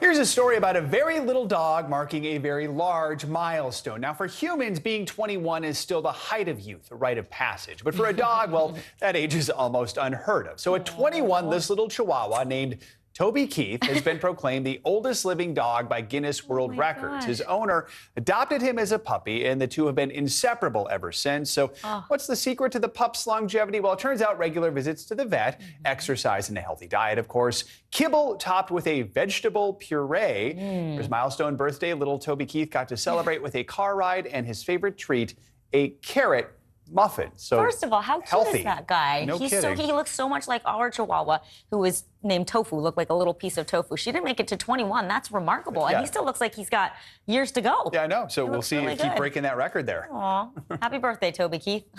All right, well, 8 major companies are set to release their earnings today. CNBC's Silvana Henao joins us with that and more in our Money Minute. Silvana, good morning. Hey guys, good morning. Yeah, lots of earnings today, but we're going to start with Wall Street because it is looking to shake off the recent market weakness as investors react positively to earnings from Facebook's parent company Meta last night. Meta surging in extended trading as it beat profit forecasts, although revenue did miss. And it was a volatile session yesterday with the markets losing steam into the close. The Nasdaq slipping for the 5th time in the past 6 days. Apple has launched its self-service repair store, giving iPhone customers access to parts and manuals to repair their own devices. The store has parts for the iPhone SE, the 12, and the 13, including displays, batteries, and replacement cameras. A complete kit of tools can be rented for a week for $49. Individual tools can also be purchased separately to keep. And if you return the old parts, Apple will issue a partial refund credit. A new study from bestcolleges.com ranks the top states to work in tech based on average wages, number of job postings, cost of living, and diversity. Georgia tops the list thanks to a diverse population and low cost of living. Google, Apple, and Microsoft are expanding in Atlanta.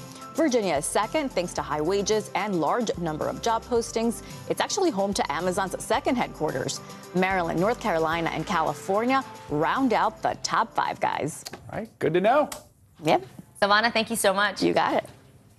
Well, now to a story that may hit close to home if you or your kids spend a lot of time on TikTok.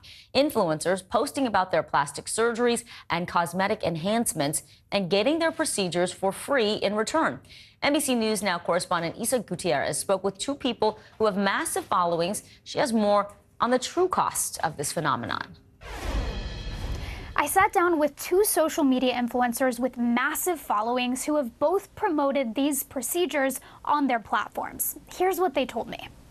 Social media influencers promoting cosmetic procedures to millions of followers, including young teens. 1, 2, 3, and ouch. Young content creators like Sebastian Bales are offered free and discounted cosmetic work in exchange for social media shoutouts. If you want injections anywhere, if you guys want to get fillers anywhere, like just go for it. Life is too short to not be happy with yourself. I sat down with Bales for Top Story. He has nearly 13 million followers on TikTok. What have you gotten done for free or with a discount because of your social media profile? Okay.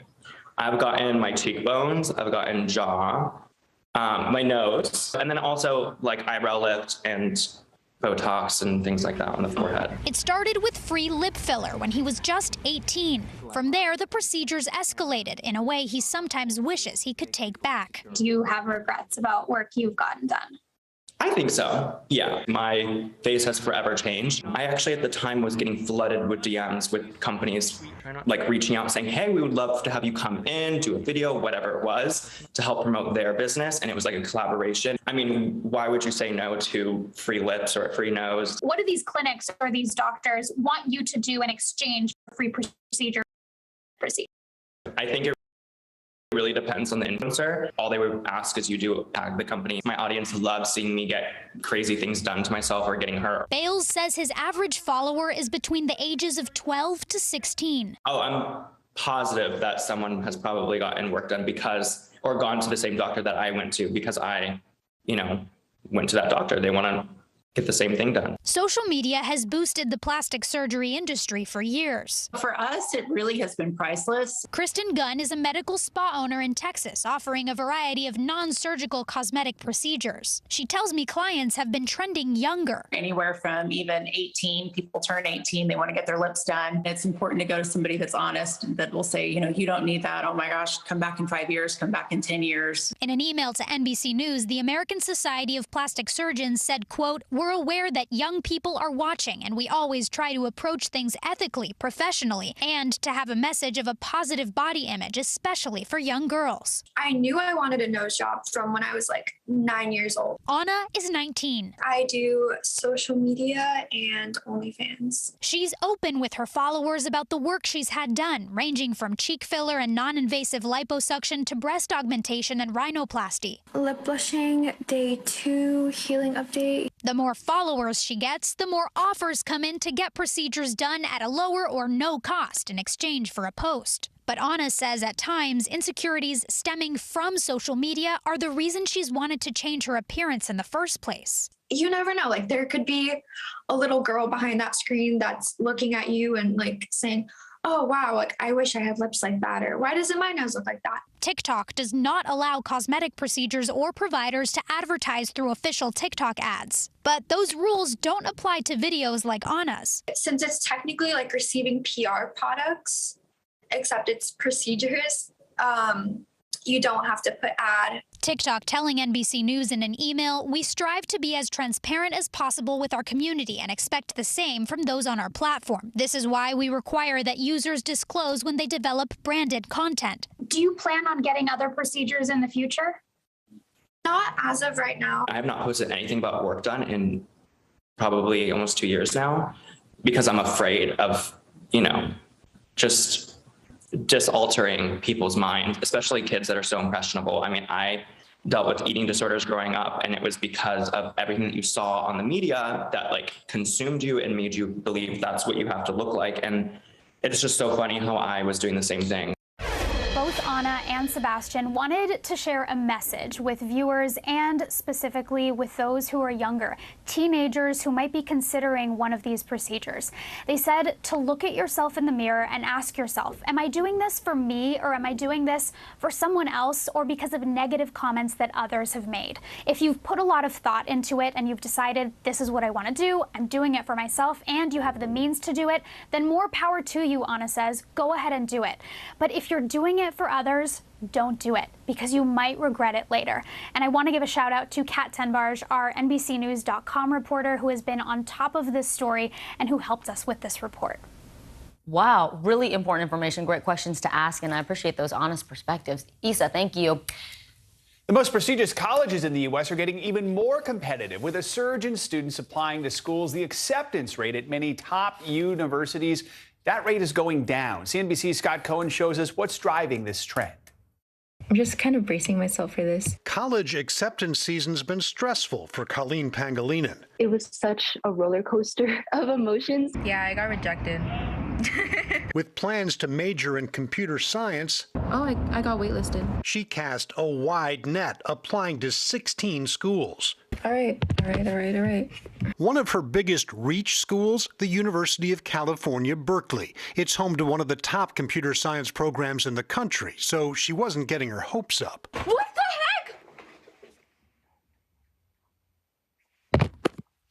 I just got into Berkeley! A proud member of the class of 26. I was met with so much surprise when I got into Berkeley that I was just in shock for so many days. Colleen is one of the lucky ones. Applications to Berkeley were up nearly 14% this year. Arun Panasamy is the chief academic officer at admissions consulting firm CollegeWise. I think there's some irrationality. It's probably not unlike when people panicked at the start of COVID and bought all the toilet paper up. There's some sense of scarcity around the number of, college opportunities out there. Also a factor, fewer schools are requiring standardized tests like the SAT. Some, like the University of California system, won't even consider them. And the pandemic itself helped students like Kyler Rosenberg churn out more applications. It gave me more time to focus on my applications actually and get my grades up. Kyler did get into multiple schools, and now, like millions of students and their families, she's deciding where to go. Many schools need an answer by the 1st of May. Arun Panasamy, the admission coach, suggests that when making that decision, think about why you want to go to college. What do you hope to get out of the experience? It's the same advice to all the high school juniors who are now thinking about where to send their applications in the fall, when hopefully this frenzy has died down some. Scott Cohn, NBC News, Santa Cruz, California. Remember the year I applied to my college? It was the year they had the most applications like they had ever had in history, and somehow they accidentally let me in. I don't know. It must have been a clerical error. An accident. They're very proud. So it can be tough when it's that competitive. Oh, definitely. Right. That does it for this hour of Morning News Now. The news continues right now.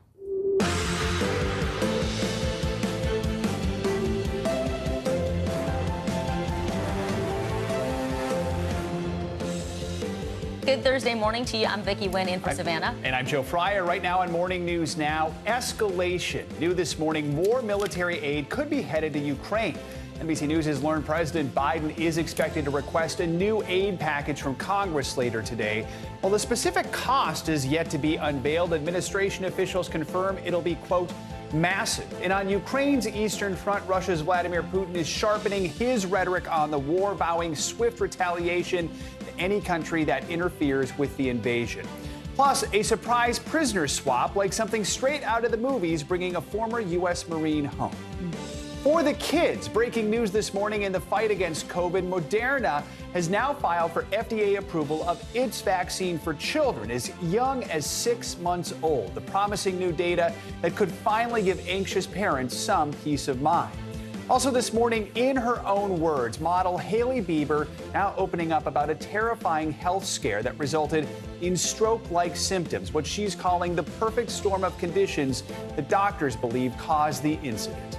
And all eyes on Vegas. The helmets are strapped, the cleats cinched as the NFL draft is set to kick off tonight. We've got the top prospects for this season's class as Sin City goes all out. Always a big affair. They're going to have a good time there. I didn't know that. Cleats cinched. That's the terminology? I guess. I don't know either. We're going to trust that it is, isn't it? You'll correct us if we were wrong. All right, we're going to begin with the latest out of Ukraine. Today, President Biden will send a proposal for a legislative package to help aid Ukraine in its fight against Russia. This, as the United Nations Security Council is talking about investigating claims of Russian war crimes. NBC News correspondent Aaron McLaughlin joins us now from Kyiv. Good morning, Aaron. Good morning, Vicki. And the UN Secretary General has been in the outskirts of Kyiv to see the horrors of this war, the alleged Russian atrocities firsthand. This as Russian President Vladimir Putin has issued yet another ominous warning. As the war rages on, Ukrainian soldiers armed with Western weapons and a show of support from more than 40 allies. This is a time for courage, not for caution. Russian President Vladimir Putin warning of a lightning-fast response to outside interference in Ukraine, saying, "We have all the tools for this, the kind that no one else can boast of right now, and we won't brag. We will just use them if needed." Remarks seen as a reference to Russian weapons like ballistic missiles and nuclear arms. The European Commission is accusing Russia of blackmail for cutting off gas supplies to Poland and Bulgaria. Meanwhile, on the front lines, as they prepare their tanks for battle, Ukrainians remain determined. Our equipment is worse than theirs, he says, but the strength is not in the tank. The strength is in the people. Overnight in Russian-controlled Kherson, an explosion in the center of town blowing up a TV tower. Russian state media claiming they shot down 2 Ukrainian missiles. This following Wednesday's show of courage, Ukrainians demonstrating against the occupation. Defiance eventually dispersed by Russian stun grenades and tear gas. Yulia Vlasenko recently fled Kherson with her mother. She says she used to take part in the demonstrations, but the situation became too dangerous, so she fled. How did you make it out to Kyiv? I found a private driver, and Russians just remember his face. He gives them some food, some cigarettes, everything they need. So it's like his payment for their permission to let him go.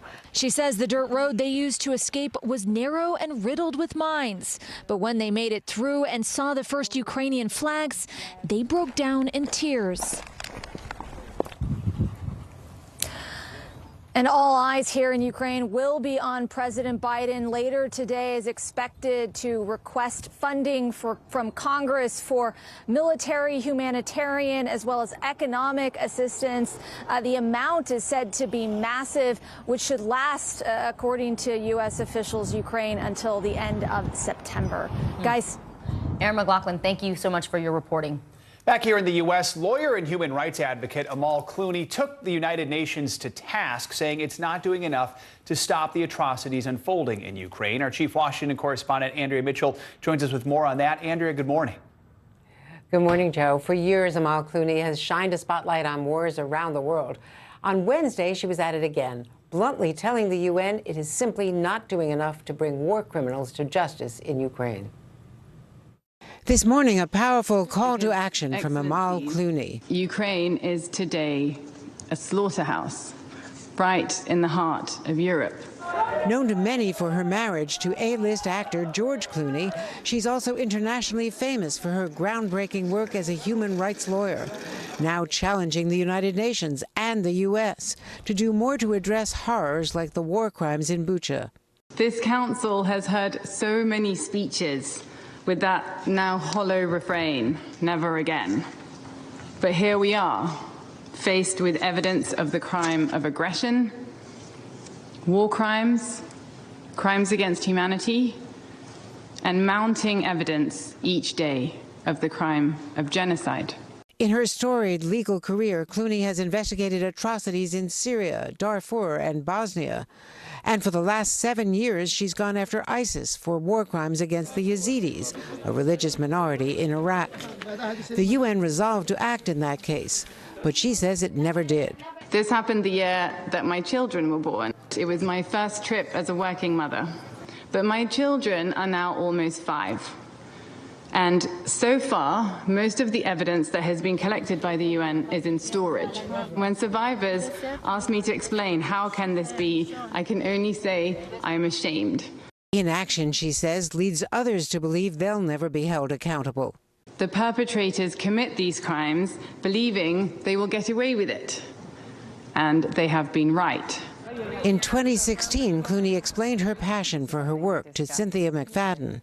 I believe in international justice. I believe it's important that you don't just turn the page without people being held to account. Seen around the world at events like the royal wedding of friends Meghan and Harry, she recently explained to Time magazine how she uses her celebrity to shine a light on issues that matter, saying, in terms of an increased public profile, I think all I can do is try to turn the spotlight to what is important.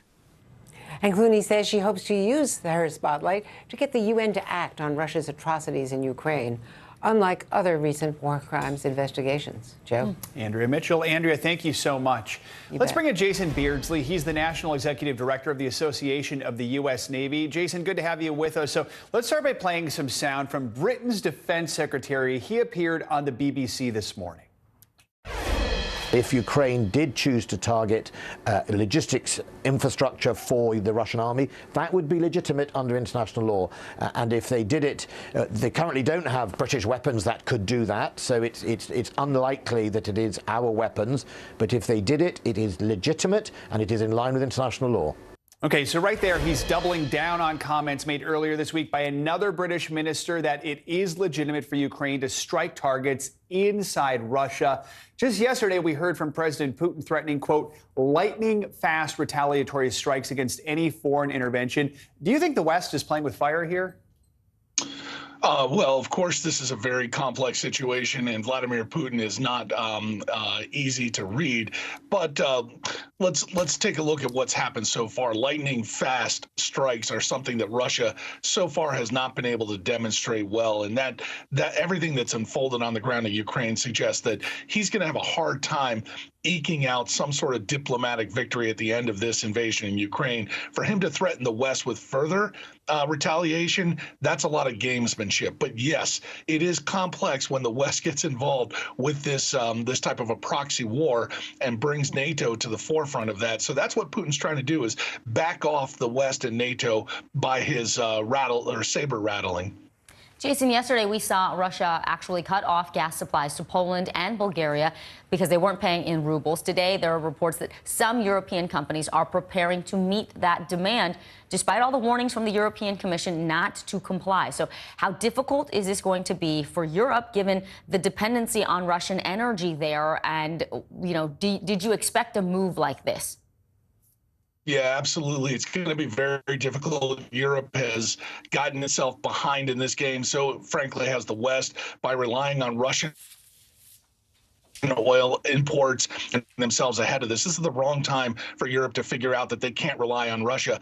Bear in mind, at the same time, China is building an overland pipeline, and Russia hopes to resupply or supply its ally, and so they can kind of make up for the loss of economic gains in Europe. But Europe has known this for a while. This has been part of the discussion that the previous president has had and the current president. The way out of this is you've got to make your own resources available for oil and natural gas. Europe has not been aggressive about that. Germany is in a bind. So Russia really has a lot of leverage in this, but it's long-term leverage and it's economic. It's not capital that will affect the fight on the ground. Jason Beardsley. Jason, thanks so much for your analysis. Appreciate it. Former U.S. Marine Trevor Reed is back home in the U.S. this morning, released by Russia yesterday after being detained there for nearly 3 years. This morning, we are learning more about the dramatic prisoner exchange that secured his freedom. NBC News Chief White House correspondent Peter Alexander joins us now with those details. Peter, good morning. Vicki, good morning. What a huge relief this morning for the family of Trevor Reed. He landed at a military base in San Antonio within the last several hours. His release, the culmination of a months-long effort that started just a day before the Russian invasion of Ukraine, when the former governor Bill Richardson landed in Moscow to discuss a possible prisoner swap. President Biden calling it good news that required difficult decisions that he says he did not take lightly. This morning, a homecoming 3 years in the making. Former Marine Trevor Reed back on U.S. soil after being jailed in Russia. He was released in a prisoner exchange straight out of a spy novel. Russian state TV broadcasting this unverified video that it says shows the 30-year-old arriving at a Moscow airport. In his home state of Texas, Reed's parents say after living a nightmare, their prayers have finally been answered. It's going to really hit us when we get to put our arms around him and hug him. Reed was sentenced to 9 years in prison after Russian authorities accused him of assaulting 2 officers after a night of drinking. But his family has always maintained his innocence, meeting privately with President Biden last month to campaign for his release. The White House says Reed is receiving care for his urgent health needs. He looks terrible to us. I mean, as his parents, we know he does not look well. He's very thin. He was walking strange, and it looked like they had to help him get up in the airplane. In a deal brokered by the Biden administration, Reed was traded for a convicted Russian drug trafficker serving 20 years behind bars in the U.S. Seen here on Russian state TV arriving back in Moscow. Last year, Reed's parents telling Savannah they'd support a prisoner swap. We don't care how he comes home. Yeah. If they want to exchange Trevor for some criminals that were, low-level criminals or whatever. We're fine with that. Hey. We want our son home.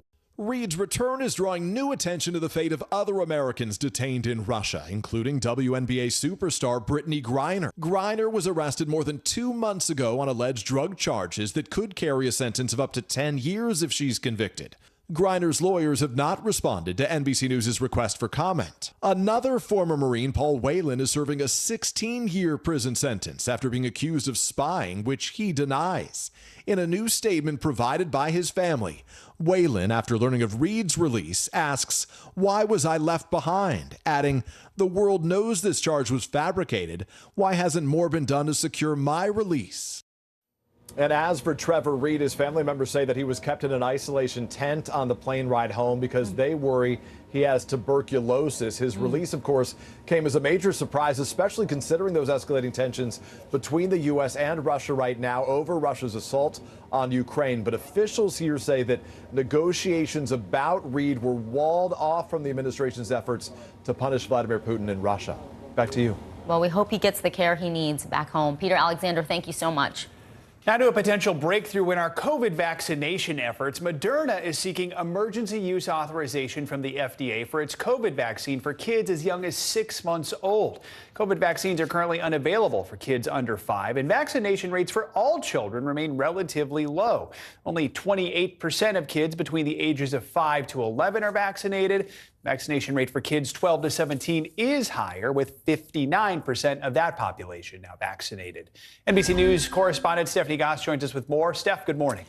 Hey, good morning, Joe. You know, the first COVID-19 vaccine was given emergency use authorization back in December of 2020. Now it's a year and a half later. There's still no vaccine approved for the country's youngest children. This morning, Moderna says it's ready to change that, asking the FDA for emergency use authorization for its vaccine for children ages 6 months to 5 years.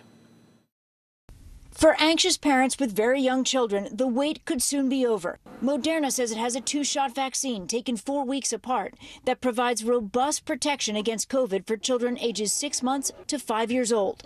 The dosage, only 25% of that given to adults. We can halve the risk for these little kids of getting COVID by getting vaccinated. We can cut it in half. In clinical trials during the Omicron surge, neither Pfizer nor Moderna's vaccines performed well against infection in the youngest age group. Moderna says its vaccine is 51% effective for children 6 months to under 2 years old and 37% for ages 2 to under 6. But the company also points out that the vaccine will minimize severity of infection. The level of antibody that we saw in these little children is similar to a level that really provides great protection against severe disease and hospitalization in older kids and in adults. Pfizer is expected to submit its application for a 3-dose vaccine for the same age group later this spring. On Tuesday, the company asked the FDA to authorize a booster dose for children ages 5 to 11. Meantime, Dr. Anthony Fauci says while the world may still be in the grips of COVID, for the U.S., the pandemic may be ending. We are certainly right now in this country out of the pandemic phase. Fauci noting that even with the uptick in cases, numbers of hospitalizations and deaths are down, saying the country is now transitioning to a control phase where the virus is becoming endemic. A turning point in our country's fight against COVID, with a potential new vaccine for young kids now on the way. A recent CDC study found that 75% of children and teens in the U.S. have already had COVID, but medical experts say, well, natural infection can trigger varying degrees of antibody response. With vaccines, it's more dependable, meaning you'll have a more reliable form of protection from the shots. Joe? Stephanie Goss, thank you, Steph. You're welcome. Let's bring in Dr. Nahid Badilia for more on this. She's an infectious diseases physician and the director of the Boston University Center for Emerging Infectious Disease Policy Research. Dr. Badilia, good morning to you. How big of a deal is this request? Talk to us about what it means. And do you think enough people will get their youngest children vaccinated? And will it help us with this pandemic coming out of it?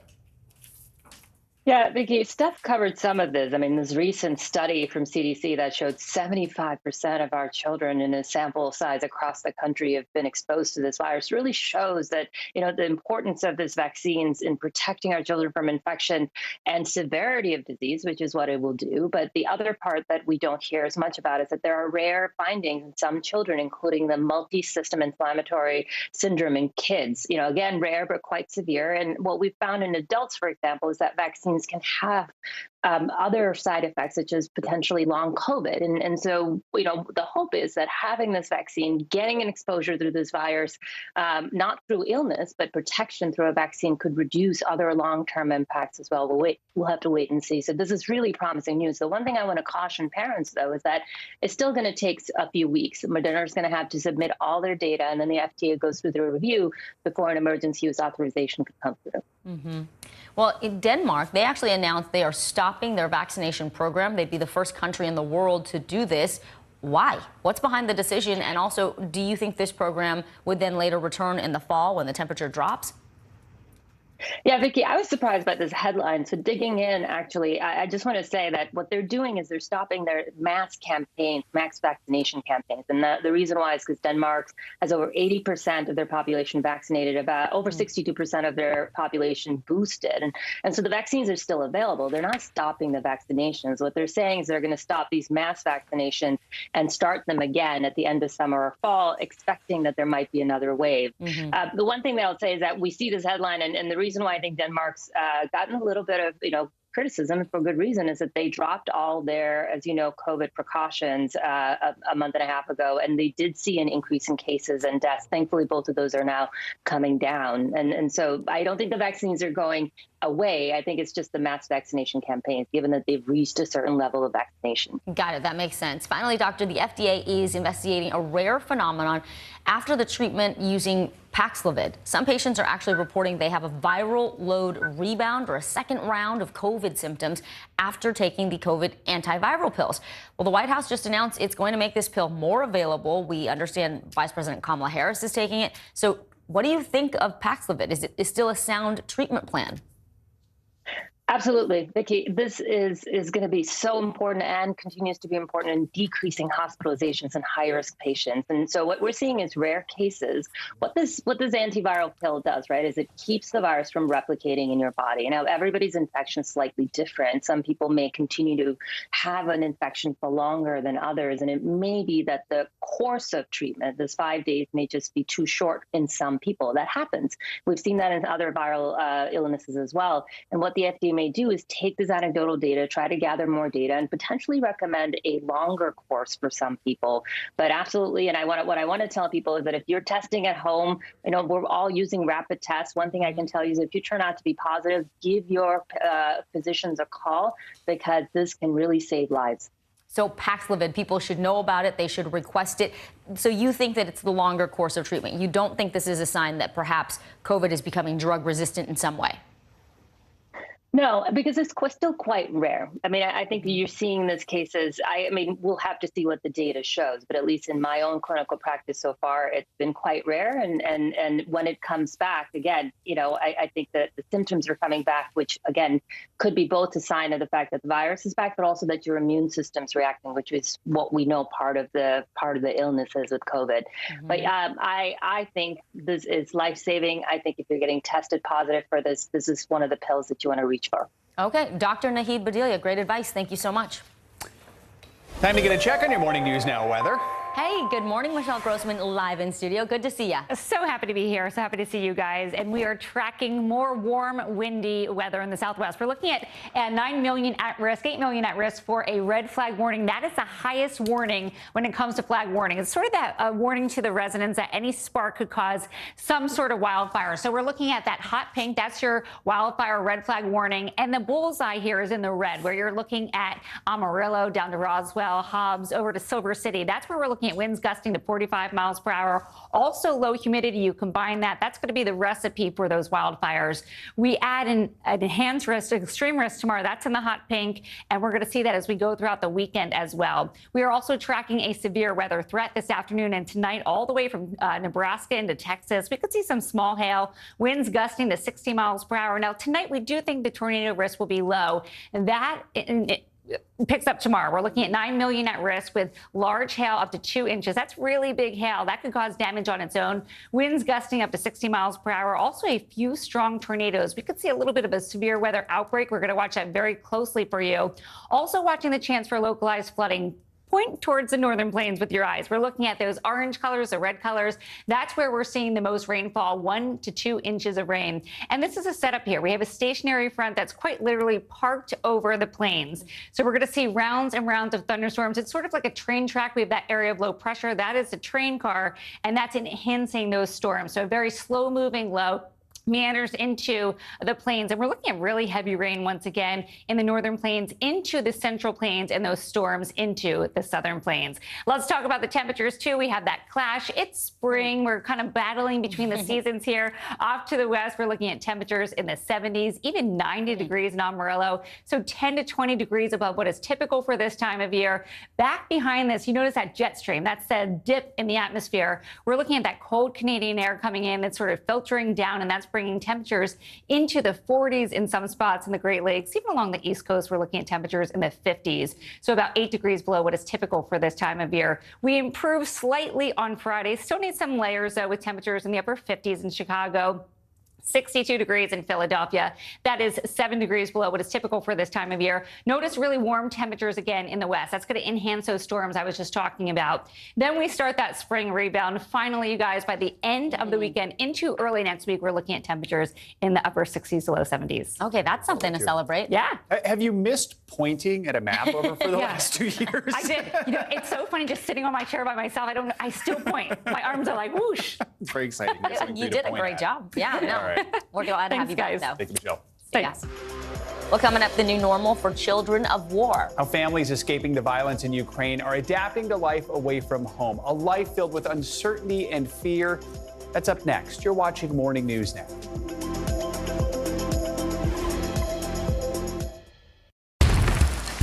Our world is facing some complex issues.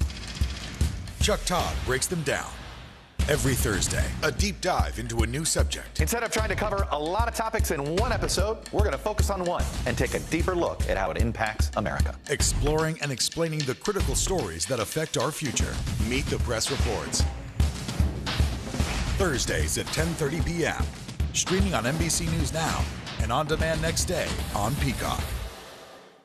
To cover the news, you have to be in it. This is how so many towns and cities are protecting themselves. You can actually see they're pushing the gates open every night. It's your news playlist. Top Story with Tom Yamas. Weeknights at 7 on NBC News Now. Can this still end diplomatically with Vladimir Putin in charge of Russia? Our promise to take in 100,000 Ukrainian refugees. Is that enough? The circus-like stuff that the hearings turned into. This system seems broken. What do we do? If it's Sunday, it's Meet the Press. Sometimes the news can be difficult and overwhelming for kids to understand. Ukraine and Russia. Could you help me understand what's going on? So to help make sense of it, we've created a newscast just for them. We hope your family will watch Nightly News Kids Edition.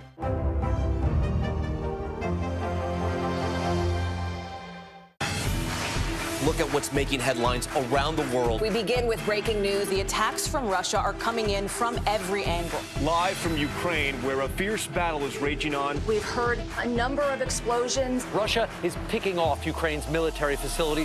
This factory has gone from making kitchen pots to lethal items that'll ruin tires, ruin the bottom of the car. This is what it looks and feels like to try to escape Ukraine. I don't want to say goodbye. The battle for Congress and the fight for control of State House. In our special County to County series, we're checking out key battlegrounds. We are talking elections in a battleground state. What does President Biden need to do tonight? He needs to speak to heads and hearts. A lot to break down, Chuck, so let's dive right in. Official confirmation of Judge Ketanji Brown Jackson. Let's zoom out a bit to our changing climate. We have some stunning new findings about COVID-19. A lot to talk about as we continue our rolling coverage. We're coming on the air with the news NBC Scoop. Bringing the news to you is not only a job, it's an honor. Our world is facing some complex issues. Chuck Todd breaks them down. Every Thursday, a deep dive into a new subject. Instead of trying to cover a lot of topics in one episode, we're going to focus on one and take a deeper look at how it impacts America. Exploring and explaining the critical stories that affect our future. Meet the Press Reports. Thursdays at 10:30 p.m. Streaming on NBC News Now and on demand next day on Peacock. Hallie Jackson Now. Weekdays at 5 on NBC News Now. Now Tonight with Joshua Johnson. Streaming weeknights at 8 on NBC News Now. The United Nations says more than 11 million people have fled their homes since the war in Ukraine began, and more than 5 million have left the country altogether. About half of them are children, and millions more remain displaced inside the country. NBC News foreign correspondent Matt Bradley has been speaking with some of the young people who are caught up in the war. He joins us now from southeastern Ukraine. Matt, good morning. Hey, good morning, Joe. So these kids out here, we're at a place where a lot of people from Mariupol have been fleeing. This is a center in a town called Zaporizhia, and these children, they're having a great time today. But the stories that they've been telling us about what they've seen has been horrifying. Mariupol is a horrific scene of destruction. It's where as many as 1,000 civilians, including children, are still trapped beneath a vast steelworks. We can play with phones, but we want to go home. We want to see the sun. But here in Zaporizhia, a 3-hour drive away, these children are finally safe. Happy and rambunctious, you might never have guessed where they've been until you ask. 10-year-old Demid spent weeks hiding underground. What was it like being in the shelter? I remember the smell in the shelter. I remember the white stuff on my face when the ceiling was falling down on me. Were you scared when you saw the ceiling falling down on top of you? I was never afraid. But after a few minutes, he opened up more. Does it make you feel scared when you see grown-ups being scared? It was scary for me. I still feel panic. I still feel afraid about the rockets, the shelling. His parents and grandmother are impressed with his resilience, but how do they explain all this to a child? We were telling him, don't look there, don't look there. The day when he stayed in the shelter, he grew up really fast. Right now, we're safe, but we still don't talk about it. Though parents are the first line of defense, they're often just as damaged. They're going through such horrific experiences themselves, but they're doing whatever they can to shield their children. When 9-year-old Sergei started hearing bombs and bullets, his family told him he was only hearing military training. Are you angry? It's okay to cry, you know. I think you're very brave. I'm angry with Putin that he destroyed our house. I can't understand why he did that to my city.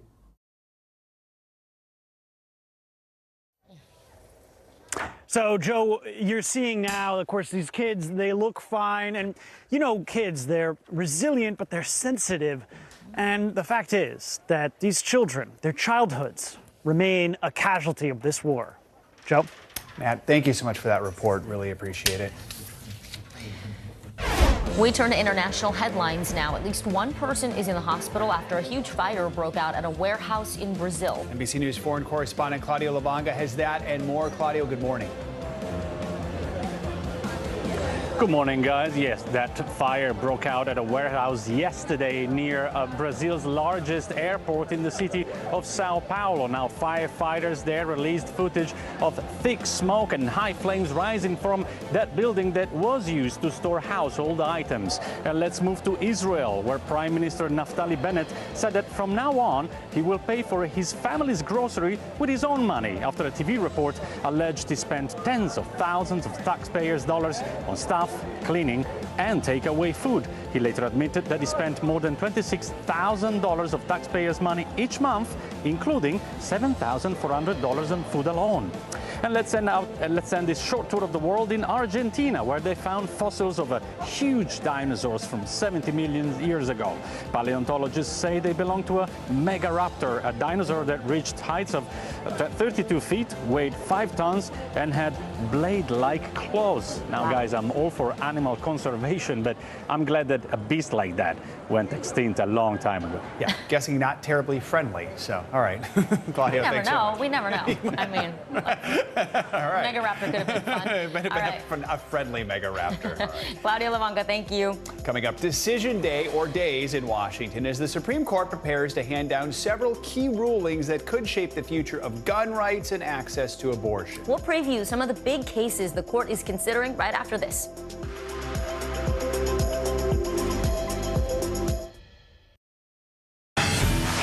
Look at what's making headlines around the world. We begin with breaking news. The attacks from Russia are coming in from every angle. Live from Ukraine, where a fierce battle is raging on. We've heard a number of explosions. Russia is picking off Ukraine's military facility. This factory has gone from making kitchen pots to lethal items that'll ruin tires, ruin the bottom of the car. This is what it looks and feels like to try to escape Ukraine. I don't want us to say goodbye. The battle for Congress and the fight for control of State House. In our special County to County series, we're checking out key battlegrounds. We are talking elections in a battleground state. What does President Biden need to do tonight? He needs to speak to heads and hearts. A lot to break down, Chuck, so let's dive right in. Official confirmation of Judge Ketanji Brown Jackson. Let's zoom out a bit to our changing climate. We have some stunning new findings about COVID-19. A lot to talk about as we continue our rolling coverage. We're coming on the air with the news NBC Scoop. Bringing the news to you is not only a job, it's an honor. We're here to start conversations about the big things happening in our world, because it's not my job to tell you what to think. My job is to think about what you tell me. Now Tonight with Joshua Johnson, streaming weeknights at 8 on NBC News Now. Sometimes the news can be difficult and overwhelming for kids to understand, so we've created a newscast just for them. We hope your family will watch Nightly News Kids Edition. Good morning, everybody. Welcome to Today. Future's looking bright. You got a whole restart. How does that land with you? Is climate change and the environment one of your top priorities? You know what? Our hearts are ready for something like this. It's a great workout. It's everything you need. Look who's back together. Oh, I'm so happy. And me. That's what it takes to set a record. So glad to see you.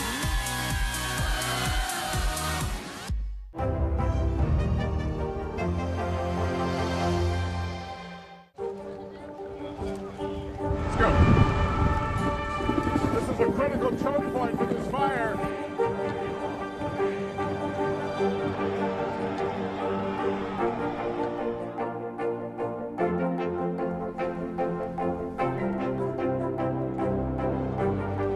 Unnecessary, unjustifiable, illegal. And good evening from New Orleans. Late military operation witnessing the massive crowds. I admire you both. Nice to really spend some time with you. Appreciate it.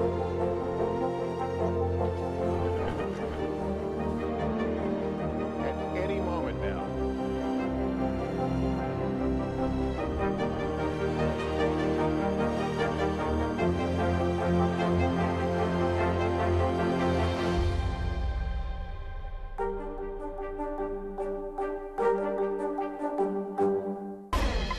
Welcome back. With a little more than a week left in the Supreme Court term, the outcomes of some major cases still hang in the balance, including rulings that could shape the future of abortion access and gun rights. Here to help us break it all down is NBC News legal analyst Danny Ceballos. Danny, thanks for being here this morning. So let's start with a huge issue, the issue of abortion.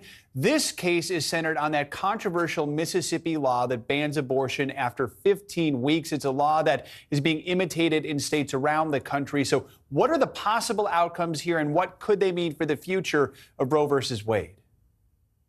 On its face, these different states' laws appear to directly violate the rule of Roe v. Wade, and really more specifically, Planned Parenthood v. Casey, because it outlaws or prohibits or puts a substantial burden on abortion prior to viability. And the challenge here is not so much it's really more about whether or not the justices will vote to overturn Roe v. Wade and its progeny. And that's really what this case is about. This is not a case where the laws appear to be a close call whether or not they violate Roe. It's pretty clear that they violate Roe. So the bottom line is the court receptive to overturning Roe v. Wade with this particular court, or will it respect decades and decades of reliance, even though, look, folks on both sides agree that Roe v. Wade was decided on shaky ground. The real question is, now that it's precedent, does the Supreme Court overturn it because they don't like it, or is it something that we keep adhering to even though it had some sketchy legal underpinnings? Danny, another one with major implications is a gun case that comes out of New York. This was all about restrictions on concealed carry permits. So what's at stake in this case? This is one of the rare Second Amendment cases before the court. It doesn't normally decide a lot of bear arms cases. And really, both sides agree in this case that that someone has a constitutional right to some degree to carry arms outside the home. What they disagree on is the level or the burden of proof that a citizen has to show in order to get that concealed carry permit for carrying outside the home. In New York, for example, people have to show what's called proper cause. Well, what is proper cause? Apparently, just home protection isn't enough. You need to show that you actually have some reason to fear for your safety. So gun owners are challenging that, saying, no, you have it backwards. We don't have to prove our right to carry a gun. You have to disprove our constitutional right to carry a gun outside the home. You have the Second Amendment backwards. Of course, meanwhile, New York is saying, look, these are just proper restrictions on gun ownership, safeguards, rather than infringing upon that right to keep and bear arms. So, Danny, we've got a little more than a week left in the term. They still have 40 cases left to rule on. We've talked about two of the more high-profile ones. Any others we should really be keeping an eye on? Now, keep an eye on there's a case where the Supreme Court is considering whether or not the Biden administration has to uphold a Trump-era rule that folks arriving at the border, awaiting their asylum decisions, must be kept in Mexico as opposed to in the United States. It's an interesting issue of not only federalism between the states and the federal government, but also one administration versus the next successive administration and what that administration has to do to honor the one that came before it, even when they're from diametrically opposed political views. Danny Cevallos helping us break down the many cases we'll expect to hear about in the coming days. Thanks so much, Danny. Well, you know the phrase, not all heroes wear capes. Well, here is an example of a family racing against the clock to get to the hospital for a transplant with the help of a group of strangers who became their heroes. NBC News Now anchor Tom Yamas has their story. On a recent stormy night, the O'Daniels family got a call that would change their life. For the last 6 months, they had been waiting on word of a double organ transplant for one of the members of their family. You never knew when the call was coming. I mean, and they were right. We didn't know it was coming. A liver and kidney were ready for Mom Sarah at University Hospital in Indianapolis.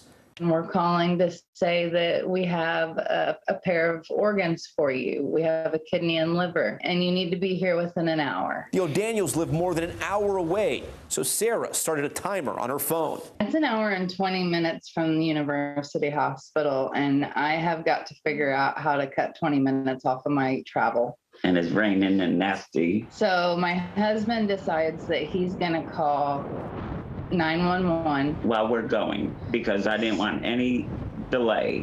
Dispatchers in Brown County didn't have anyone to help. Their crews were responding to storm-related calls. Just got the call. They've got an hour to get to Indianapolis, and they would be at the county line before I could get anybody to them. But thanks to some help from dispatchers in the next county over, I had a solution for you if you guys are still on 135. The ambulance crew had just marked back in service, was coming back down this way, and we were able to get them here as fast as we could. We knew that we were up against the clock, obviously. When I got into the ambulance, I had 30 minutes, 28 minutes. You're getting a little scared, and it's getting a little stressful, and we're just flying through.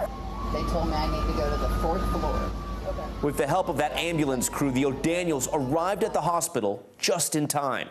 When I walked into those elevators, my phone timer went off. So I had made it in my 1 hour time, but it was only because of that ambulance ride and awesome. Everyone at the fire station that allowed me to take their EMT crew. The surgery, a success. And now just a week later, the family going back to say thank you to the team who beat the clock. Hello!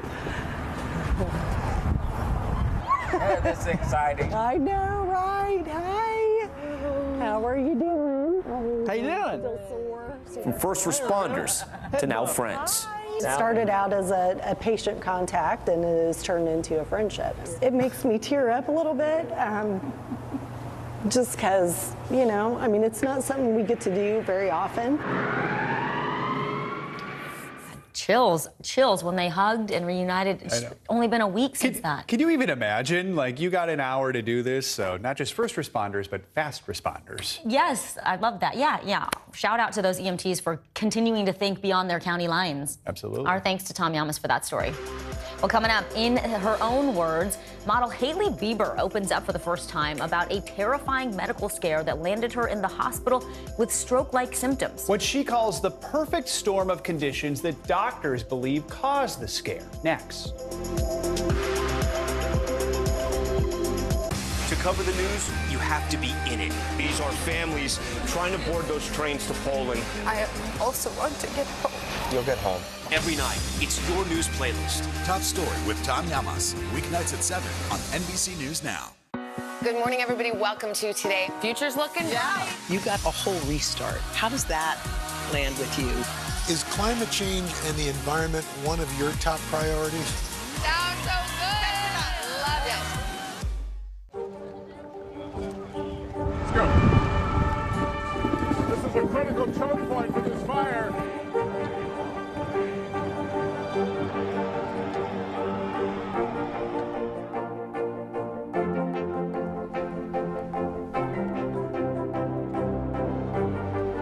Unnecessary, unjustifiable, illegal.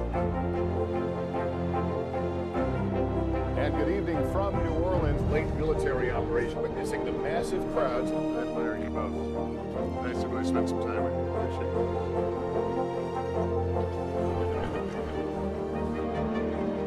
At any moment now.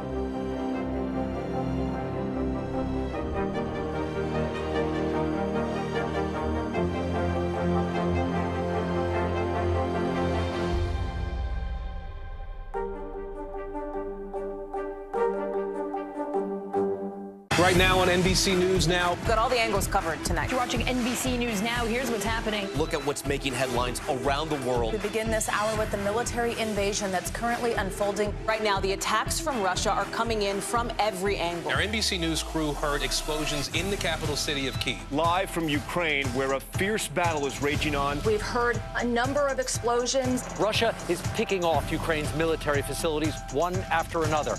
This factory has gone from making kitchen pots to lethal items that'll ruin tires, ruin the bottom of the car. This is what it looks and feels like to try to escape Ukraine. I don't want to say goodbye. The battle for Congress and the fight for control of state housing. In our special County to County series, we're checking out key battlegrounds ahead of the midterms. We are talking elections in a battleground state. What does President Biden need to do tonight? He needs to speak to heads and hearts. A lot to break down, Chuck, so let's dive right in. Judge Ketanji Brown Jackson now elevated to the Supreme Court. Let's zoom out a bit to our changing climate. What do we think that the new normal is going to be? We have some stunning new findings about COVID-19. This new variant is more contagious. Have you seen a demand for mental health services increase among Latinos? The people of the Chamizal neighborhood aren't the only ones experiencing what they call environmental injustice.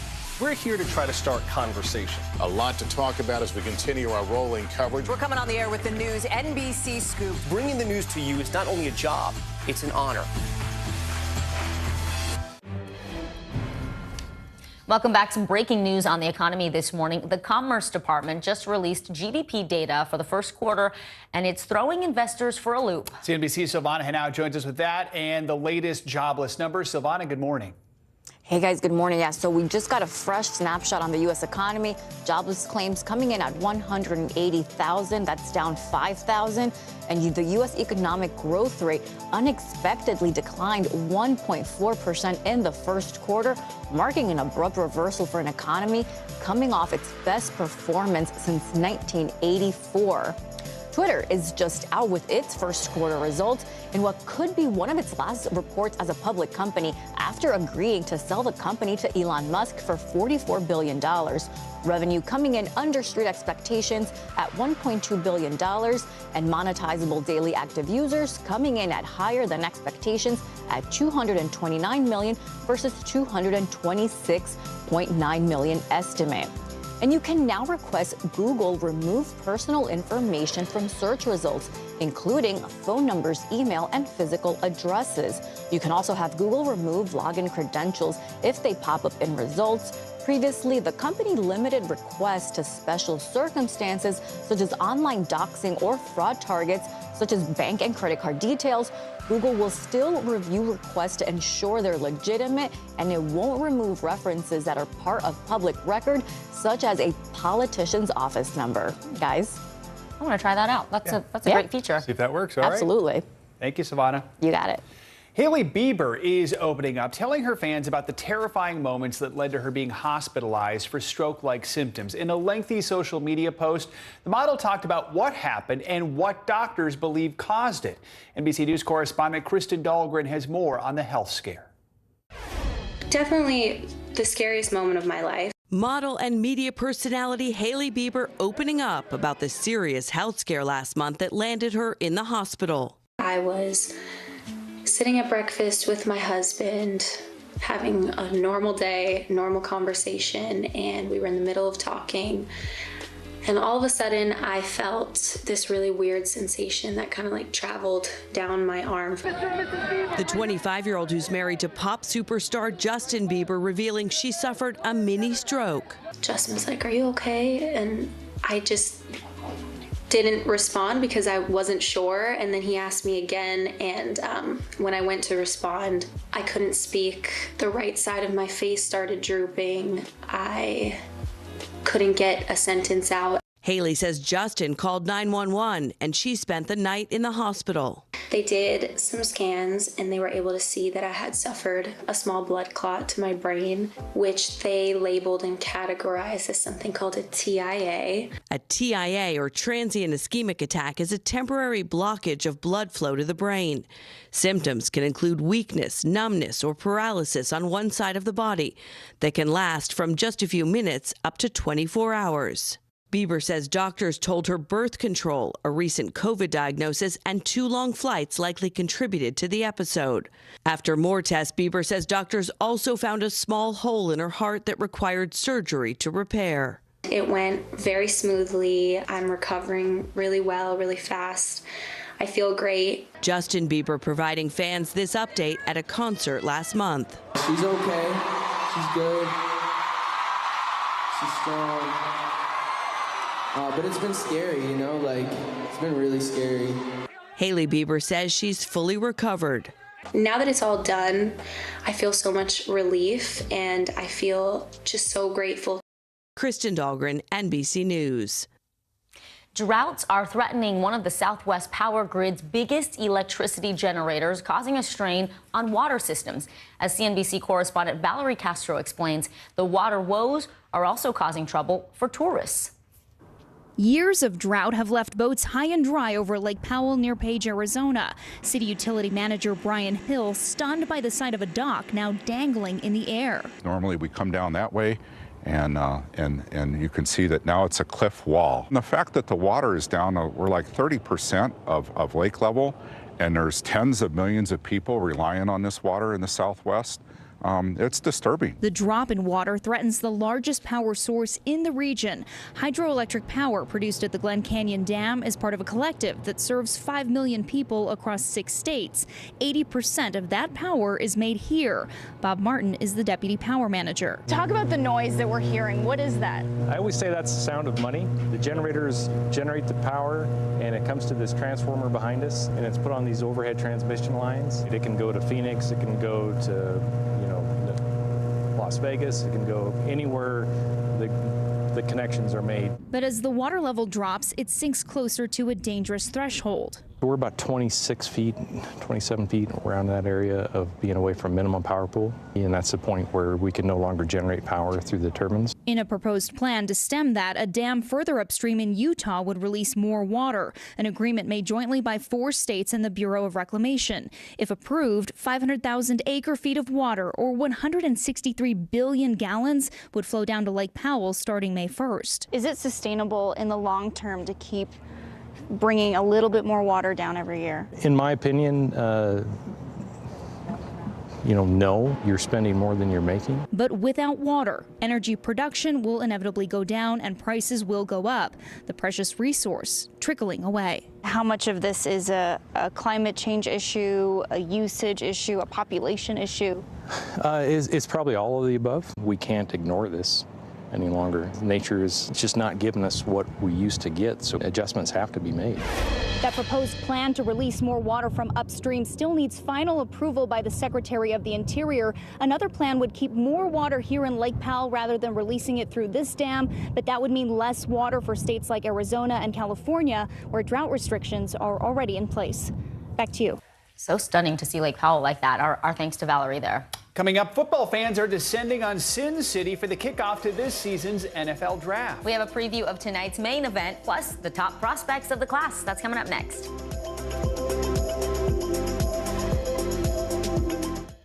News is happening now. Look at what's making headlines around the world. Whenever it happens, wherever you are, it's here now. Good morning, everybody. Welcome to Today. Future's looking bright. You got a whole restart. How does that land with you? Is climate change and the environment one of your top priorities? Sounds so good. Love it. Sometimes the news can be difficult and overwhelming for kids to understand. Ukraine and Russia. Could you help me understand what's going on? So to help make sense of it, we've created a newscast just for them. We hope your family will watch Nightly News Kids Edition. Let's go. This is a critical choke point for this fire.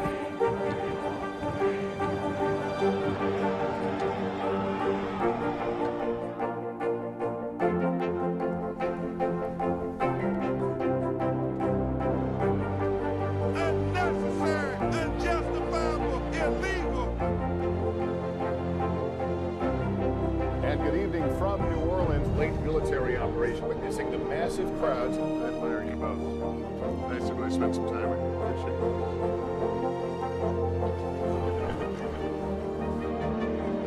At any moment now.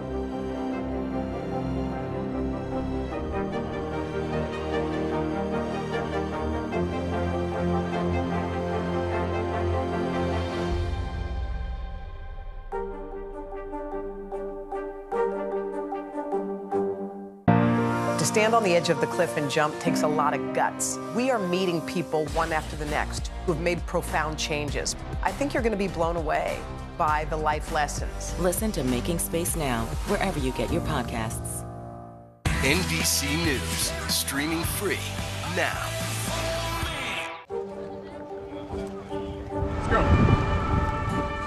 This is a critical choke point for this fire.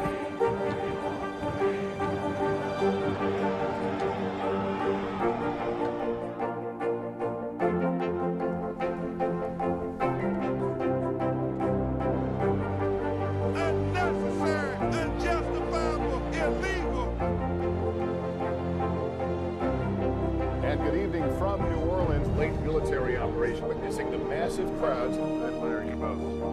Nice to really spend some time with you. Appreciate it.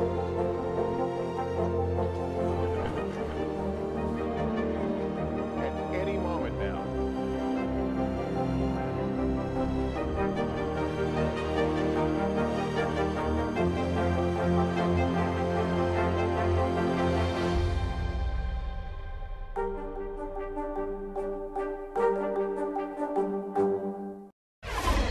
Actress Olivia Wilde on stage at CinemaCon when she was served papers regarding her children. Variety is reporting Wilde was presenting the trailer Don't Worry, Darling at the Las Vegas convention when a manila envelope labeled personal and confidential was handed to her.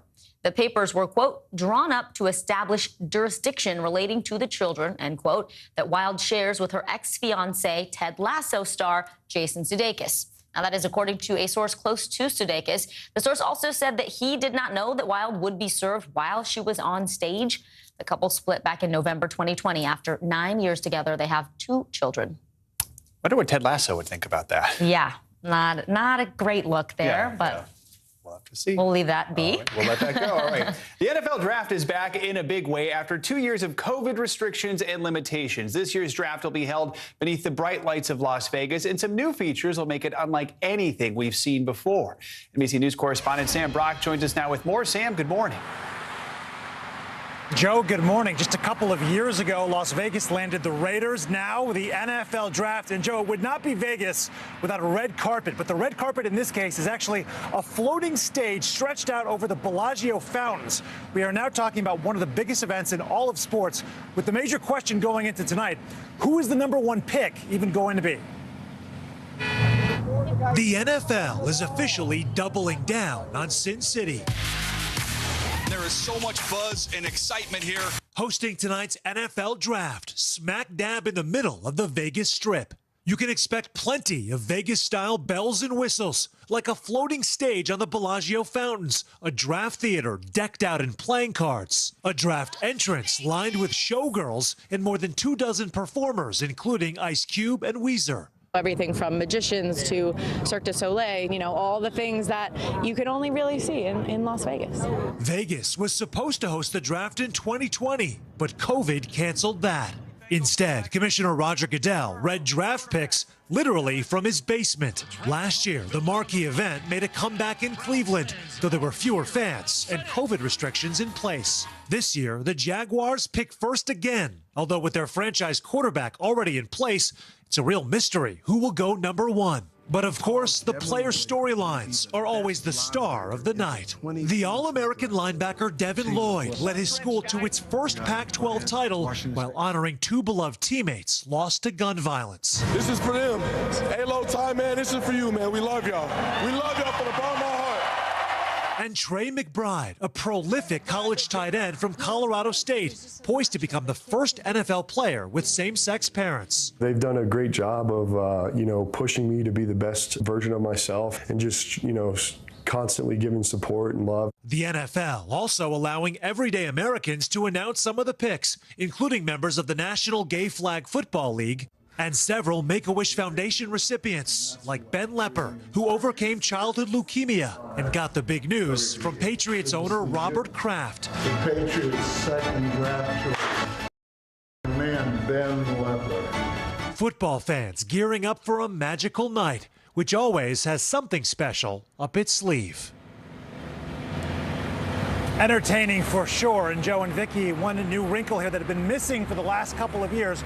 All 32 NFL fans can invite their 20 most passionate fans, or 20 lucky passionate fans, to come there, and they'll be in their own section. So after the players for their teams are selected, they can then go and hang out with the fans, take selfies, interact, really get that full NFL draft experience that's been missing for the last several years. That sounds like quite the experience. All right. Fun Sam to be Brock. a super fan. All right, Sam, thanks so much. That does it for this hour of Morning News Now. The news continues right now.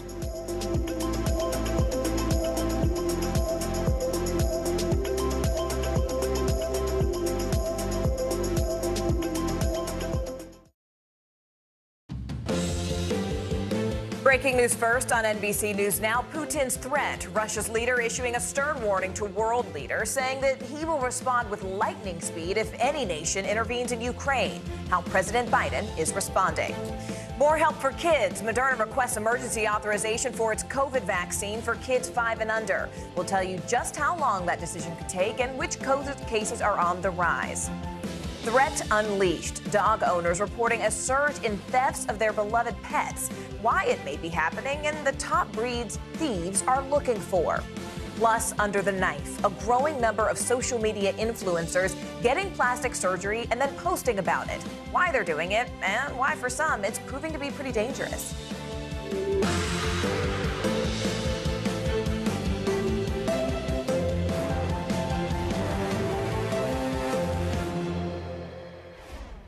Hi there, everyone. Happy Thursday, and thank you so much for joining us. I'm Morgan Radford. My co-anchor Aaron Gilchrist is off today. We begin with a pandemic and a major step forward for the youngest Americans. Moderna asking the FDA to grant emergency use authorization for its vaccine for kids 6 months to 6 years old. This age group is still waiting for its first COVID shot more than a year after adults became eligible. A final decision is expected in June. COVID cases are still rising, meanwhile, nationwide. Deaths, however, are on the decline. Hospitalizations are up, though, but not quite near the level where they once were. Taking a look at this map here, we're putting up on your screen in just a moment, you can see that every single state, as well as Washington, D.C., is experiencing low levels of hospital stress. If you look at the shades of red and orange and yellow on that map, that's why we are covering every single angle of this pandemic, both overseas and here at home this hour. Let's go ahead and begin with NBC News senior medical correspondent, Dr. John Torres, who joins us now live. Dr. John, first, just tell us a little bit more about how exactly these Moderna shots work and what the FDA will be reviewing before actually giving it the full okay.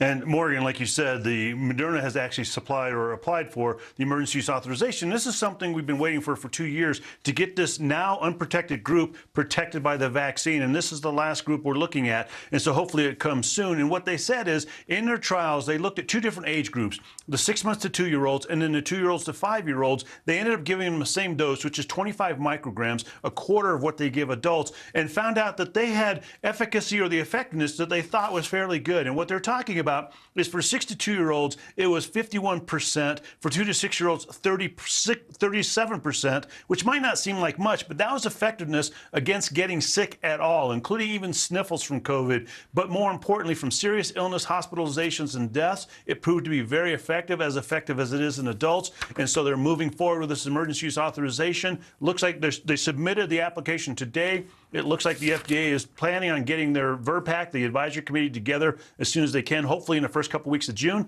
And hopefully by the end of June, they have the shot available, Morgan. And Dr. John, I mean, we know that Dr. Anthony Fauci also offered some promising news on where exactly the U.S. stands in terms of COVID. And I do want to play some of that sound here. Let's talk on the other side. We are certainly right now in this country out of the pandemic phase. Namely, we don't have 900,000 new infections a day and tens and tens and tens of thousands of hospitalizations and thousands of deaths. We are at a low level right now. Okay, now what's interesting about this, Dr. John, is that then Dr. Fauci sort of seemed to walk back some of those comments, and he said, quote, "We are in a different moment of the pandemic," adding that we're in a controlled phase, but also cautioned that it's not over just yet. So what do you think the major takeaways are? I mean, which sort of side of that issue should we be looking at right now, Dr. Torres? And I think the big takeaway overall, Morgan, is that we are still in the pandemic, and what he said could get misinterpreted, and that was his big concern, and that's why he walked it back a little bit. And when he talks about pandemic, he's talking about it from an infectious disease perspective, where they have 5 stages of pandemic, the first one being the acute phase or the truly pandemic phase, and then comes the deceleration, and third is the control phase. And he says we look like we're heading towards that phase number 2, which is still part of the pandemic, but it's the pandemic starting to slow down. So when he said that we're not in the pandemic phase anymore, he meant that first phase, but that we're still in the pandemic. And so the big concern here is that people will say, okay, the pandemic's over, we can go back to not wearing masks, don't have to worry about vaccinations, any of those things. No, that's completely incorrect. We're still in the pandemic. He's just saying it's looked like basically we're seeing that light at the end of the tunnel. We're in the forest, but the trees are thinning out, and we just need to keep doing what we're doing moving forward so we do get to that 3rd and 4th stage, which is when the pandemic is truly over, Morgan. Which is the stage in the moment we are all waiting for. Dr. John Torres, thank you so much for joining us. We also want to go overseas right now to China. A lot of eyes are on that country and really how they're handling this next phase of the pandemic. China's capital city is desperately trying to stop the spread of COVID, and starting tomorrow, in-person learning will be shut down indefinitely in Beijing schools. It's all part of a list of restrictions that people are facing as the number of reported cases keeps on going up. NBC News foreign correspondent Janice Mackey-Frayer is in Beijing. Anxiety over a possible lockdown has been percolating here for weeks since the lockdown in Shanghai and the chaos over shortages of food, medicine, and other needs. That really resonated with people here because it revealed that a full lockdown could happen anywhere, even in China's biggest cities, and it could happen at any time. Here, it's been more of a slow squeeze. Today, schools, most of them in the city, moved to online learning again. There are more travel restrictions, more neighborhoods that are being sealed off as cases are being identified. Earlier in the week, gyms closed. Yesterday, it was movie theaters. Kids aren't allowed to play team sports outside. Combine all of that with 3 rounds of mandatory mass testing. The thing is, officials are actually finding relatively few cases. Of the millions of tests that have been done so far this week, there are still fewer than 200 cases. But in Shanghai, the numbers have taken weeks to start to come down. They're getting better now, but there's still no real clear end in sight to the lockdown. All of this is wreaking havoc on global markets. Very nervous about the impact that China's zero COVID restrictions will have on supply chains, eventually on inflation. About 20% of China's exports go through Shanghai's port, and for weeks, nothing has been moving. Politically, there's a lot at stake, too, in a year when Xi Jinping is seeking a 3rd term in power. There is the sense the leadership is not going to drop or even alter its zero COVID policy, which would carry the risk of having it appear that the approach was the wrong one to take. And so here in Beijing, even with all of the restrictions that are in place so far, there is an uneasiness that maybe there will be harder days to come. Meanwhile, back here at home, there are mounting legal troubles for former President Donald Trump. Trump is being sued over a 2015 incident at Trump Tower where the then presidential candidate security team fought with protesters. Those protesters are suing Trump, and that case is about to go to trial. Trump says he had no idea about the incident, but critical new testimony, well, it says otherwise. Let's go ahead and bring in NBC News correspondent Ken Delaney, and now he joins us live from Washington. Look, I mean, Ken, this new testimony, it comes from Trump's former fixer, Michael Cohen. What exactly is Cohen saying about all of this? Hi, Morgan. So when Trump gave sworn testimony in this case in the fall, He denied under oath knowing anything about the scuffle his security guards had with protesters outside Trump Tower in 2015. But now, as you said, his former lawyer, Michael Cohen, is saying that Trump ordered the confrontation. In a court filing Tuesday, a lawyer for the protesters said Cohen reached out to him after Trump's testimony. Cohen said he was with Trump in his office when Trump aide Keith Schiller told Trump about the protest outside the building. Cohen adds that Trump then told Schiller to get rid of the protesters and that Schiller later returned to Trump's office with a sign he had taken from them. Now, Trump's lawyer responded in a court filing by calling Cohen's account highly suspect and referring to him as a former disgruntled employee of the Trump organization with a long and well-documented disdain for Mr. Trump. Morgan. But the question then, Ken, becomes sort of what are the possible outcomes we would be looking at here, or even possible penalties for the former president? Yeah, well, so the problem with Cohen as a witness, first of all, is that he pleaded guilty to lying to Congress. Either way, this is a civil case, so ultimately it will come down to a question of whether Trump is liable for the actions of his security team, and if he is, then whether he'll have to pay damages and how much. Jury selection in this case is slated to begin next month. In the scheme of things, this is not a huge deal, but it's one of many civil and criminal cases Trump is facing right now as he contemplates another run for president. Obviously, the biggest legal dangers for Trump are the criminal investigations in New York and Atlanta. Morgan. All right, NBC's Ken Delaney and live from Washington, D.C. Ken, as always, thank you so much. Well, staying on the former president, in a separate case, Trump is being held in contempt of court. A New York judge says that Trump has failed to comply with a subpoena in the state investigation into his company's finances. Well, the former president is being ordered to pay $10,000 per day, and that is until he complies with the document requests. NBC News legal analyst Danny Savalos has a new opinion piece out on this. And in that piece, Danny, you said that the action the judge took to really hold Trump in contempt doesn't happen enough. What did you mean by that? I mean that our judicial system, our litigation system, works largely on the honor system. In the American judicial civil system, parties are supposed to be voluntary about giving over documents. When you ask for them or you subpoena them, we're trusting that people go back to the file cabinet and do an honest, good faith search for documents. But the reality is it's all too easy for a litigant to kind of walk back to the file room and say, we looked, and then secretly you hear the paper shredder running. And that's really something that's probably going on more than we have any idea about. And so that is why it's good to see someone, anyone, whether it's Trump or anyone else, held accountable when the court believes they're playing discovery games. And it just doesn't happen enough, mostly because it doesn't get found out. A lot of this happens and nobody ever finds out about it. Mission accomplished, crime concealed, crime, figurative crime. Figurative crime. Okay, but we're still talking $10,000 per day. That sounds like an astronomical fine to most of us. But, is that it? Are there other legal repercussions that Trump could face?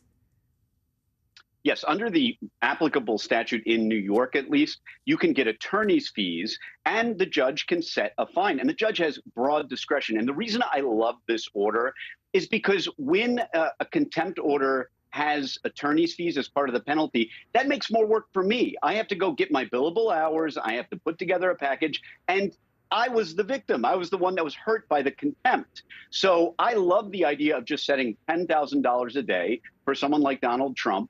And that will send a very clear message. Of course, Trump has appealed, his team saying that, look, this isn't warranted because we at least tried to comply. We thought we were doing the right thing. It's not a case where we completely ignored the subpoena. We showed up. You just didn't like our answers. And by the way, this also happens all the time in litigation. So it's great to see a judge step in, make a call, and impose a penalty when the judge is satisfied that somebody is playing discovery games. All right, Danny Savalos. Guys, go check out his latest opinion piece. And Danny, thank you so much for joining us. We appreciate it. For the meantime, let's go now to our NBC News special report. This is an NBC News special report. Here's Chuck Todd. Good day, everyone. We are coming on the air just moments before President Biden is set to announce that he's asking Congress to approve what the White House is calling a massive new ask for aid for Ukraine, a price tag of $33 billion. The funds would be used to fortify military, economic, and humanitarian assistance in that region for at least the next 5 months. as Ukraine fends off attacks from Russia. So with that, here is the president. I just signed a request to Congress for critical security, economic, and humanitarian assistance to help Ukraine continue to counter Putin's aggression, and at a very pivotal moment. We need this bill to support Ukraine in this fight for freedom, and our NATO allies, our EU partners, they're going to pay their fair share of the cost as well, but we have to do this. We have to do our part as well, leading the alliance. The cost of this fight is not cheap, but caving to aggression is going to be more costly if we allow it to happen. We either back Ukrainian people as they defend their country, or we stand by as the Russians continue their atrocities and aggression in Ukraine. Every day the Ukrainians pay for the price, and the price they pay is with their lives for this fight. So we need to contribute arms, funding, ammunition, and the economic support to make their courage and sacrifice have purpose so they can continue this fight and do what they're doing. It's critical this funding gets approved, and approved as quickly as possible. You know, long before Russia launched its brutal invasion, I made clear how the United States would respond, predicted they would invade, and they surely did. We said we'd not send U.S. troops to fight Russian troops in Ukraine, but we would provide robust military assistance and try to unify the Western world against Russia's aggression. I said I would impose powerful sanctions on Russia, and that we'd destroy this myth that somehow they could continue to move without the rest of the world acting. That we deploy additional forces to defend NATO territories, particularly in the east along the Russian and Belarus borders. That's exactly what we said we would do, and we did. But despite the disturbing rhetoric coming out of the Kremlin, the facts are plain for everybody to see. We're not attacking Russia. We're helping Ukraine defend itself against Russian aggression. And just as Putin chose to launch this brutal invasion, he could make the choice to end this brutal invasion. Russia is the aggressor. No ifs, ands, or buts about it. Russia is the aggressor, and the world must and will hold Russia accountable. Russia continues assault is yielding immense human cost. We've seen them leave behind horrifying evidence of their atrocities and war crimes in the areas they try to control. And as long as the assaults and atrocities continue, we're going to continue to supply military assistance. And I might note parenthetically, you know, there's a dinner this weekend, Celebrate the Press. Think of what the American press has done. The courage it's taken to stay in these war zones. The courage it's taken to report every single day. I've always had respect for the press, but I can't tell you how much respect I have watching them in these zones where they're under fire, risking their own lives to make sure the world hears the truth. Imagine if we weren't getting that information. It'd be a different world. It'd be a different circumstance. In the past 2 months, Russia launched its brutal attack and has moved weapons and equipment to Ukraine. We've moved weapons and equipment to Ukraine in record speed. Thanks to the aid we provided, Russian forces have been forced to retreat from Kyiv. Doesn't mean they're not going to try to come back, but they've retreated thus far. We've sent thousands of anti-armor, anti-missiles, helicopters, drones, grenade launchers, machine guns, rifles, radar systems, more than 50 million rounds of ammunition. The United States alone has provided 10 anti-armor systems for every Russian tank that is in Ukraine, 10 to 1. We're providing Ukraine significant, timely intelligence to help them defend themselves against the Russian onslaught. And we're facilitating a significant flow of weapons and systems to Ukraine from our allies and partners around the world, including tanks, artillery, and other weapons. That support is moving with unprecedented speed. Much of the new equipment we've announced in the past 2 weeks has already gotten to Ukraine, where it can be put to direct use on the battlefield. However, we've almost exhausted what we call, the fancy phrase, the drawdown authority that Congress authorized for Ukraine in a bipartisan spending bill last month. Basically, we're out of money. And so that's why today, in order to sustain Ukraine as it continues to fight, I'm sending Congress a supplemental budget request. It's going to keep weapons and ammunition flowing without interruption to the brave Ukrainian fighters and continue delivering economic and humanitarian assistance to the Ukrainian people. This so-called supplemental funding addresses the needs of the Ukrainian military during the critical weeks and months ahead. And it begins the transition to longer-term security assistance that's going to help Ukraine deter and continue to defend against Russian aggression. This assistance would provide even more artillery, armored vehicles, anti-armored systems, anti-air capabilities that have been used so effectively thus far in the battlefield by the Ukrainian warriors. You know, and it's going to deliver much-needed humanitarian assistance as well as food, water, medicine, shelter, and other aid to Ukrainians displaced by Russia's war, and provide aid for those seeking refuge in other countries from Ukraine. It's also going to help schools and hospitals open. It's going to allow pensions and social support to be paid to the Ukrainian people so they have something in their pocket. It's also going to provide critical resources to address food shortages around the globe. Ukraine was one of the world's largest agricultural producers. It typically grows 10% of all the wheat that's shipped around the world. Putin has asserted sanctions are blocking food from Ukraine and Russia getting on the market, the sanctions we've imposed on Russia. Simply not true. Putin's war, not sanctions, are impacting the harvest of food and disrupting the movement of that food by land and sea to nations around the globe that need it. This funding is going to help ease rising food prices at home as well and abroad caused by Russia's war in Ukraine. It's going to help support American farmers produce more crops like wheat and oilseed, which is good for rural America, good for the American consumer, and good for the world. And this supplemental request will use the Defense Production Act to expand domestic production and the reserve of critical materials like nickel and lithium that have been disrupted by Putin's war in Ukraine and that are necessary to make everything from defense systems to automobiles.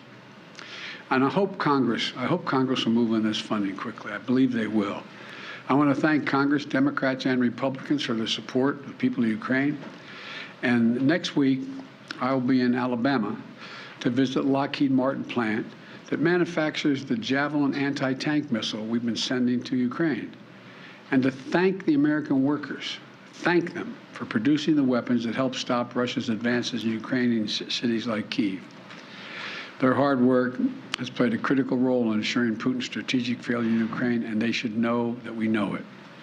In addition to this supplemental funding, I'm also sending to Congress a comprehensive package that will enhance our underlying effort to accommodate the Russian oligarchs and make sure we take their ill-begotten gains. We're going to accommodate them. We're going to seize their yachts, their luxury homes, and other ill-begotten gains of Putin's kleptocracy. Kleptocracy and the guys who are the kleptocracies. But these are bad guys. This legislative package strengthens our law enforcement capabilities to seize property linked to Russia's kleptocracy. It's going to create new expedited procedures for forfeiture and seizure of these properties. And it's going to ensure that when the oligarchs' assets are sold off, funds can be used directly to remedy the harm Russia caused in their help build Ukraine. Additionally, yesterday, Russia threatened two of our allies with a cutoff of energy supplies. While America has ended all Russian fossil fuel imports because we're able to use our vast supply of power in our country, some European countries have faced more challenges in reducing their reliance on Russian fuel. Russia has long claimed to be, quote, the reliable source of energy for the world. No matter what the differences are, their customers are always going to be in good shape. But these actions prove that energy is not just a commodity that Russia sells to help meet other countries' needs, but a weapon we use to deploy against those who stand against their aggression. So let me be clear. We will not let Russia intimidate or blackmail their way out of these sanctions. We will not allow them to use their oil and gas to avoid consequences for their aggression. We're working with other nations like Korea, Japan, Qatar, and others to support our effort to help European allies threatened by Russia with gas, blackmail, and their energy needs in other ways. Aggression will not win. Threats will not win. This is just another reminder of the imperative for Europe and the world to move more and more of our power needs to clean energy. In the United States, we're doing that right now. Last year, we developed more solar, wind, and battery storage than any year in our history, enough to power 56 million American homes. Earlier this month, we acted to bolster our reliance on our nuclear energy facilities, which generates more than half of our carbon-free power. And we're just getting started. I look at this as a serious problem, but also an enormous opportunity, Bottom line, all these actions we've been taking are about this truth. Investing in Ukraine's freedom and security is a small price to pay to punish Russian aggression to lessen the risk for future conflicts. You know, throughout our history, we've learned that when dictators do not pay the price for their aggression, they cause more chaos and engage in more aggression. They keep moving. And the threats to America and the world keep rising. We can't let this happen. Our unity at home, our unity with our allies and partners, and our unity with the Ukrainian people is sending an unmistakable message to Putin. You will never succeed in dominating Ukraine. Finally, we're going to continue to deliver critical support to Ukraine. We must also not let our guard down in our fight against COVID-19 at home and abroad. That's why I'm again urging Congress to act on my request for $22.5 billion in emergency resources so the American people can continue to protect themselves from COVID-19. The reason we were so successful in the past is because I was able to work with drug manufacturers to order significant quantities of material we needed ahead of time to get in the front of the line. Without additional funding, we can't pre-order the amount of vaccines we need, and we risk losing our spot in line for vaccines that target multiple variants. We're running out of supply for therapeutics, like antiviral pills that we desperately need. Without additional funding, we're unable to purchase a life-saving treatment for the American people. We've donated more vaccines and treatments to the world than all other nations in the world combined. If the U.S. won't do it, no one else is really going to step up and do it. Without additional funding, the United States won't be able to help stop the spread around the world and close off ongoing sources of the supply chain disruptions. Look, let's get both of these critical tasks done. No delays, no excuses, just action, now. Now. Thank you all. Thank you. Mr. President, what's your message to refugees on Go ahead. Okay. Watch your head, man. You're going to get hurt. Just turn that camera on. He's a gentleman.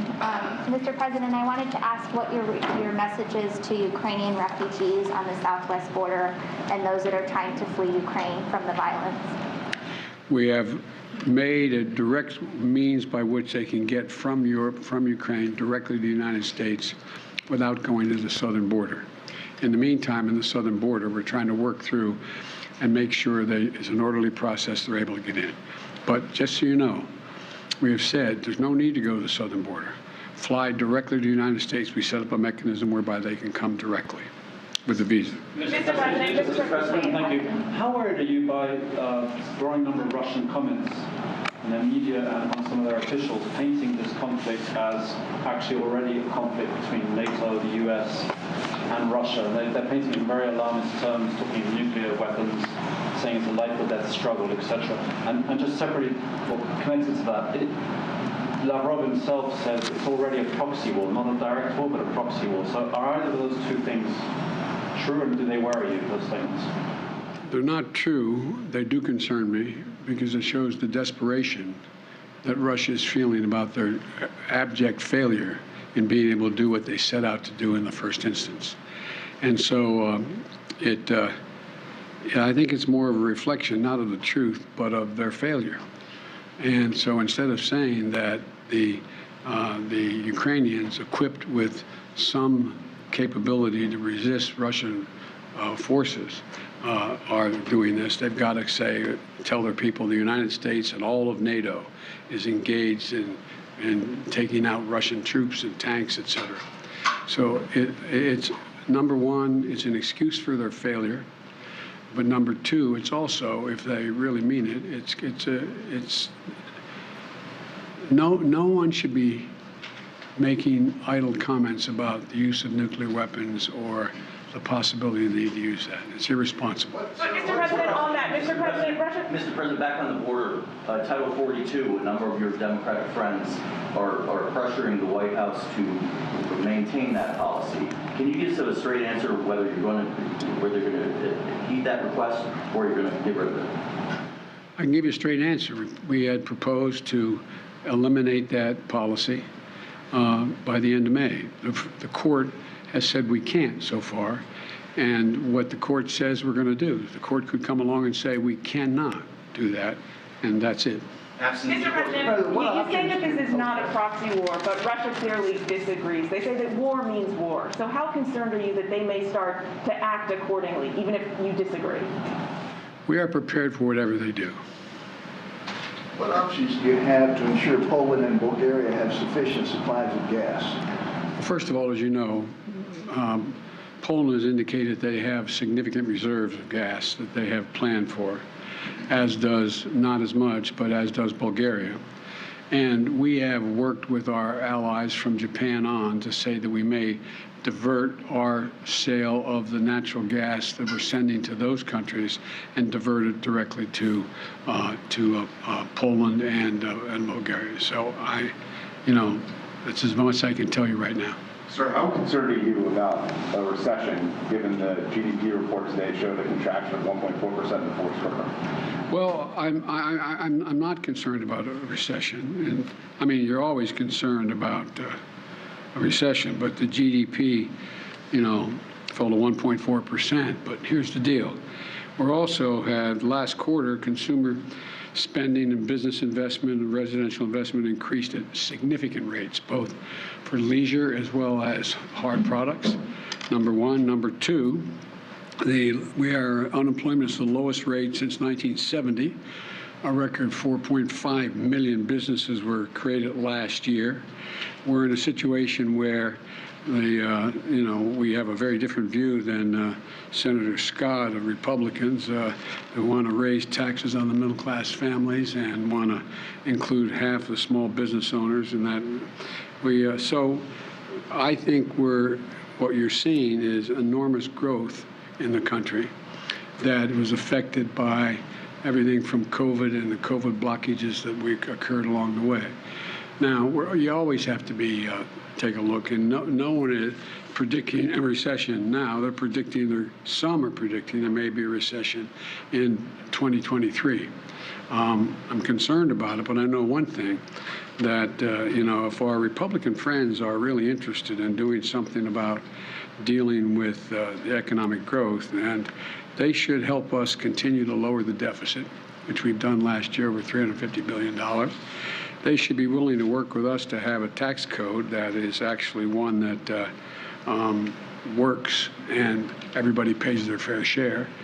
And they should be in a position where you shouldn't be raising taxes on middle-class folks. You should be raising taxes on people who everyone acknowledges that the vast majority of Republicans aren't paying their fair share. I've said it 100 times. You have 50 major corporations of the Fortune 500 companies made $40 billion last year, didn't pay a single penny. No one under our proposal, making their $400,000 a year, will see a penny in their taxes go up, not one penny. Mr. President, about tying COVID aid to Ukraine aid, do you think COVID aid and Ukraine aid should be tied together in legislation? Well, I don't care how they do it. I'm sending them both up. I mean, they can do it separately or together, but we need them both. Mr. President, Majority Leader Schumer said yesterday that you're, quote, getting closer to using executive authority to cancel up to $50,000 in student loan debt. Can you confirm that? What exactly are you looking to plan to do here in the coming You mean my months? spokesman said that? Majority Leader Schumer. Yeah. Look, number one, first thing we did was reform the system that was in place that didn't work for anybody, that allowed people to write off debt if they engaged in public service. We have almost 1,785,000, don't hold me the exact number, I'll get the number, 700 and some thousand have had debt forgiven, their whole debt forgiven because of their working in either as teachers or other means by which they qualify. And we continue to make that easier. Secondly, I am considering dealing with some debt reduction. I am not considering $50,000 debt reduction, but I'm in the process of taking a hard look at whether or not there will be additional debt forgiveness, and I'll have an answer on that in the next couple of weeks. How high are you looking at? Thank you. Thank you, guys. Thank you Thank you, very guys. Thank you. Thank you, Mr. President. We heard there President Biden taking a few questions, perhaps making or at least clarifying some news he had made on student loan debt. But let's focus on the big reason why we cut in for this. We've just announced, the president announced an additional ask of $33 billion. To put this in context, let me bring in our White House correspondent, Chief White House correspondent, Peter Alexander. Peter, I did a little back of the envelope math here. We'd already done $13 billion in this war, this additional 33 over 5 months. So essentially, in the last 3 years of the war in Afghanistan, this country spent approximately $50 billion annually. So, Peter, we are on pace in a war that we're technically not the ones fighting to spend more on this war in Ukraine, for Ukraine, essentially we're financing this war, than we did in the last years of Afghanistan. That is a big, big ask of money. Peter. Yeah, Chuck, that is a big number, more than twice the size of that most recent ask that the Congress approved and the president signed just a month ago of shy of $14 billion. This includes notably about $20 billion in weapons assistance, about half of that going directly to Ukraine. So that is a significant effort that the president is putting behind this ask right now, directly sending a message to Vladimir Putin and the Russians, in effect saying to them and to the Ukrainian people and the military forces there that the U.S. doesn't want this to end in a stalemate, that they want to see Russia weakened, that we have heard from some of the president's top aides, including the defense secretary, in the course of the last several weeks. There was a little bit of news here because obviously there's a process for this to get passed, Chuck. You'll remember that it was about 68. It was a bipartisan group of senators, lawmakers who supported this funding last month. The president this time around was saying he wanted new COVID funding to be tied to the funding to Ukraine. In a letter to Nancy Pelosi that was sent just today, the president said that they should be tied, but in his public comments here, the president backed away from that, saying he didn't care how it got done, that they could be done separately. That will make it much easier, if done separately, for Congress to quickly pass that aid to Ukraine. Chuck. Well, a big wild card that wasn't mentioned at all that could still gum this up is Title 42, the issue at the border, but with the judge's ruling that may suspend the ability to do that, that actually could also clear some legislative hurdles on that front. Anyway, Peter Alexander, thank you. Today's move represents an important shift in strategy for President Biden, as Peter just mentioned, one highlighted by Defense Secretary Lloyd Austin, who returned from Ukraine earlier this week. Let's take a listen to what the Defense Secretary said about weakening Russia. That it can't do the kinds of things that it has done in invading Ukraine. So it has already lost a lot of military capability and a lot of its troops, quite frankly. So let's bring in our Pentagon correspondent, Courtney Kube. Courtney, first of all, I saw it was sort of a delayed reaction, but quite a few European leaders gave the New York Times some blind quotes, nervous about what Lloyd Austin said, worried that the U.S. was, sort of similar criticism that President Biden got a few weeks ago when he hinted at regime change and then they walked that back. Any sort of clarification from the Secretary on his comments about Russia? No, we'll actually hear from him later today, though, so we have the opportunity to hear more about what he thinks about how the momentum may have shifted. But to Secretary Austin's point here on the Russian losses, we just heard from a senior defense official who said that the Russians now have 92 battalion tactical groups inside Ukraine dedicated to this fight in the Donbass area. It's in the southeastern part of Ukraine, and it has been moving very slowly. It's not fair at this point to say that it's stalled necessarily, but it's really a back and forth, literally day-to-day fight between the Russians and the Ukrainians. Sometimes the Russians moving forward a bit, then the next day the Ukrainians Ukrainians pushing them back. We also got a little bit more sense. You can look on that map right there. You see Mariupol in the southeastern part. We've heard a lot about that city just being bombarded and pounded by the Russians over the last several weeks. There is a very small amount of Ukrainian military resistance left there, but for the most part, the Russians have really taken over large parts of that city and have had it completely surrounded. We just heard from a senior defense official that some Russian forces have actually moved away from that city and may be moving northwest as part of this ongoing offensive in the southeastern part of the country. So that is significant. The big question is, do we see more Russian forces move out of there, and are they dedicated to taking over the Donbass area? But the reality is the Russians really do hold large areas in southern Ukraine right now. They have stepped up some of their movement and activity in the maritime environment as well. There hasn't been any kind of a large amphibious assault, but they have moved more naval forces in there. There's a belief that that could be about tying down the Ukrainian military in Odessa, another city that you see on the map right now, in the straight central southern part on the Black Sea. That is a critical port city to Ukraine. There's a belief that the Russians will try to take that in the coming days and weeks, but they have not really moved on that city yet. So again, the offensive in the southeastern part of the country continues, but the Russians really have not made a lot of movement. Part of that is because of these weapons that both the United States and many allies have been sending. We now know that about 60% of the howitzers, those large artillery guns that the U.S. has been providing, about 60% of those have moved in. There were 90 that have been dedicated. We expect more to be promised to the Ukrainians over the next coming days and weeks. Now that we have this additional billions of dollars in presidential drawdown authority that the president has just announced today, we should also expect to hear about more ammunition heading to the Ukrainians in the coming days, Chuck. Again, I don't think we fully appreciate how much of this war the United States is now financing. Courtney Kube at the Pentagon Force. Courtney, thank you. Let's check inside of Kyiv. Our NBC News correspondent, my colleague Erin McLaughlin, she's been covering the conflict. She joins us from Kyiv. So, look, we know it's always the ask from Zelensky and the entire Ukrainian leadership is more, more, more. This is a response to that more.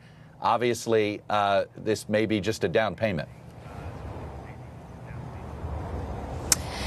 Yeah, well, Ukrainian leaders are extremely thankful for the support that is now coming from the United States. They're repeatedly expressing their gratitude, and it's seen as absolutely essential, Chuck. You know, I thought it was telling as the president was outlining this request, the sirens went off here in the capital, a stark reminder that while Ukrainian forces managed to push out Russian troops back into Belarus, while they were successful in the battle for Kyiv, this war is still here. It's still affecting everyday life here in Kyiv, and the weapons from the West are seen as absolutely critical to this fight. You know, yesterday I was in the trenches of Kyiv, where they're still preparing for a possible Russian return. They were showing off their weapons. They showed us an NLAW, which was a gift from the British. It costs about $30,000 to $40,000 each, although they told us they prefer the American-provided javelins, that they were more effective. They also were firing off RPGs. And they told us point blank that without those weapons, without the assistance from the West, not just the weapons, but also the training, the medical advice as well, they would not have been able to push those Russians back into Belarus. So this is really seen as mission critical. And it's not just the military support, but the president also there outlined the economic support. It's hard to overstate just how devastating this has been to the Ukrainian economy. Since the beginning of the invasion, the GDP has fallen some 35%. The Ukrainian prime minister estimates that they need about $5 billion a month in assistance just to keep the government budget going. I was out in Irpin, war-ravaged Irpin, a suburb of Kyiv, earlier today, and I spoke to a man who owns a children's mall. It's a place that you'd want to take your kids on the weekend. It had bouncy castles. There's a pet, sort of a pet store in there. was completely obliterated. He said when the Russians showed up, they just sort of devastated everything. He's lost everything, and he has no idea how he's going to rebuild. And so many Ukrainians right now are in that same position, which is why help from the West is seen as is absolutely critical. Chuck. Aaron McLaughlin in Kyiv for us, and Aaron bring up a good point. Look, a large chunk of this money is going to be dedicated to weapons and military aid, but there is a significant amount that is dedicated to humanitarian aid in country as well. Hopefully, more of Europe will also step up. We're going to have much more on these latest developments throughout the day on MSNBC, NBC News Now, and of course later this evening on the Nightly News. I'm Chuck Todd for all of my colleagues in Washington and in Kyiv. We're NBC News. Good day.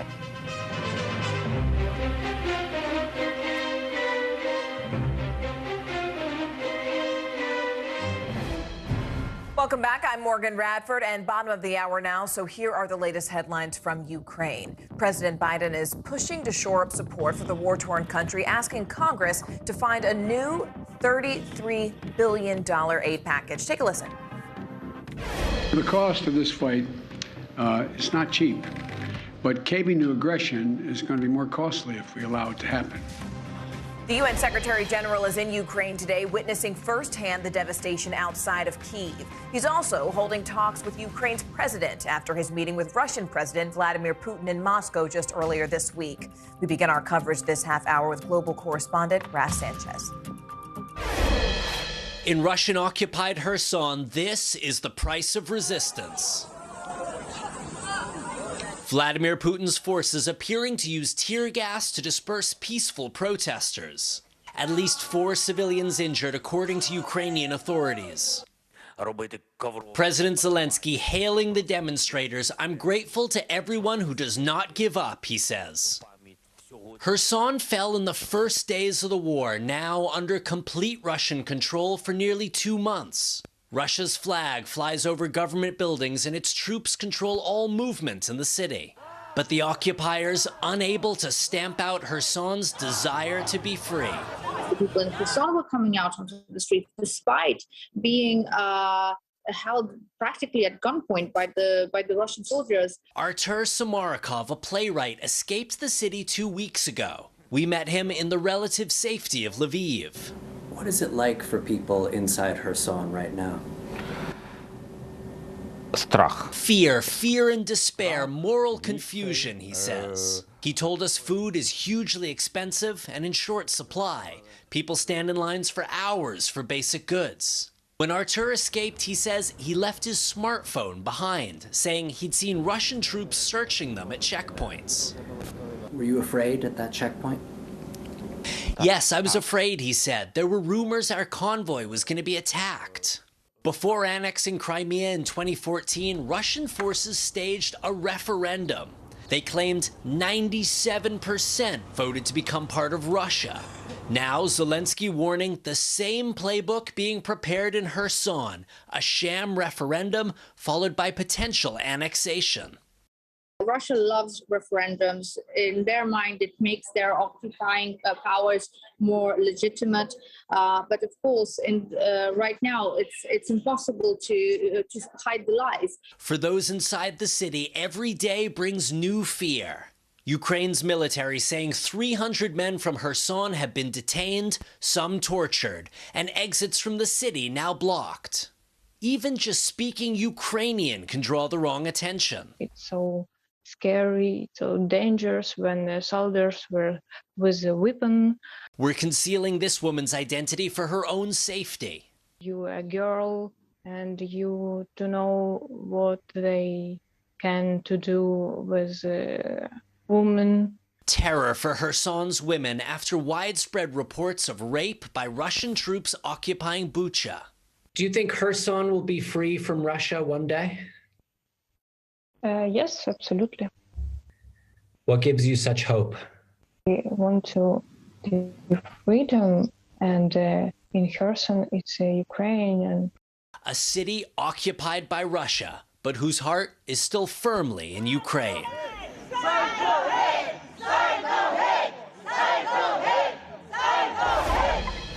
Russia hasn't yet given any dates for a possible referendum in Kherson, but Ukraine says it is already drawing up lists of potential voters. Now, the U.S. and its allies would reject the results of any such referendum, just like they did in Crimea back in 2014.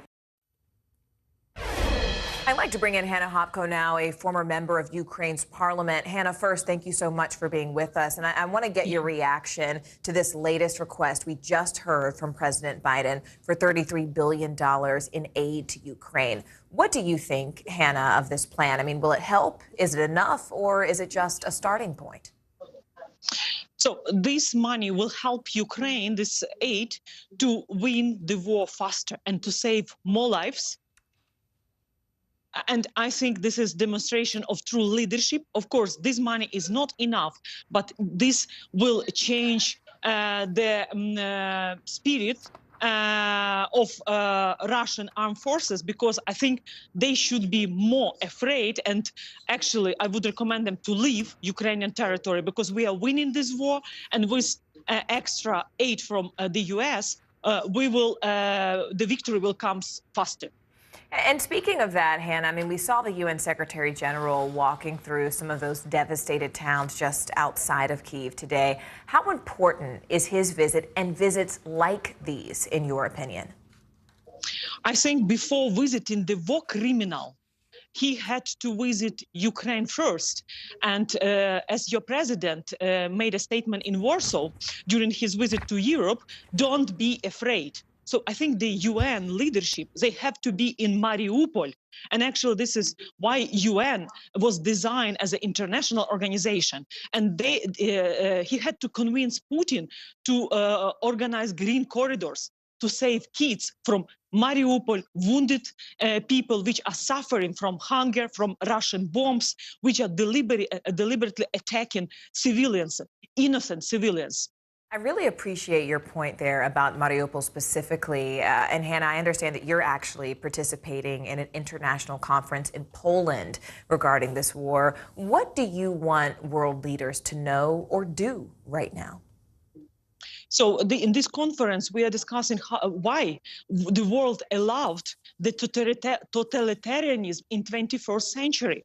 And before the May 8th, when we will commemorate the victims of World War II, we want to say never again. So only victory of Ukraine creates a safer world in the future. Only victory of Ukraine's and Ukraine defeating Russia, it's a signal to China not to behave aggressively in Indo-Pacific region. So in this conference, we are discussing geopolitical importance of Ukraine in stopping authoritarian regimes and punishing the evil empire.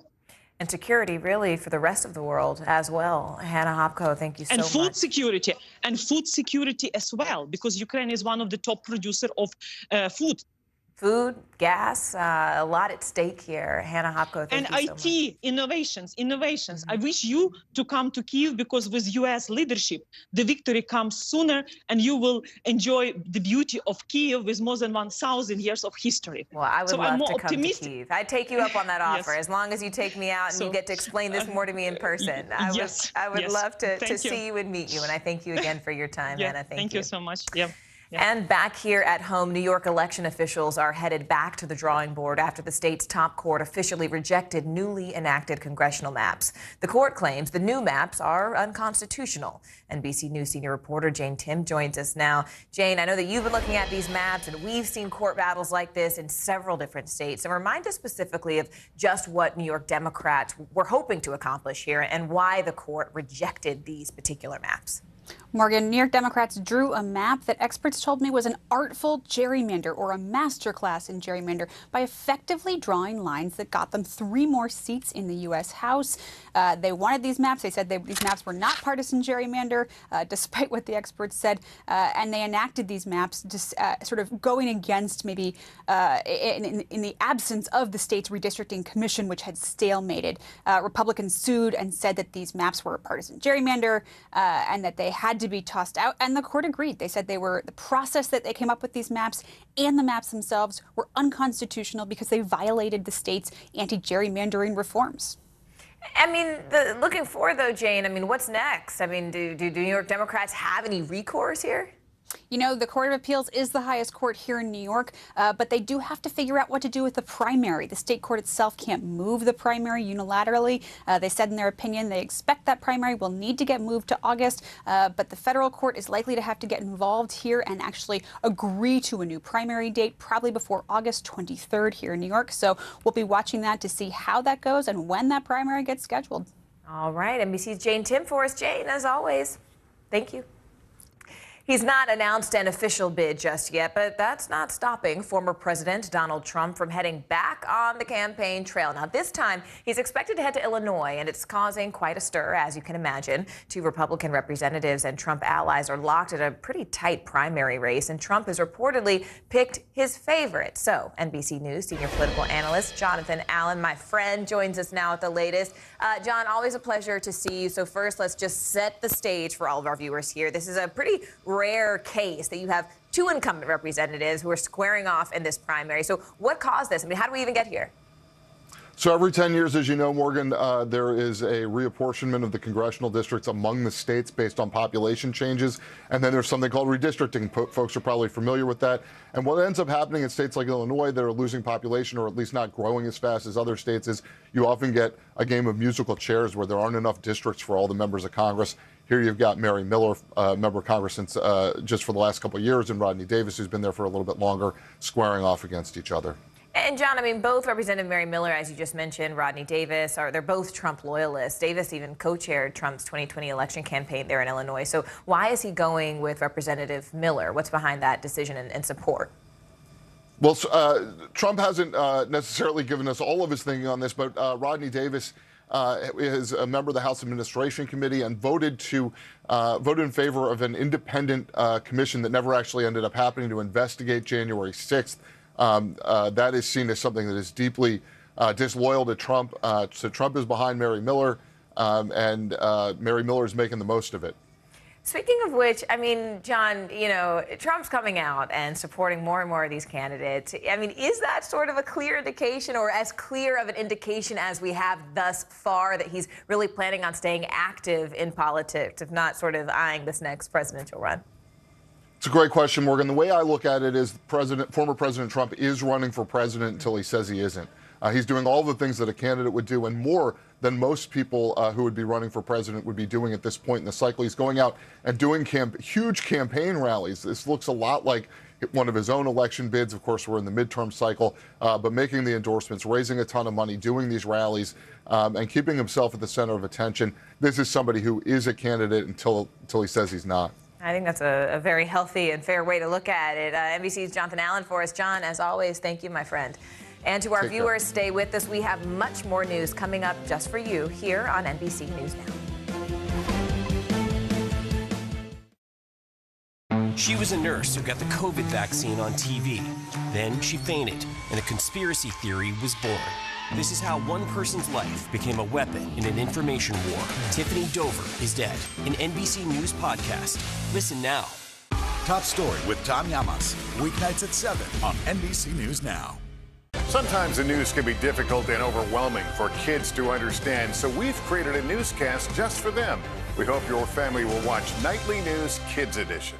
Sometimes the news can be difficult and overwhelming for kids to understand. Ukraine and Russia. Could you help me understand what's going on? So to help make sense of it, we've created a newscast just for them. We hope your family will watch Nightly News Kids Edition.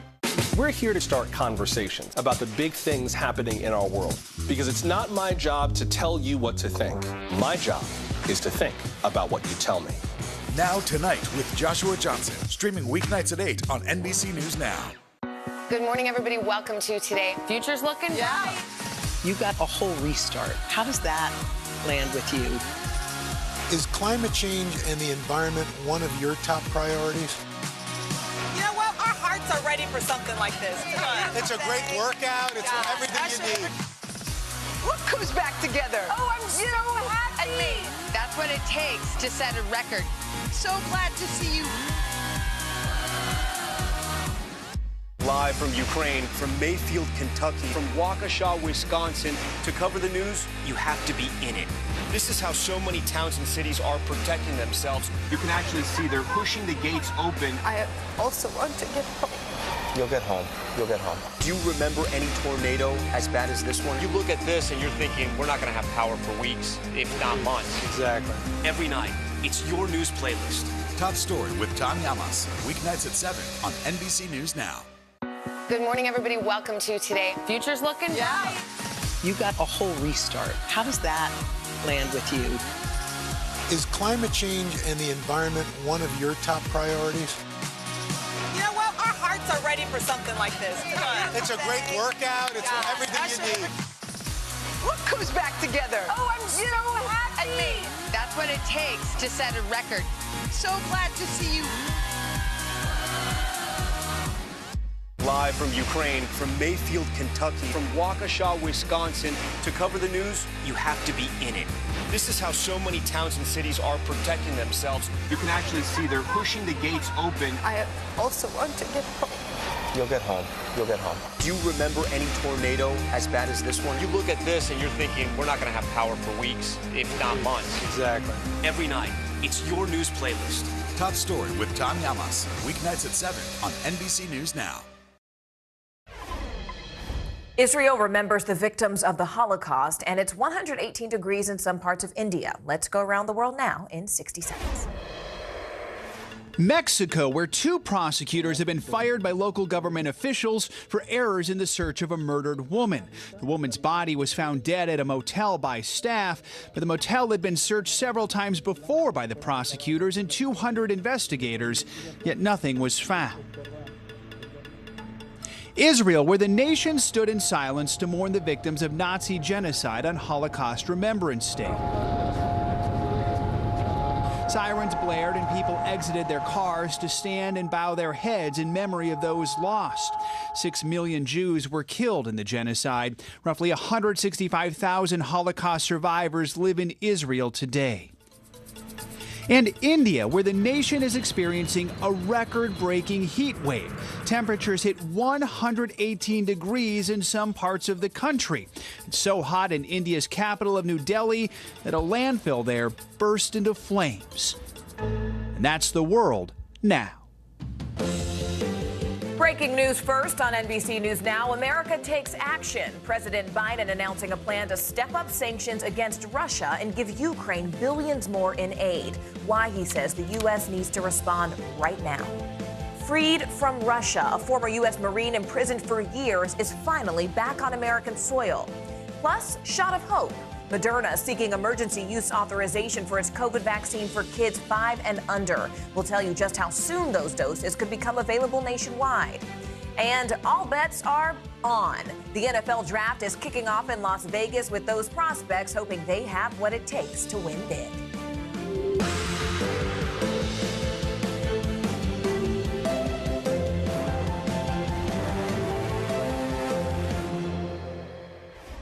Hi there, everyone. Thank you so much for joining us this hour. I'm Morgan Radford. My co-anchor Aaron Gilchrist has the day off. We begin this hour with breaking news. President Biden is laying out a plan to send tens of billions of dollars to help Ukraine fight and to rebuild. He's asking Congress to authorize $33 billion more in aid. And just moments ago, he stressed that this new package, well, it was costly, but necessary. We either back Ukrainian people as they defend their country, or we stand by as the Russians continue their atrocities and aggression in Ukraine. This all comes as the situation in Mariupol appears to be getting even more dire by the day. The city council says unsanitary conditions are putting 100,000 people in mortal danger. Also, an advisor to Mariupol's mayor says that Russia is now trying to storm that steel plant. None of these claims, though, have been verified by NBC News. We're also following new details about the release of former U.S. Marine Trevor Reed from Russia. We have Peter Alexander standing by with that story in just a moment. Let's begin, though, with the fight going on inside Ukraine and the new support coming from the U.S. Kelly Kobiella is in Ukraine. Mike Memoli is in Washington. Mike, first, just walk us through this new package that the president just outlined. Well, Morgan, the headline, of course, is the top line number, $33 billion that the president is asking from Congress here. That's a significant sum, as the president's saying, but it's also, as he laid it out, the cost of inaction here in the face of Russian aggression is always higher than the cost of standing up to it. And so when you look within that $33 billion, which again is significant, it's about 2.5 times what Congress had just passed a month and a half ago. The real headline here is the $20 billion in military assistance. When you look at that March package that Congress passed, the breakdown was much more balanced towards humanitarian and economic assistance. Now it's balanced more toward that military aid, as the White House is saying. It's about keeping weapons and ammunition flowing to the Ukrainians at this critical stage. Here's the president laying out what he's after here, and also the risk given the rhetoric coming from the Russian side at the moment. Take a listen. Russia is the aggressor. No ifs, ands, or buts about it. Russia is the aggressor, and the world must and will hold Russia accountable. So we need to contribute arms, funding, ammunition, and the economic support to make their courage and sacrifice have purpose so they can continue this fight and do what they're doing. It's critical this funding gets approved, and approved as quickly as possible.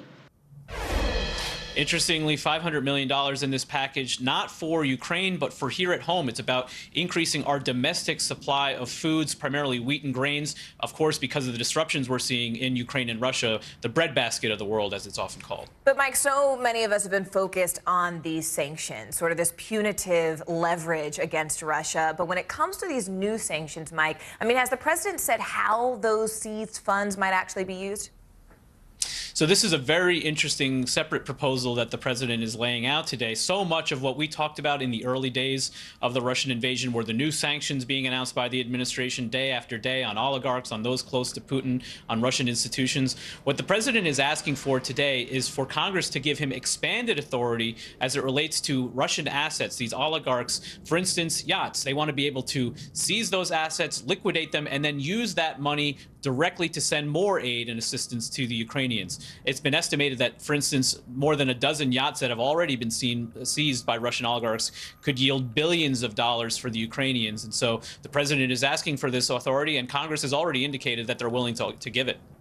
All right, I want to bring in Kelly Kobiela here, Mike. Kelly, the UN Secretary General has made his way to Ukraine. Do we know exactly where he'll be visiting or even who he will be speaking with? It sounds like I hear some sirens or something going off there behind you. Yeah, that's right. That's an air alert siren. We hear those typically several times a day, throughout the day and throughout the evening, and it's just sounded again. From what we understand, the UN Secretary General had spent some time in Kyiv today. He visited some of the worst hit suburbs outside of Kyiv, places where alleged atrocities were committed, like Bucha, like Irpin, those cities north and west of Kyiv.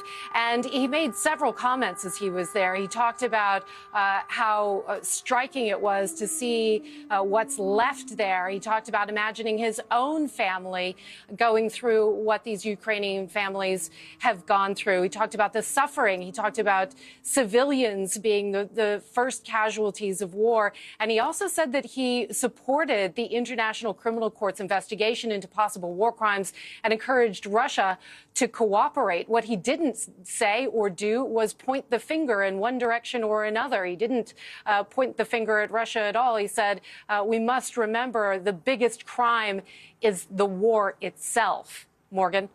Kelly, you know, as we mentioned, the sort of air raid sirens going off behind you, we're also seeing reports of several new air strikes today. Do we have any more information on that, and specifically what's happening in Kherson? Yeah, a couple of things going on. Just in the past hour or so, we heard that there is apparently a massive movement of equipment in and around the Azov steel plant in Mariupol. There is a sense from local officials there that the Russian forces may be preparing to storm that plant once again. There was repeated bombing and quite devastating bombing, according to the Ukrainians, at that plant overnight. In Kherson, a different situation. We understand that a TV tower was hit there overnight, and there were reports of other explosions around that city. Kherson has been occupied by the Russians now for several weeks, but we're seeing several developments there just in the past few days. President Zelensky has said that it looks as though the Russian soldiers are trying to hold perhaps a sham referendum, that ballots have already been printed, that they're going to try to say that this region has voted to become a breakaway pro-Russian region. We've also seen reports that the officials there who are sort of semi-in control, the Russians who are claiming control there, are trying to roll out the ruble as the official currency as of this weekend, that they're planning to send teachers to Crimea for training over the summer so that the Russian curriculum can be introduced in the fall. It looks as though they are sort of laying the groundwork for this very important industrial city in a strategic area to be sort of swallowed up and become a pro-Russian breakaway republic. Of course, the Ukrainians have pushed back massively on that, talking about it in the hopes that the world will not accept it. Morgan. All right, Kelly Kobier and Mike Memoli, thank you both so much for your reporting. And speaking of Russia, former Marine Trevor Reed is back in his home state of Texas after being detained in Russia for nearly 3 years. Well, now new details are emerging about the prisoner swap that secured his freedom. Reed's release is also raising new questions about other American prisoners in Russia. Here's NBC News Chief White House correspondent Peter Alexander. Good day to you. What a huge relief for the family of Trevor Reed. He landed at a military base in San Antonio early this morning. His release, the culmination of a months-long effort that started a day before the Russian invasion of Ukraine, when the former Governor Bill Richardson landed in Moscow to discuss a possible prisoner swap. President Biden calling it good news that required difficult decisions that he says he does not take lightly. This morning, a homecoming 3 years in the making. Former Marine Trevor Reed back on U.S. soil after being jailed in Russia. He was released in a prisoner exchange straight out of a spy novel. Russian state TV broadcasting this unverified video that it says shows the 30-year-old arriving at a Moscow airport. In his home state of Texas, Reed's parents say after living a nightmare, their prayers have finally been answered. It's going to really hit us when we get to put our arms around him and hug him. Reed was sentenced to 9 years in prison after Russian authorities accused him of assaulting 2 officers after a night of drinking. But his family has always maintained his innocence, meeting privately with President Biden last month to campaign for his release. The White House says Reed is receiving care for his urgent health needs. He looks terrible to us. I mean, as his parents, we know he does not look well. He's very thin. He was walking strange, and it looked like they had to help him get up in the airplane. In a deal brokered by the Biden administration, Reed was traded for a convicted Russian drug trafficker serving 20 years behind bars in the U.S. Seen here on Russian state TV arriving back in Moscow.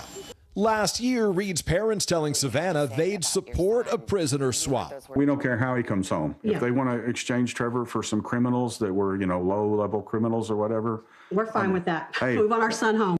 Reed's return is drawing new attention to the fate of other Americans detained in Russia, including WNBA superstar Brittany Griner. Griner was arrested more than 2 months ago on alleged drug charges that could carry a sentence of up to 10 years if she's convicted.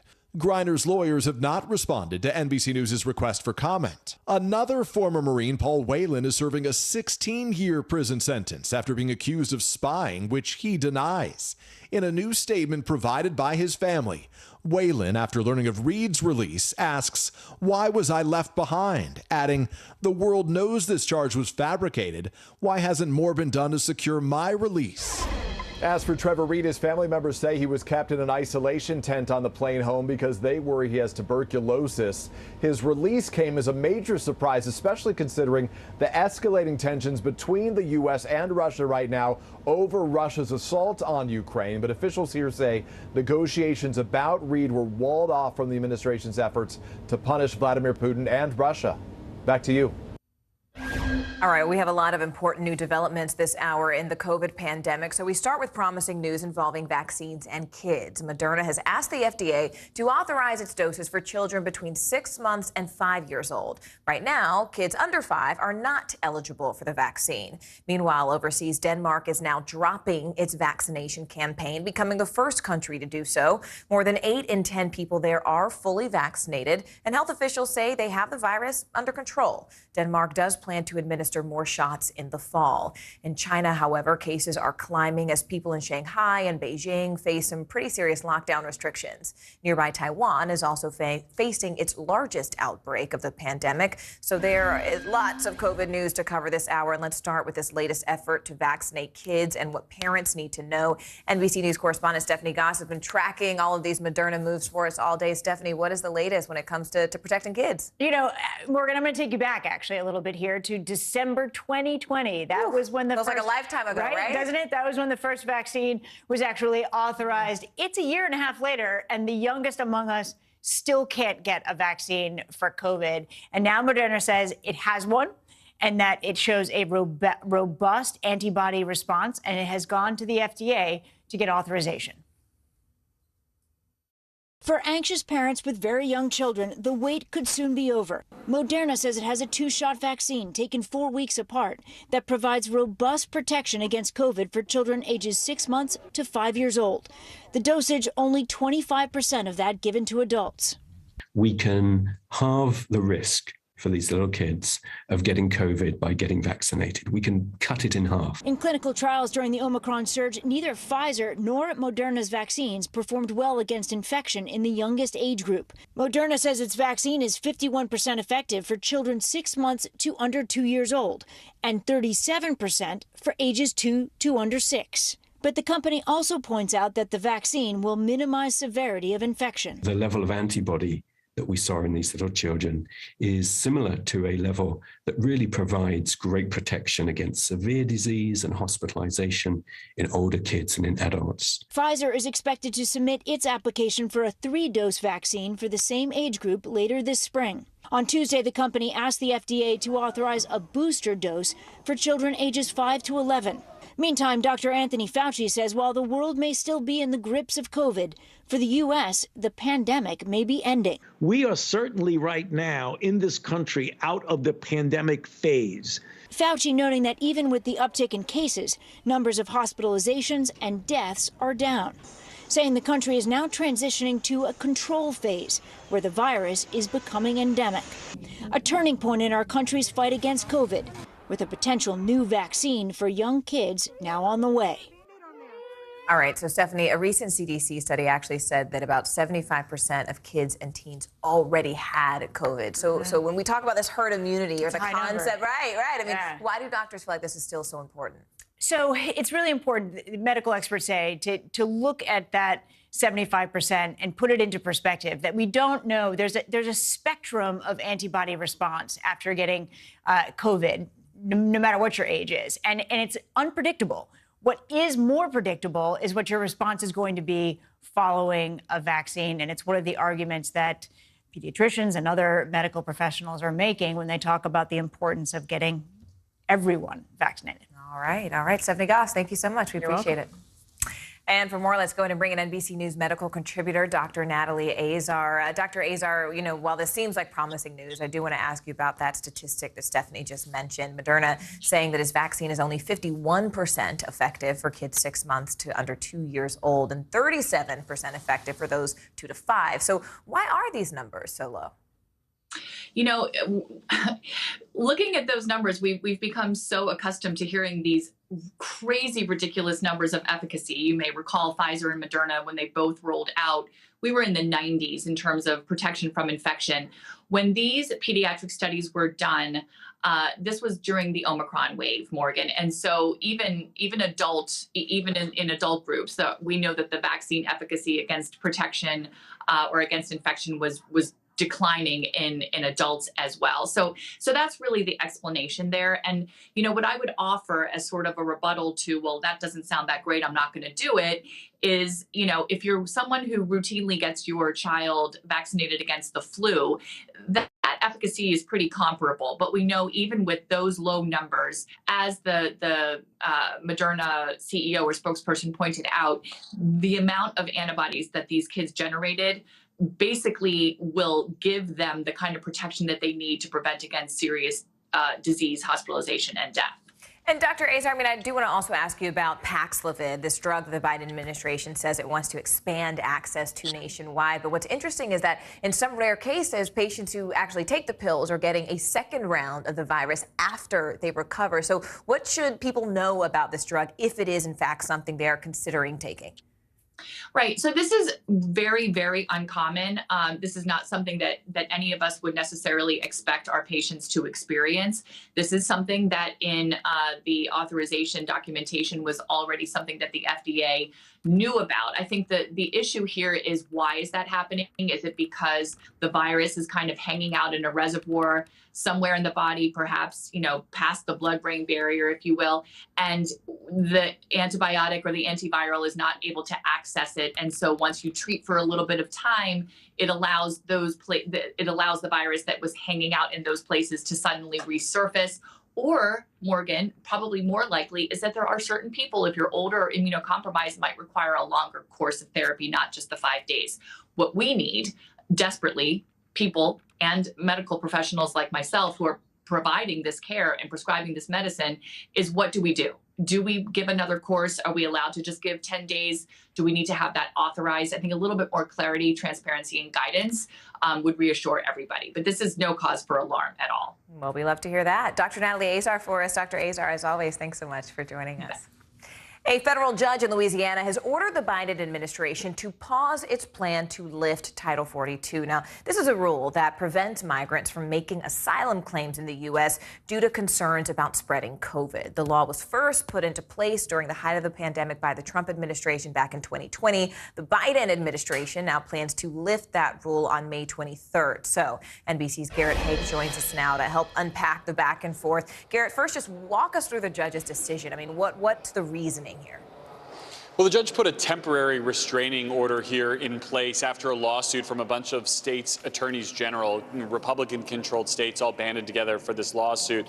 And the temporary restraining order, the judge said that there could be irreparable harm if they raise this Title 42 without at least a further hearing on it. That hearing is going to happen, I believe, either the 13th or 14th of May. The Biden administration has said they'll follow whatever the judge says here. It's not exactly clear how hard the Biden administration wants to fight over this issue, given that it's divided even Democrats in Congress about whether they want to see this lifted as early as May, either later on or perhaps not at all on any immediate time frame. It's a really contentious issue within the party.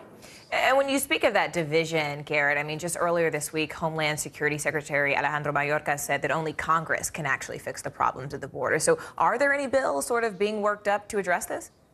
Yeah, Mayorkas, by the way, back on the Hill today, just getting hammered again over this issue. And it's not that there aren't any bills here. It's that they've struggled to pass for so long because this issue is so politically potent. I talked to John Cornyn, the Republican senator from Texas, who's very involved in negotiations on several of these different bills. He calls immigration the issue on which Congress has never failed to fail. You go all the way back to the Bush administration, and there have been big discussions about comprehensive immigration reform that has never been able to move through one chamber or the other. The approach that some lawmakers have taken, like Michael Bennett of Colorado, he's engaged in a negotiation with a Republican member about just doing a farm workforce bill. That's the latest iteration of the path here, to try to take small bites at the issue and see if perhaps you can make those kind of incremental changes. It's just been tough, Morgan. There are a lot of ideas, but especially in a climate where Republicans see this as a very potent political issue to use against Democrats in the midterms, there's probably more desire to campaign on this issue than there is to fix it in the short term. All right, NBC's Garrett Haig for us. Garrett, thank you so much. And there is growing fallout following that deadly movie set shooting involving actor Alec Baldwin. Coming up, the body cam video just released and why the victim's family is outraged.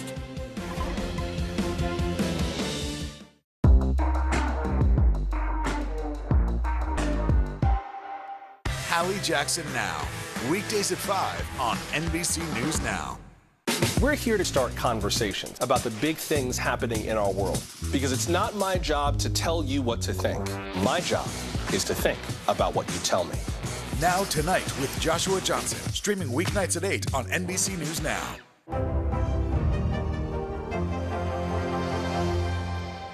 NBC News, streaming free now. Top Story with Tom Llamas, weeknights at 7 on NBC News Now. News is happening now. Look at what's making headlines around the world. Whenever it happens, wherever you are, it's here now. NBC News, streaming free now. Hallie Jackson Now, weekdays at 5 on NBC News Now. Johnny Depp back in court today for the defamation trial against his ex-wife Amber Heard. Today, lawyers are questioning a witness about Heard's character and really focusing on one of her past donations. Depp is suing her over a 2018 essay that she wrote in the Washington Post describing herself as a victim of abuse, although she never mentioned Depp by name. Heard is now countersuing for $100 million. NBC News correspondent Steve Patterson has been following the ins and outs of this case for us. So, Steve, we're hearing a lot of talk about Amber Heard and the ACLU. So what is that all about? Yeah, so let me take you all the way back a few years ago. Johnny Depp, Amber Heard have their fated, troubled relationship turns into a marriage. The marriage dissolves into a divorce in 2016. As part of that divorce, Amber Heard is awarded $7 million as part of that divorce settlement. At the time, she pledges to donate a large portion of that settlement. Now, how much she actually was planning to donate is in dispute, but essentially she was going to split it between two organizations. One, the ACLU, and two, the Children's Hospital here in Los Angeles. So what Depp's team is doing right now is they have, and they've done this before, they have an ACLU attorney on the stand. They're trying to show that Heard only paid a fraction of what she promised. They allege that she was going to split it right down the middle, paying half of the settlement to one organization and then the other half to the ACLU. They're alleging that she only paid just a tiny amount. And, I guess the point of this is why do we care? Why should we care about what Amber Heard donated or didn't donate? Well, it's essentially, as you said, it's another character witness to show or to paint Amber Heard as somebody that didn't keep her word. And if she didn't keep her word here, what else did she not keep her word about? That's the point of this. It is technical. It is long. It's another video deposition. But to the Depp team, it's important to show that. What is her team saying in response to all that, though, Steve? Yeah, so we're still waiting on more of the cross-examination here, but essentially that, money was tight, times were tough, she was going through a divorce, there was a payment plan on the table, so she was going to donate more in increments rather than, large lump sums, and that the money would eventually come. But also, I think the question that I just asked, which is why is this important? They're trying to counteract this with saying, you're bringing this up, you're wasting people's time, and whether or not the jury buys that or not, remains to be seen, Morgan. Well, speaking of that, this trial is still expected to continue for weeks. So Steve, who do we expect to hear from next? So it is still very much in Depp's, the ball's in Depp's court. They're still calling witnesses. We may expect another half dozen this week, today, the next day after that. It may not be until next week or even the week after that we start hearing Heard witnesses. So still a few weeks left. Amber Heard, of course, expected to testify when her side starts calling witnesses. We had heard at the very beginning of this that there'd be some big celebrity witnesses like James Franco and Elon Musk. There is some reporting now that those witnesses will not testify, and we're obviously working to confirm that ourselves. But, it just remains to be seen about how much longer this is going to go on, who will be called, all up in the air right now. Morgan? Seems like Elon Musk might be a little bit busy these days. Steve Patterson for us there in L.A. Steve, thank you so much. We appreciate it. Thanks. There's new fallout following that deadly shooting on the set of the Alec Baldwin film Rust. Investigators released a trove of evidence, including body cam video that showed the frantic efforts to save cinematographer Helena Hutchins after she was shot. Well, now the Hutchins family is demanding that the video be retracted, saying that they actually never had an opportunity to review the video before it became public. Here's NBC's Miguel Almaguer. A few days after that massive release from the Santa Fe County Sheriff's Office, the family of Helena Hutchins is now asking them to remove some of that material from their website. The family of cinematographer Helena Hutchins is slamming the Santa Fe County Sheriff's Office for releasing the video of her final moments, saying they failed to give Hutchins dignity and privacy. After more than 6 months investigating the deadly shooting on the movie set of Rust, the Sheriff's Department released a trove of evidence, thousands of pages of documents, as well as hours of body camera videos. NBC News is not showing the footage of Helena Hutchins' final moments. A letter from the Hutchins attorney says the New Mexico Sheriff's Office trampled on the constitutional rights of the Hutchins by giving him less than a business day to review the materials before it was released to the public. The first time Mr. Hutchins saw the disturbing and unsettling video footage of his wife lying on the church floor was on an internet website, the attorney writes. The damage your office has done is irreparable. The sheriff spoke to Hoda and Savannah earlier this week. What was your intention in releasing all of this information at this point? It was a public records request that we are required to release the information, but it was also an attempt to be transparent in the investigation. Were you under an obligation to release it right now? Not right now. It took us some time to put it together, and we tried to release it as soon as we had everything together. New video also released by the sheriff's office shows Baldwin hours after the shooting, learning that Hutchins died. I do have some very unfortunate news to tell you. She didn't make it. In February, Hoda spoke with Helena Hutchins' widow, Matthew, who is suing Baldwin and others involved with the film over his wife's death. In your mind's eye, what does justice look like? You know, we're pursuing justice every way we can to hold accountable the people who are responsible for Helena's death, which was totally preventable. In the end, you know, justice won't bring Helena back, but maybe the memory of her can help keep people safe and prevent something like this from ever happening again. The Santa Fe County Sheriff's Office has not yet responded to the Hutchins request. Back to you. $33 billion. That's how much President Biden is asking for to help Ukraine as Russia steps up its attacks. Stay with us.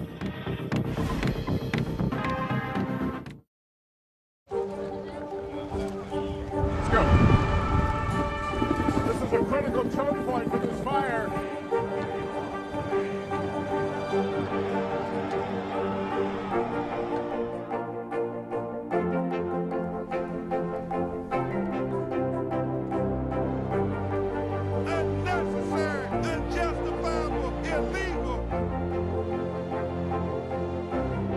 And good evening from New Orleans. Late military operation witnessing the massive crowds. I admire you both.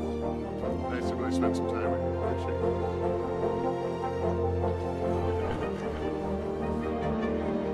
At any moment now.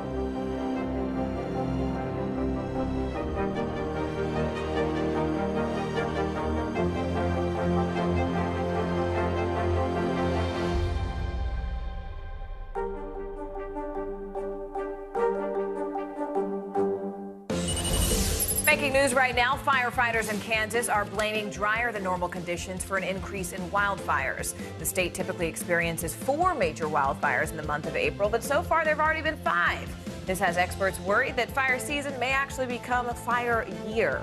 And take a look at this pretty dramatic video of a car slamming into a police cruiser. It all happened last week in Florida, and the officer just happened to get out of the vehicle to talk to a friend when then mere moments later, the crash happened. He immediately ran to the car to help the driver, who is currently recovering in the hospital. There is still no word on exactly what happened.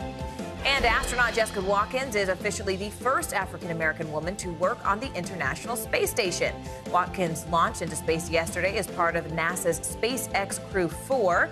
That crew spoke earlier today from space, describing their journey as nothing short of incredible. They will spend 6 months aboard the space station. Bottom of the hour now, and here are the latest headlines on the war in Ukraine. President Biden is asking Congress for $33 billion in new security, economic, and humanitarian aid to support Ukraine in the fight against Russia. He also called for new measures to hold the Russian government and Russian oligarchs accountable for the atrocities that are currently unfolding on the ground. Bottom line, all these actions we've been taking are about the truth, this truth. Investing in Ukraine's freedom and security is a small price to pay to punish Russian aggression, to lessen the risk for future conflicts.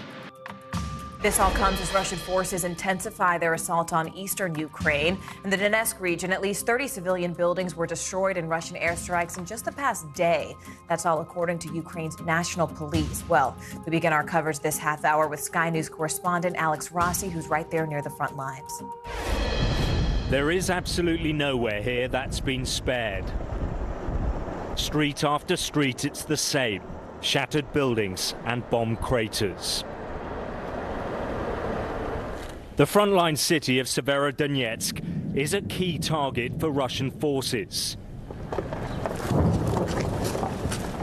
And it's been under attack since day one of this invasion. The people here survive on handouts. There's no power or running water. Most have left, and those staying only come up from their basements when the shelling stops. You've been down here since the beginning of the war. 60 days. 82-year-old Valentina leads me back down into the darkness. This damp and cold place has been home for more than 2 months.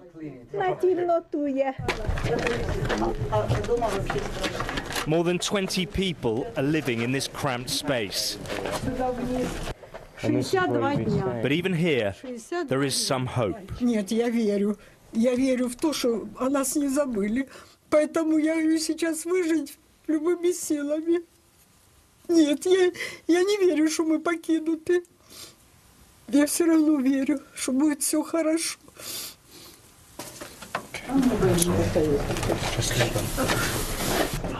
What little they have to eat is carefully stored.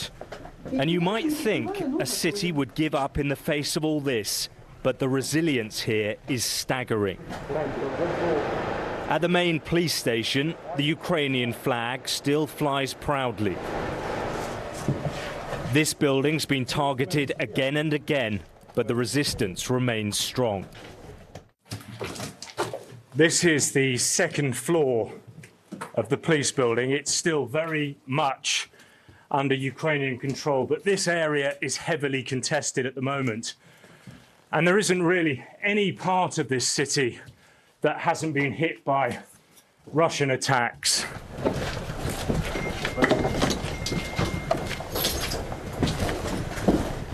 This was an airstrike. Now, nobody was killed, incredibly, and the police are managing to still work out of the rest of this building. But it's a scene of absolute devastation. Everyone in this city is struggling in the face of unrelenting savagery. You can hear the shelling in the distance. As we visit the only working hospital, the sound of fighting gets closer. Inside, the medics do what they can. They're treating the war wounded and routine emergencies. People don't stop getting sick because there's shooting outside. All of the patients are treated in the corridors, away from the windows which have been blown out by shells. This hospital's been attacked more than 20 times. Lubov Pavlivna is recovering from shrapnel wounds, but she's defiant and has this message for Vladimir Putin. А чтобы они погибли, чтобы их гадов и близко не было подонков таких, сколько они. Мало того, что они наше население и молодых ребят, военных уничтожили, так они ж подлюки своих уничтожают. Смерть ему и больше ничего, ему и всем его приближенным.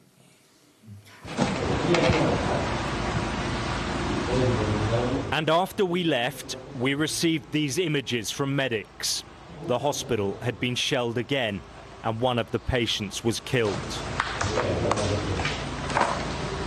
It is another reminder of the brutal nature of Russia's war, where the innocent are all too often the victims.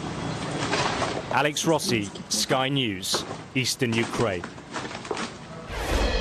Tatiana Sichkar joins us now live from Kyiv, Ukraine. Tatiana, I want to first thank you for taking time to be with us today, especially because I understand that your mother was killed in Bucha, and we first want to say we are so sorry for your loss and what you're going through right now, and just give you a moment to really share your story and your experience with us. Tell us what's going on. Thank you. Okay, so I was in Bucha since the war started. I was living in Bucha since my birth. So I got used that there are some bombs somewhere. I heard the bangs every day. But soon we have no gas at our apartment. So we had to cook food on fire. So we decided that me and my family, we will go to our grandmother.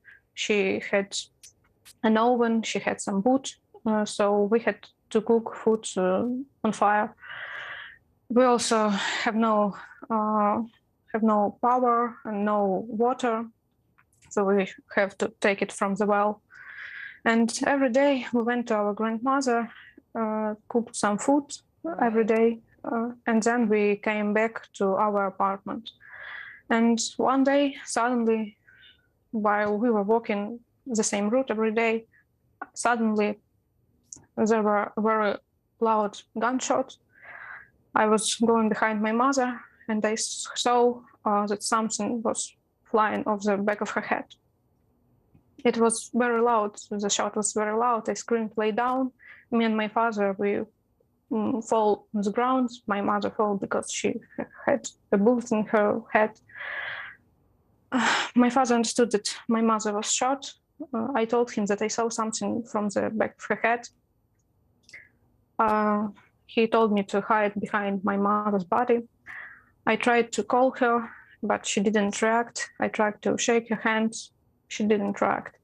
Then I stood up a little bit. I wanted to look into her face. She was still trying to breathe, but her face was in blood. Her head was in blood. There was blood everywhere. I saw the blood on the ground. I tried to call her, shake her hand again, but there was no reaction. I just laid down on the ground, hid it behind her body, and I just screamed a few minutes. Then we understood that there were some Russians who shot in her, and we understood that they were on the factory we were passing by. Me and my father, we tried to call those soldiers. We said to them that we have no weapon, we cannot do something bad to them, please help. My mother is injured, but they didn't react. Then my father told me, run to my grandmother. And I got back to her house. I asked a neighbor to come with a wheelbarrow to take my mother's body. When we came back with my neighbor, there were no my father near my mother's body. As we realized a little bit later, he went to two Russians. He asked them if he could take my mother's body, but they kept asking him like if he is a Nazi. They asked other stupid questions. They said that they did not shot in her, that was someone else. Then they told that there was a sniper, actually, so obviously they were lying to him. But me and my neighbor, we tried to take my mother's body. We couldn't do it because we understood that Russians would shoot us. So we just came back to my grandmother. We told her that my mother is already dead. Of course, my grandmother started crying. Then my father still didn't come back. It was getting dark. It was evening. We were scared. We didn't understand what should we do next. But then my grandfather, he decided that he will go to those soldiers and he will ask to take my mother's body. So he went, and suddenly we saw a car. There were no cars in Bucha for a long time. I thought that there were Russian soldiers who wanted to kill me, but fortunately it was my grandfather. The Russian soldiers, they gave him a stolen car. They stole somewhere in Bucha, and they put my mother's body on the back seats, and he let him drive to our home. The next day, my father came back.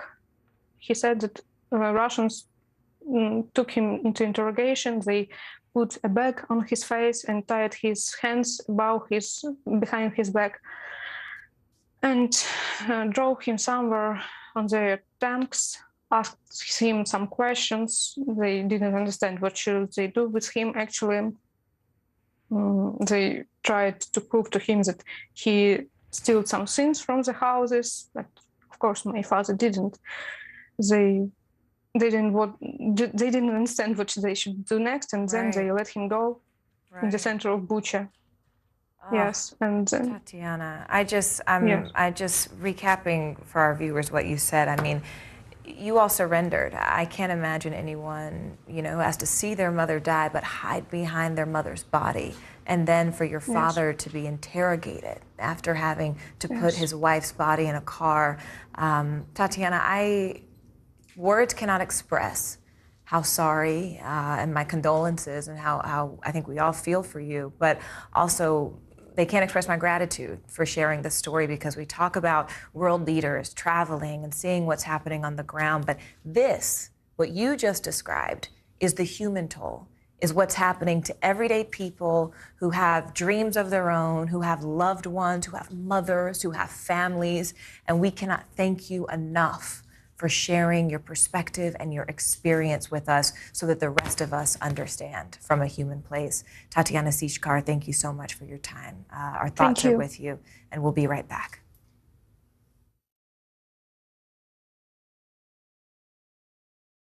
To cover the news, you have to be in it. This is how so many towns and cities are protecting themselves. You can actually see they're pushing the gates open every night. It's your news playlist. Top Story with Tom Llamas, weeknights at 7 on NBC News Now.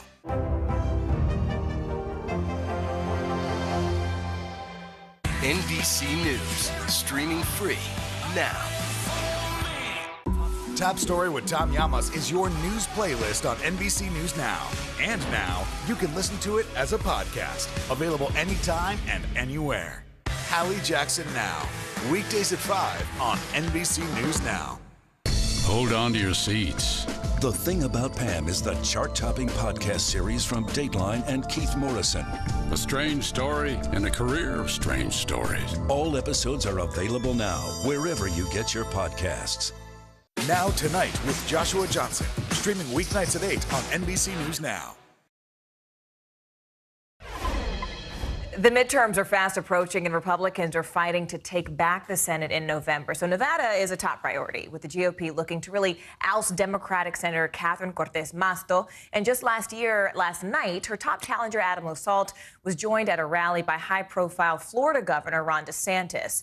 Meanwhile, it's a far different story in rural North Carolina, where some voters say they're being left behind. We're going to take a closer look at how Democrats are losing some of those voters in rural America in just a moment. But first, let's go ahead and bring in NBC News correspondents Guad Venegas, Antonia Hilton. Guad, I want to start with you in Las Vegas. All eyes there in Nevada. Give us a sort of rundown of what you saw and heard at that rally last night. Morgan, this was a big event for Republicans last night. Adam Laxalt looks like he is the front runner to run against Catherine Cortez Masto in that race for the U.S. Senate seat. Catherine Cortez Masto, the incumbent, looking to get reelected here in Nevada. And we've spent months in Nevada talking to voters, mainly in Washoe County. This is where a lot of the undecided nonpartisan voters are.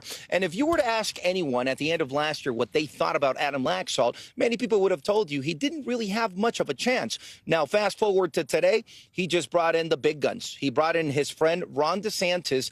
They both mentioned how they have actually been friends before they were in politics. And as you said, Ron DeSantis is very high profile right now. He's gained a lot of national attention. So you can imagine the type of event that we saw last night. People showing up in the hundreds, waiting outside. It was about 85 degrees, maybe even 90 degrees. And they were happy to be there to see Adam Laxalt and also Ron DeSantis. We're going to hear to some of what they said on stage last night at the event. We also have all-time drug trafficking coming through the state. And our law enforcement across Nevada can't handle this. They've got no support from the federal government. And they've got no support from Senator Catherine Cortez Masto, which is why we're going to throw her out, right? I'm afraid that Biden's going to plunge us into a recession. They're going to jack up interest rates to try to stop the inflation, and it's going to end up doing that. But at the end of the day, the inflation is Bidenflation. It is on him for his bad policies. Now, we saw Republicans trying to connect with people's emotions, people that are upset because of inflation, the economy, and these issues that they hope will upset them enough to try to gain their vote. Now, of course, this happened in Las Vegas, in an area where most people do support one party or another. Whomever gets that the support, the important support, will have to win the votes of people in northern Nevada. This is in Washoe County, where you have most of the nonpartisan, undecided voters. I do want to hear from some of those voters, Guad. I mean, I know that you had a chance to speak with a few of them. I mean, we heard there DeSantis sort of hitting all of those talking points. We know that he has his own political presidential ambitions that are, you know, rumored to happen in the next presidential cycle. What did those voters tell you about whether or not this is working and how likely Republicans actually are to flip that Senate seat? Right. So when you focus on those voters, right, Nevada's a swing state, and Washoe County in North Nevada, this is where Reno is. This is the swing county where the voters could choose one way or the other. I should say, first of all, that most of those nonpartisan voters that could swing the election always tell us they don't care if it's a Republican or a Democrat that wins. They really do care about the issues. So we're going to hear from a voter that we spoke to there who didn't really identify with one party or the other. He was just talking about the way Nevadans are and what the fabric of people from Nevada is like. Let's hear from this voter. You have to look at the fabric of Nevada. Nevada was a very red state from the get-go, from when Lincoln made it a state. And that underlying fabric is still the fabric of Nevada. Now, you know, we elect Democrats, we go through cycles, but you still come back to the fabric. So if everybody is feeling uncomfortable and upset right now, they're going to go back to their base. And I think that's why you're going to see Republicans having a groundswell. As much as people could say that they are upset in a state like Nevada, the Democrats did win Nevada. Biden won Nevada. So we spoke with someone from the Catherine Cortez Masto campaign who told us they are focusing on the issues. And even though Republicans have gained ground, they do expect to win the re-election. And they're confident that the voters will keep supporting Democrat Catherine Cortez Masto. Morgan. All right, a very important state, especially with that potential primary calendar shifting. Guad Venegas for us there, Guad. As always, thank you so much. I want to go ahead and bring in Antonia Hilton now. Antonia, you traveled to my home state of North Carolina. You went about 2 hours south of where I grew up to a majority black area in this particular city. That's right. What do the voters there tell you about how they're feeling? Well, Morgan, this is Anson County, North Carolina, and this is an area with a rich black history there. And often the voters there have been very loyal to the Democratic Party. But over the last couple cycles, voter participation has been slipping, and they say it's because they feel like broadband, infrastructure, the jobs, and the promises that politicians, frankly, of both parties have made to them just haven't been followed through on. And so now that frustration is culminating in apathy. Take a listen to one of the conversations I had with a voter there. What's made you feel like voting isn't worth it? For you to sit there and you see your elders say something to, you know, the town hall or something like that, and nothing's being done about it, after a while it just becomes a non-factor in your life. You just feel like, I'm gonna just do what I gotta do, survive on a day-to-day, make a way for my family and everything like that. Politics don't really matter. And what he shared there is actually really representative of something we heard throughout the weeks that we spent on the ground there. You know, about 25,000 people, or sorry, 2,500 people in Anson County sat out the last cycle in 2020.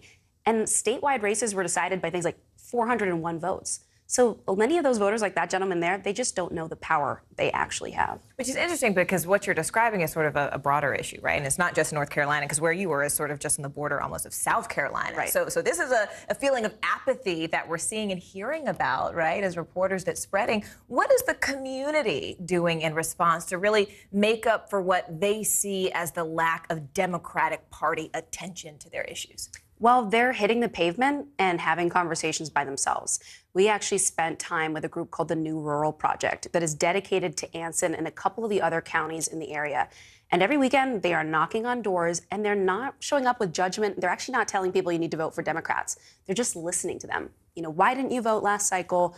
How have you been made to feel? What could someone do to bring you back into the fold? I want you to see what this actually looks like on the ground. Take a look. Yeah. It may sound like a simple act, but for Black residents in rural Anson County, North Carolina, this kind of visit from a civic group is rare. Violence, poverty, just things that can be improved. You know, in Anson County, those young men, Black men under 40, turned out at 35% in the 2020 general election. And so actually having a chance to have conversation with them, and the fact that they really seem to feel, you know, kind of validated to be heard. Their goal right now is to really get young Black men under about the age of 40 brought back into the fold to really understand the power of their civic engagement. In that region, only about 35 to 40% of them have been showing up to vote. And so they're really one of the target groups that, you know, people like Cynthia, who just met there, they're trying to get the message out.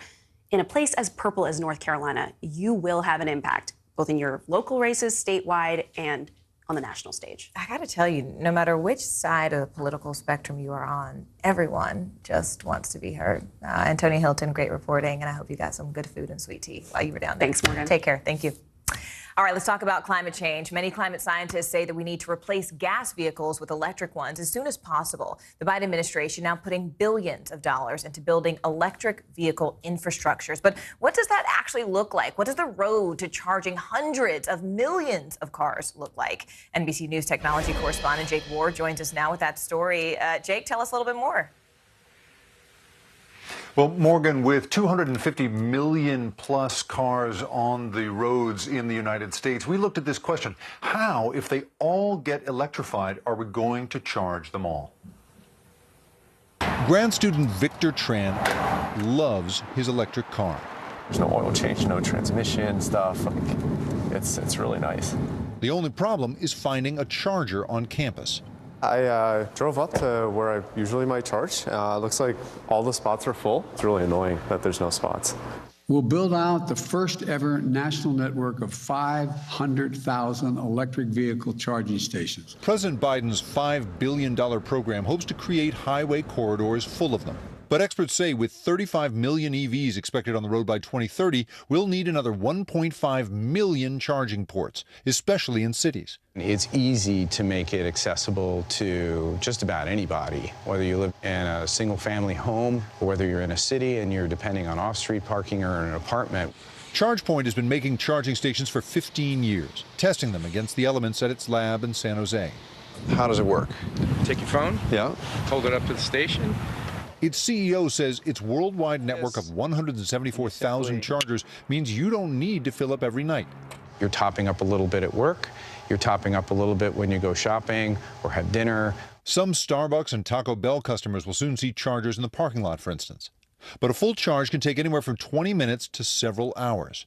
John D'Souza says that model is all wrong. If you need it to be your one vehicle and work well, it has to work as easily as gas. His company, Ample, builds robotic stations that swap in a fully charged battery for San Francisco fleet vehicles and Uber drivers in 10 minutes. You don't even have to get out of the car to do the swap. It's fully autonomous. With swapping stations and standardized batteries, D'Souza says, you'll never have to worry about your battery getting old. With battery swapping, you can keep that car for as long as you want. Your range might actually improve over the life of the car. Exactly. Romano says within 20 years, drivers won't be anxious about finding a charger.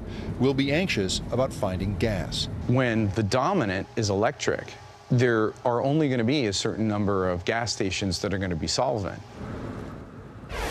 All right, so Jake, full disclosure, I drove my first electric vehicle when I was in Los Angeles, I guess it was last week. And the one thing I kept thinking about was the other device I have to charge all the time. I'm talking about my phone. It seems like, you know, every few years, the battery life starts to fail. So is there any danger with these cars of that happening with this sort of next generation of electric vehicles?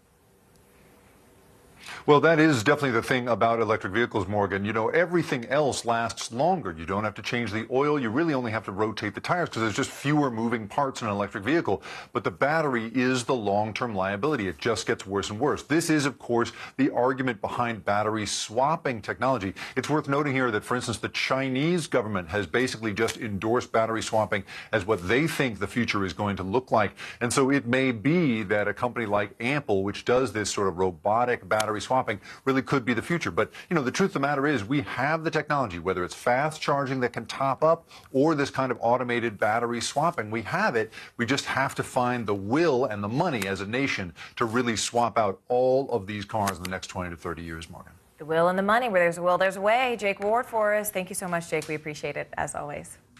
Meanwhile, the NFL Draft gets underway tonight in Las Vegas. It's the first time the event has ever been held there, adding even more excitement to Sin City. Well, hundreds of prospects and their families, well, they are getting ready to see their lifelong dreams possibly fulfilled. Here's NBC News correspondent Sam Brock.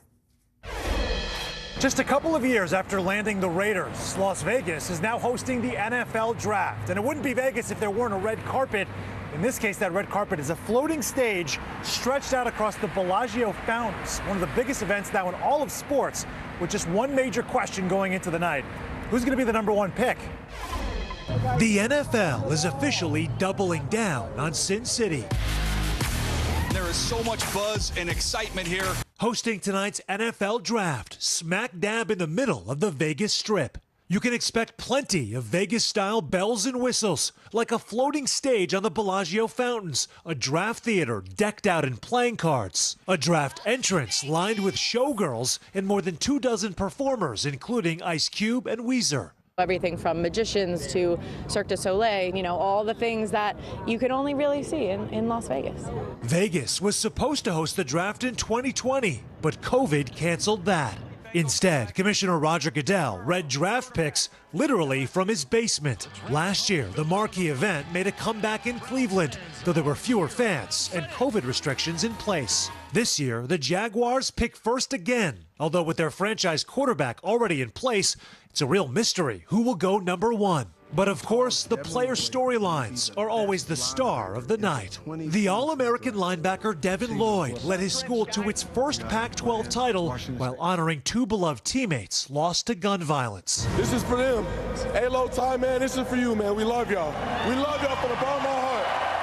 And Trey McBride, a prolific college tight end from Colorado State, poised to become the first NFL player with same-sex parents. They've done a great job of, pushing me to be the best version of myself and just, constantly giving support and love. The NFL also allowing everyday Americans to announce some of the picks, including members of the National Gay Flag Football League, and several Make-A-Wish Foundation recipients, like Ben Lepper, who overcame childhood leukemia and got the big news from Patriots owner Robert Kraft. The Patriots' second draft choice, my man Ben Lepper. Football fans gearing up for a magical night, which always has something special up its sleeve.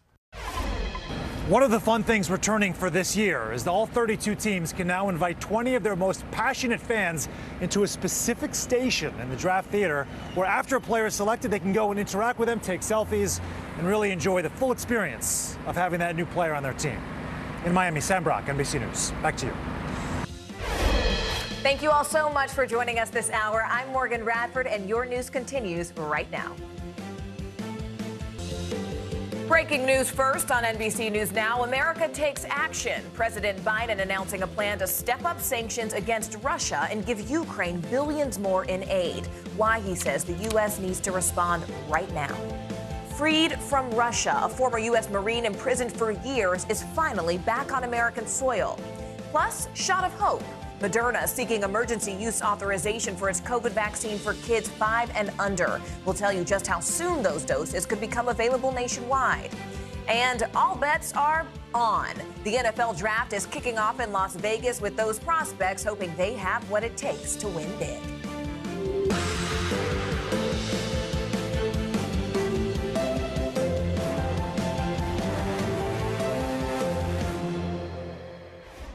Hi there, everyone. Thank you so much for joining us this hour. I'm Morgan Radford. My co-anchor Aaron Gilchrist has the day off. We begin this hour with breaking news. President Biden is laying out a plan to send tens of billions of dollars to help Ukraine fight and to rebuild. He's asking Congress to authorize $33 billion more in aid. And just moments ago, he stressed that this new package, well, it was costly, but necessary.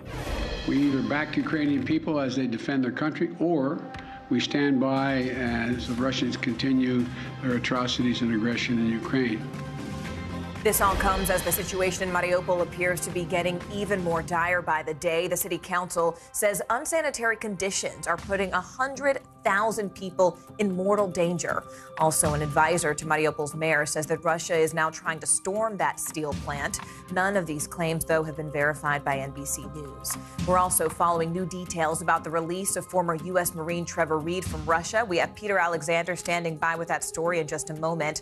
Let's begin, though, with the fight going on inside Ukraine and the new support coming from the U.S. Kelly Kobiella is in Ukraine. Mike Memoli is in Washington. Mike, first, just walk us through this new package that the president just outlined.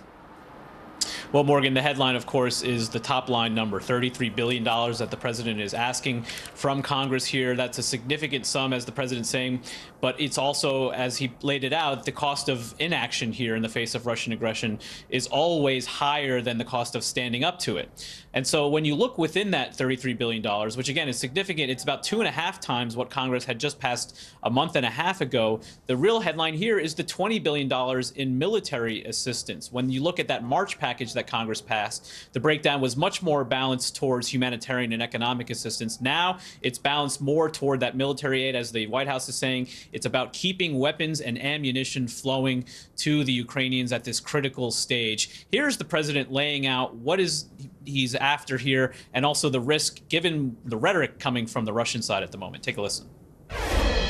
Russia is the aggressor. No ifs, ands, or buts about it. Russia is the aggressor, and the world must and will hold Russia accountable. So we need to contribute arms, funding, ammunition, and the economic support to make their courage and sacrifice have purpose so they can continue this fight and do what they're doing. It's critical this funding gets approved, and approved as quickly as possible. Interestingly, $500 million in this package, not for Ukraine, but for here at home. It's about increasing our domestic supply of foods, primarily wheat and grains, of course, because of the disruptions we're seeing in Ukraine and Russia, the breadbasket of the world, as it's often called. But, Mike, so many of us have been focused on these sanctions, sort of this punitive leverage against Russia. But when it comes to these new sanctions, Mike, I mean, has the president said how those seized funds might actually be used? So this is a very interesting separate proposal that the president is laying out today. So much of what we talked about in the early days of the Russian invasion were the new sanctions being announced by the administration day after day on oligarchs, on those close to Putin, on Russian institutions. What the president is asking for today is for Congress to give him expanded authority as it relates to Russian assets, these oligarchs, for instance, yachts. They want to be able to seize those assets, liquidate them, and then use that money directly to send more aid and assistance to the Ukrainians. It's been estimated that, for instance, more than a dozen yachts that have already been seized by Russian oligarchs could yield billions of dollars for the Ukrainians. And so the president is asking for this authority, and Congress has already indicated that they're willing to give it. All right, I want to bring in Kelly Kobiella here, Mike. Kelly, the UN Secretary General has made his way to Ukraine. Do we know exactly where he'll be visiting or even who he will be speaking with? It sounds like I hear some sirens or something going off there behind you. Yeah, that's right. That's an air alert siren. We hear those typically several times a day, throughout the day and throughout the evening, and it's just sounded again. From what we understand, the UN Secretary General spent some time in Kyiv today. He visited some of the worst hit suburbs outside of Kyiv, places where alleged atrocities were committed, like Bucha, like Irpin, those cities north and west of Kyiv. And he made several comments as he was there. He talked about how striking it was to see what's left there. He talked about imagining his own family going through what these Ukrainian families have gone through. He talked about the suffering. He talked about civilians being the first casualties of war. And he also said that he supported the International Criminal Court's investigation into possible war crimes and encouraged Russia to cooperate. What he didn't say or do was point the finger in one direction or another. He didn't point the finger at Russia at all. He said, we must remember the biggest crime is the war itself. Morgan? Kelly, you know, as we mentioned, the sort of air raid sirens going off behind you, we're also seeing reports of several new air strikes today. Do we have any more information on that, and specifically what's happening in Kherson? Yeah, a couple of things going on. Just in the past hour or so, we heard that there is apparently a massive movement of equipment in and around the Azov steel plant in Mariupol. There is a sense from local officials there that the Russian forces may be preparing to storm that plant once again. There was repeated bombing and quite devastating bombing, according to the Ukrainians, at that plant overnight. In Kherson, a different situation. We understand that a TV tower was hit there overnight, and there were reports of other explosions around that city. Kherson has been occupied by the Russians now for several weeks, but we're seeing several developments there just in the past few days. President Zelensky has said that it looks as though the Russian soldiers are trying to hold perhaps a sham referendum, that ballots have already been printed, that they're going to try to say that this region has voted to become a breakaway pro-Russian region. We've also seen reports that the officials there who are sort of semi in control, the Russians who are claiming control there, are trying to roll out the ruble as the official currency as of this weekend, that they're planning to send teachers to Crimea for training over the summer so that the Russian curriculum can be introduced in the fall. It looks as though they are sort of laying the groundwork for this very important industrial city in a strategic area to be sort of swallowed up and become a pro-Russian breakaway republic. Of course, the Ukrainians have pushed back massively on that, talking about it in the hopes that the world will not accept it. Morgan. All right, Kelly Kobier and Mike Memoli, thank you both so much for your reporting. And speaking of Russia, former Marine Trevor Reed is back in his home state of Texas after being detained in Russia for nearly 3 years. Well, now new details are emerging about the prisoner swap that secured his freedom. Reed's release is also raising new questions about other American prisoners in Russia. Here's NBC News Chief White House correspondent Peter Alexander. Good day to you. What a huge relief for the family of Trevor Reed. He landed at a military base in San Antonio early this morning. His release, the culmination of a months-long effort that started a day before the Russian invasion of Ukraine, when the former Governor Bill Richardson landed in Moscow to discuss a possible prisoner swap. President Biden calling it good news that required difficult decisions that he says he does not take lightly. This morning, a homecoming 3 years in the making. Former Marine Trevor Reed back on U.S. soil after being jailed in Russia. He was released in a prisoner exchange straight out of a spy novel. Russian state TV broadcast